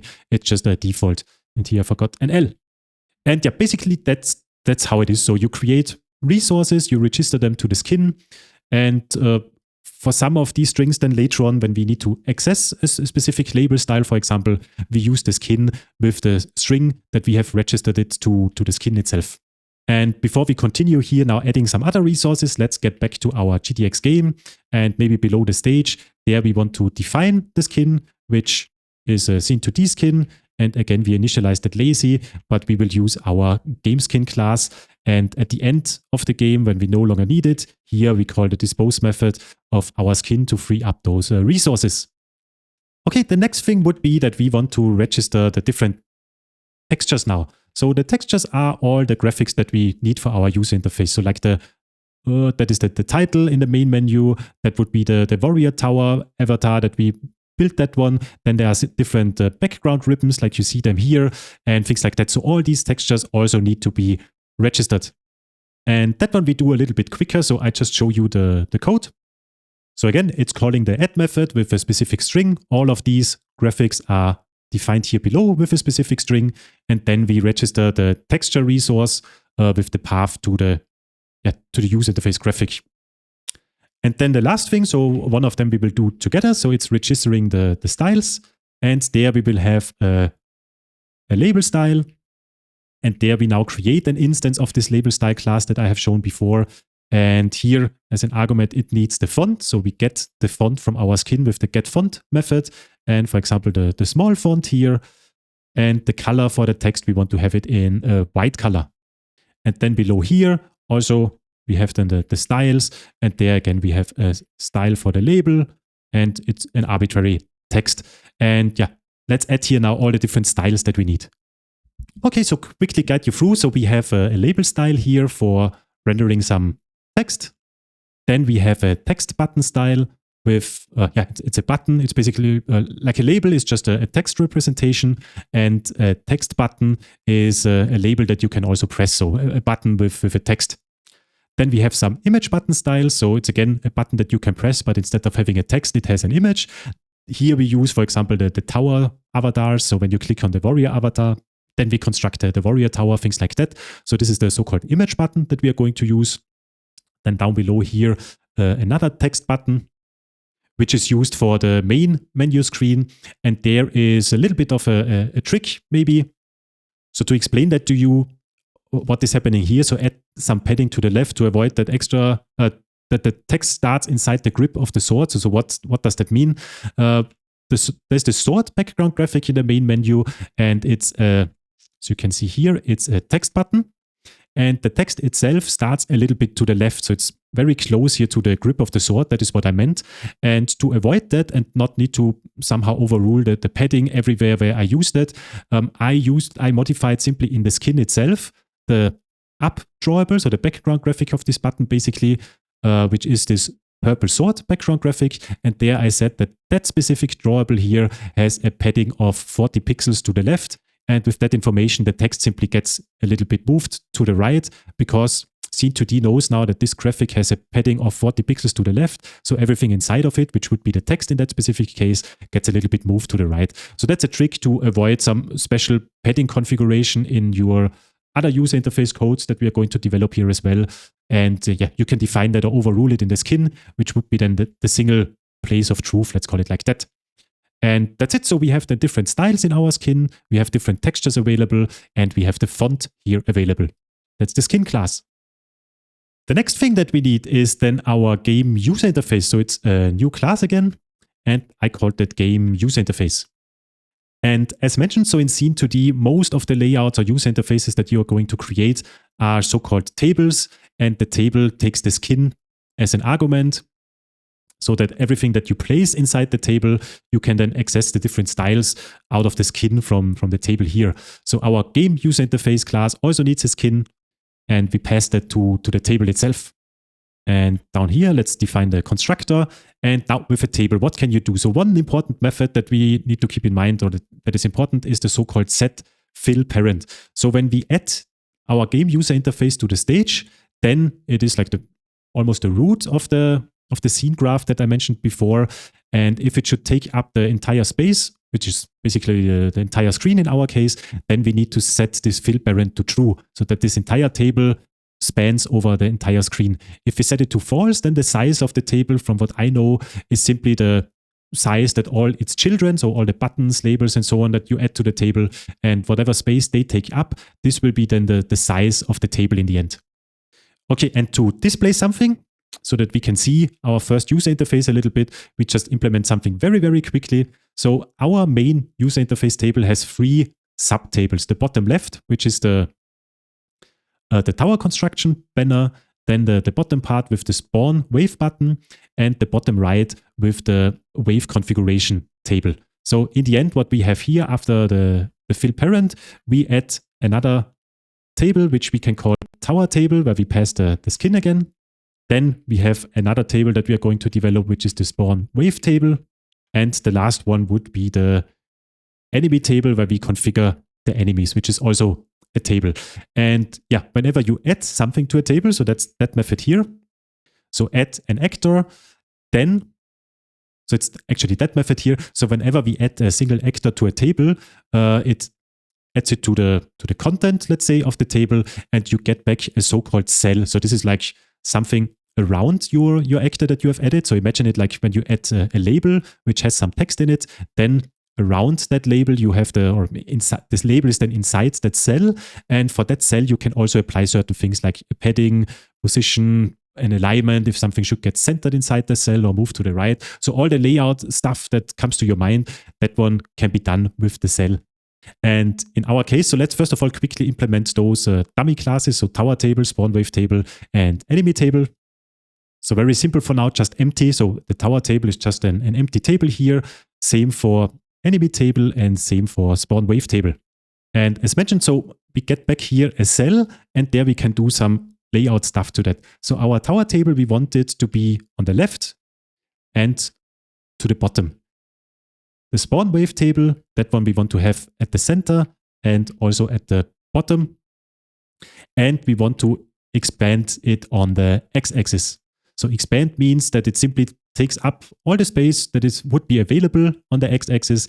It takes that space, but it considers, of course, other things which are in the same row, which would be in our case the tower table and the enemy table. So whatever space is available after those two tables are placed inside the table, then the spawn wave table takes up all the remaining space here.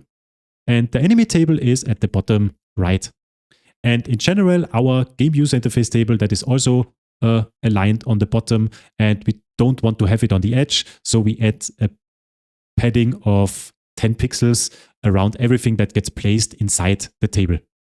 Okay, and to see something now, what we can do, so for our tower table, let's also add here the constructor. And another important method for a table is the background. So you can set a background graphic for your table, and there we will get it from the skin with the so-called getDrawable method. And from our game skin, there we use the yellow ribbon as a background graphic for the tower table.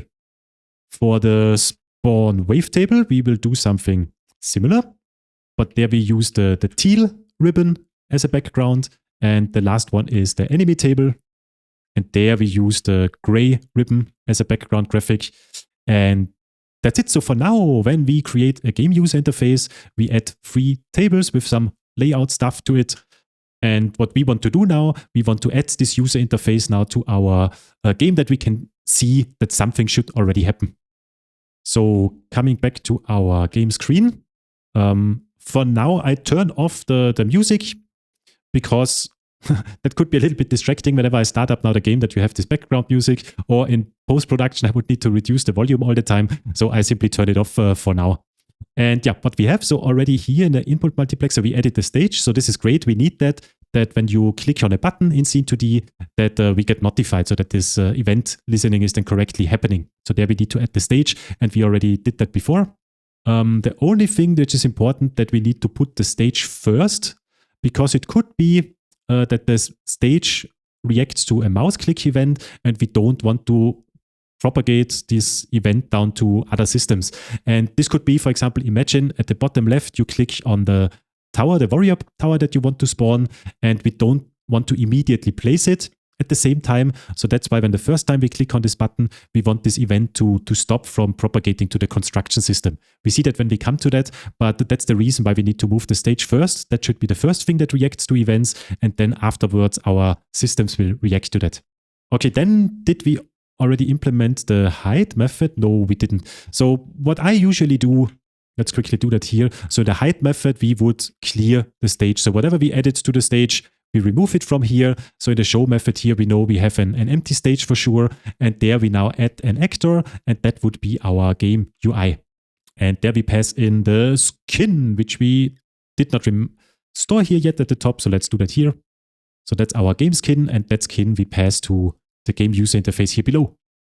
Good, and what we are missing, so if you remember it maybe from the project setup initially, we had a code which was related to Scene2D, where maybe you remember it, stage.act and stage.draw, and these things are currently missing somewhere.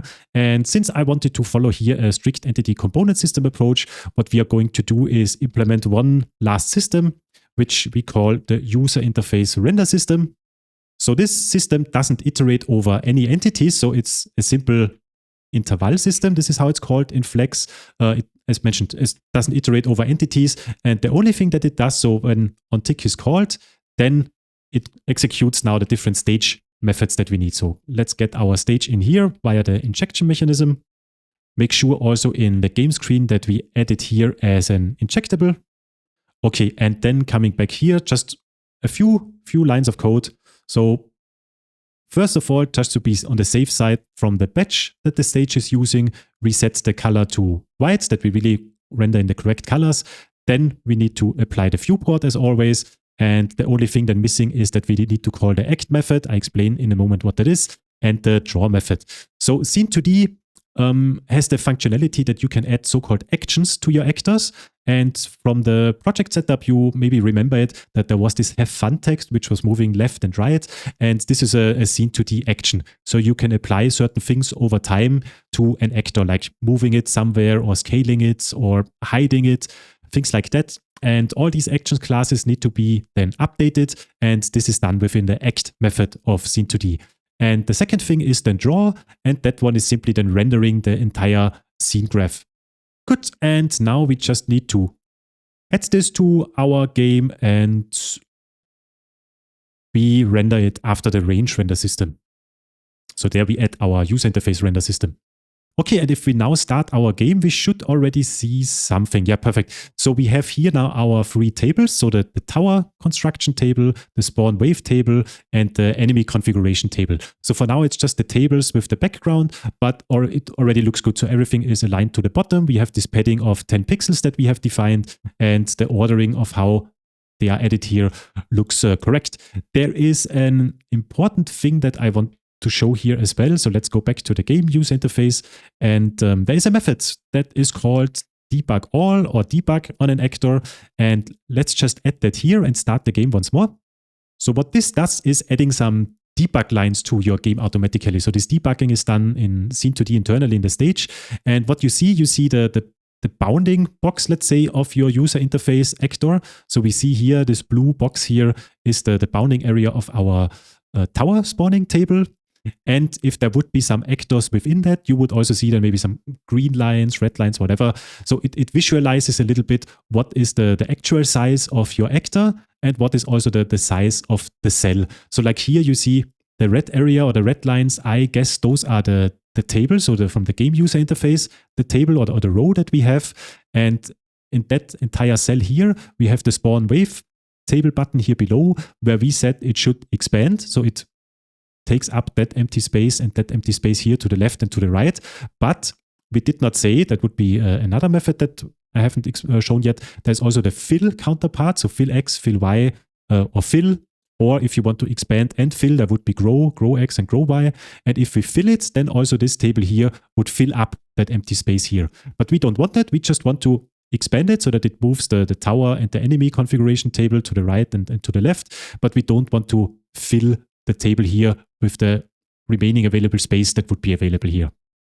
Yeah, I think this is so far the important parts. Let's simply recap before we do further implementation here with our user interface. Let's also remove the debug line here. So we have a stage, the scene2D stage, which is responsible for the user interface. Then we always have the skin, which defines how our different user interface widgets, or so-called actors in that case, should look like. And in scene2D, most of the time, you have layouts with so-called tables, and you can nest these tables as you see it here. So in that table, we have the tower table and so on. And with that nested layout configuration, you are then creating the different user interfaces in LibGDX. And yeah, what we are going to do, we will develop together the tower table that you have an example for that, but the spawn wave table and the enemy table, I skipped that because everything that you learn in the tower table it's the same than what we do then in spawn wave and enemy table. So there's not a lot that you can learn. And the final code, you can find that on the GitHub repository. Okay, so let's implement the tower table so that we do something in here and add some buttons and also this cursor with the action that we know what kind of tower was selected for the last time when we constructed something. And yeah, we will implement that now in the tower table class. So first of all, we need to define the towers which should be created. And for simplicity, I simply did that directly here in that class. And the way it's working, so from our game skin, we get a specific style of it. So in that case, it would be the style warrior button, and we link that to the warrior tower. Then we have the style of the archer button, and we link that to the archer tower. And finally, we have the monk button, and we link that to the monk tower. And for all these towers, we iterate over them. And what we have here, so first of all, we get the style name, that is the first part of this list, and the second part is the tower key, so that we know what kind of tower we want to construct. And for now, let's keep it simple. Let's just add the tower buttons that we can click on them. And then as a second step, we make it a little bit more beautiful and add this cursor flashing effect that we see what kind of tower was selected. But for now, we just add the button.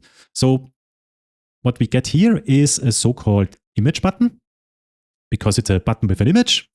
We get that out of the skin. And we have the style name here, which would be this warrior button, the archer button, and the monk button. So those are the names in the skin linked to this image button style. And we get it out of it like that. So from the skin, we pass in the style name, and then we get the correct image button with the correct graphic. Then for this tower button, we want to react when it gets clicked. So on click event, we get the event itself. And here's the special case that I mentioned before. So from the event, we will call the handle method. So that way we tell scene2D and also I think LibGDX, the input multiplexer most likely, that this event was already handled and we don't want to propagate it further down the listener chain. So we don't pass this specific mouse click event when the click on this tower button is happening. We don't pass that to our construction system. And then in the end, so here we have then a method. Let's make that a separate method. So on tower button clicked, and there we pass in the tower button itself and also the tower key. So the tower that we want to construct. So let's implement this method. Okay, but continue here at the top once more. So in the end, with that button, we want to add it to our table. And we give it a size of 80 pixels. And also we give it a padding to the bottom of 10 pixels. And now in this tower button clicked, so there will be some special code regarding to the selection cursor. For now, we want to just call our construction system to construct the tower. And there are a lot of different approaches how you can do that. There is maybe you've heard of that, there's a model view controller pattern. There is what I normally use in games is a model view model approach to interact between the user interface and your model. But in that specific tutorial series, we will keep it very simple. You can imagine the game screen like our controller, the model is our entity component world, and the view is now here, this tower table. And in the end, what we need, somehow we need a lambda function, so a callback function that we need to pass to our tower table in here.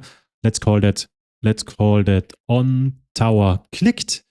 This method gets the tower key, so which tower was clicked, and it does something. So it returns unit. And in the end, down here we then say this on tower clicked, and we pass the tower key. And somehow now this callback function, we need to pass it to the tower table. So let's copy that here. We also need to provide that to our game user interface. So there we don't need to store it. We just need to pass it to our tower table. And in the end, all the way back to our game screen. And there this on tower clicked is simply from our game screen, the construct tower method. So like that. So whenever we click a tower button, then we end up in this method here in the construct tower method. So the game screen somehow works like a controller in the model view controller pattern, if you want to view it like that. And that's it. So coming back to the tower table, I think everything here now is compiling. And already when we click now the tower button, we should now build towers via those buttons. Also, we can remove now the stuff here. So we don't need to construct towers anymore with the keyboard input. We can do that very soon with our user interface buttons. So let's start our game. And yeah, we see here the three different tower buttons here. When we click on the warrior, we can construct the warrior tower, with the archer tower. And when we click on the monk tower. And also when we click on that, we don't construct the towers here below. We really just swap the towers out. And when we click again, then we build the towers here. So this is already working. That's nice. And the only thing missing now would be now some nice effects. So the selection cursor, which is also a good example for a scene2D action, because we scale and move this cursor a little bit over time. And for that, we can use scene2D actions. Good. So coming back to our tower table. So here we have the button. And up here, we want to create now these selection cursors. So I just called it cursor. And the cursor is simply an image. And the image is another scene2D actor, which needs some texture or drawable. And in our case, we get a drawable. And from our game skin, it is the selection cursor. You quickly saw it here. There are a lot of other things in Scene2D as well, like for example a 9 patch, which is in my opinion also something important that you need to know. We don't use that here in that tutorial series, but just if you ever find a problem that your graphic gets stretched and it doesn't look good anymore, then have a look at 9 patches. I covered that also in my other tutorial series here, but in that specific video here, in this beginner series with the tower defense, we don't cover it, we also don't need it, but important that you have heard of it, it's the 9 patch, so this is an important one. Another one is the drawable that we have seen now a couple of times. To put it simple, you can simply imagine it like the texture and texture region that we already worked with, but inside Scene2D, there is this drawable extra class, which does some extra stuff related to user interfaces. And yeah, so there you need this drawable, but you can imagine it simply like a texture or texture region, to put it very simple.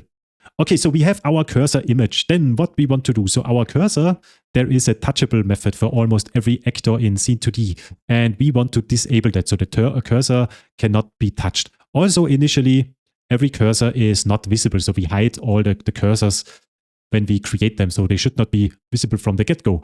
Then we want to add an action to our cursor. So there's cursor, and then there is an add action method. So from before, let's come back to our user interface render system. When we call this act method, then all the actions that we are going to create now, they get then updated with the delta time information. And with actions, we can now do cool things like scaling this cursor, moving it around, hiding it, change the color over time. There are a lot of different things. And all the actions that you need are in the so-called actions class. And there you get access to the different things which are available. And the one that we need here is the forever action, because we want to repeat a specific action forever. It should never end. And the action that we want is a so-called sequence. So a sequence of actions. And the first action is a parallel action. So there are 2 actions in parallel. And the first action is a scale by. So we scale the cursor by 15% over quarter of a second. The second thing that happens in parallel, we want to move the cursor by -5 pixels, again, over the duration of a quarter of a second. And the second sequence, so after that scaling, we have another parallel action. And in the next action, we need to scale it back. So we scale it by -15% over the duration of a quarter second. And we also move the cursor back by those 5 pixels over the duration of a quarter second. Okay, just that you also heard of that, there would be some LibKTX extensions. So we could define the cursor action up here in a similar way. So we can import, for example, for all of these, and you could write it like, So we could write that with LibGDX extensions in a different manner to make it a little bit shorter. Let me import these actions here. So we could have here then, for example, a sequence. In this sequence, we have the parallel action, and we also have the other parallel action. And then we can write here repeat forever. And this would be the LibGDX extensions, how you could write it. Also, if something happens after another, so like this sequence here, you can also write it like, let's remove that. So you have then the parallel action, then we have another parallel action, and then, for example, we could wrap it in some brackets and call here repeat forever. So those would be the LibGDX extensions. Whatever syntax you prefer, just use it. I just wanted to show it here.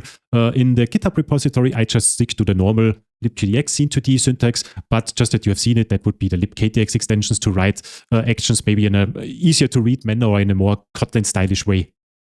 Okay, then we want to add now this button, but also the cursor to our table, but they should be on top of each other.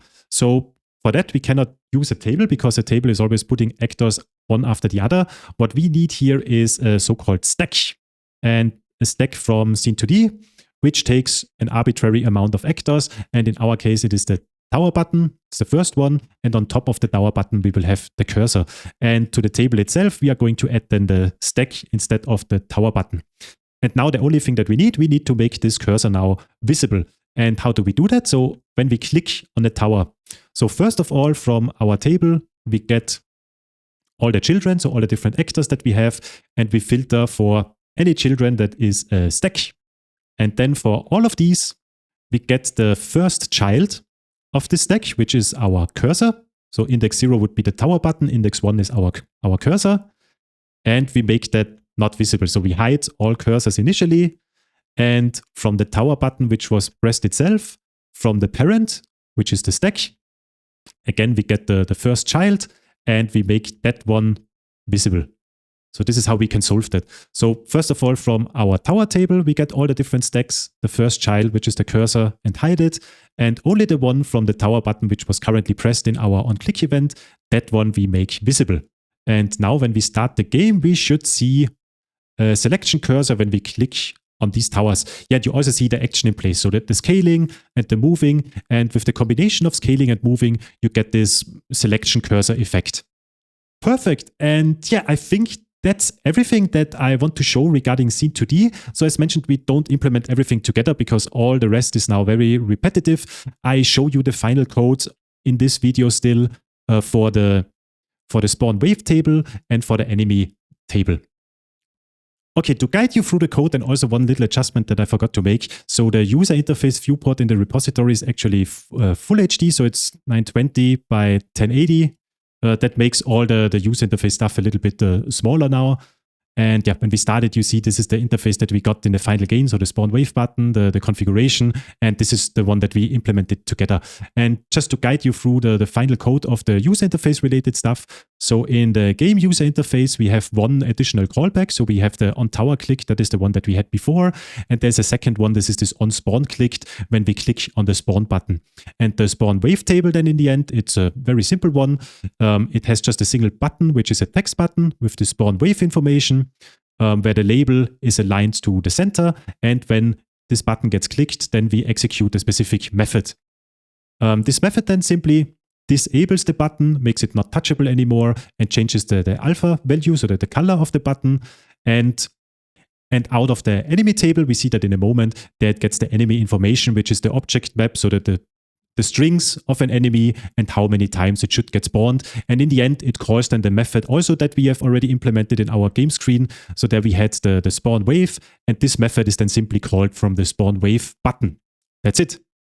And yeah, when the wave is spawned, then the spawn system will call this enable spawning again, so that the button gets enabled again and you can click it again. So this is how it works. And the last thing in our game user interface would be the enemy table. That's very similar to the tower table. So we have a configuration of enemies, which is a triple. So it's the skin style, it's the enemy key, and the amount, how many times it should get spawned. So by default, the pawn gets spawned 5 times and the lancer 1 time. And in the end, we add then again another table. So there we have the text counter to visualize how many times a specific enemy gets spawned. That's a label in Scene2D. We have a down and up arrow, which is an image button to increase and decrease the amount. And in the end, this is again a nested inner table to configure then the enemies. So to show that to you once more. So down here, that area is another table. So the avatar of the enemy, which would be the pawn. Then with the down and the up buttons, we can configure the label. So how many times an enemy should get spawned. It doesn't go below 0, but it allows you to go over 10, for example. And yeah, in the end here, you configure everything. That would be the enemy table that we have seen here. And with that, that's it. So the main menu screen, I skipped that. Just have a look at the code on the GitHub repository. It's very simple and there's nothing that you will learn from that. I hope you had some fun. It was, for me personally, an exciting project. I thought it was way less effort than it was then initially. I mean, it was not a huge amount of effort. I think I worked 3 or 4 evenings on it. So in total, I don't know, maybe 6 to 8 hours. I don't remember it anymore exactly. But I thought it's a little bit easier. But actually, tower defense has quite a lot of functions then in the end. Like, for example, how do you apply damage? Do you use the projectiles? How should the projectiles behave? The splash effect, how should that one work? So there were a lot of tiny little details that I had to figure out and was, for me personally, a lot of fun. I never did the tower defense. And now I know a little bit more how it would work and what are the problems with it. Also, as mentioned, so this was more like a beginner kind of tutorial series, also for an entity component system introduction. There are a lot of more advanced topics, how you can increase the performance of your game.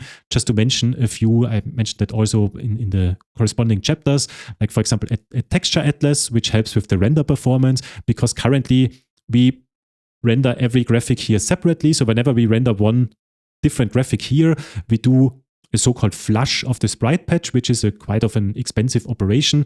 In that very simple game, it doesn't really matter. But in a real game, you try to avoid that. And that's why you put all these graphics into a single big image. And that is a so-called texture atlas. So this is just to mention one of the optimizations which are important for a real game. Another one would be the object pooling that I mentioned. The third one would be that most likely you don't want to iterate over all enemies all the time. You would have more like a more optimized approach, like as I mentioned, maybe have just the path cells as grids and store in those path cells the enemies which are currently there available. And with that, you don't need to iterate over all enemies all the time. You just need to know what kind of paths are within tower range and only check in those path cells if there are entities available, enemies available or not. So there are a lot of different optimizations that you could make to that game. Also, I think it's a very good starting point to expand there further. So you can add additional effects, like, I don't know, maybe a fire damage, which burns an enemy over time. You can update the spawning logic, that they're not spawning one by one and not ordered by health, so that they spawn in a different manner. Maybe you can add levels to it. When one level is completed, you unlock the next level, things like that. So there's a lot of functionality that you could add to this game. And yeah, with that, I will close and wrap everything up now. I hope you had some fun. Let me know in the comments if you enjoyed it, and have a nice rest of the week, weekend, whatever day you have. Bye-bye.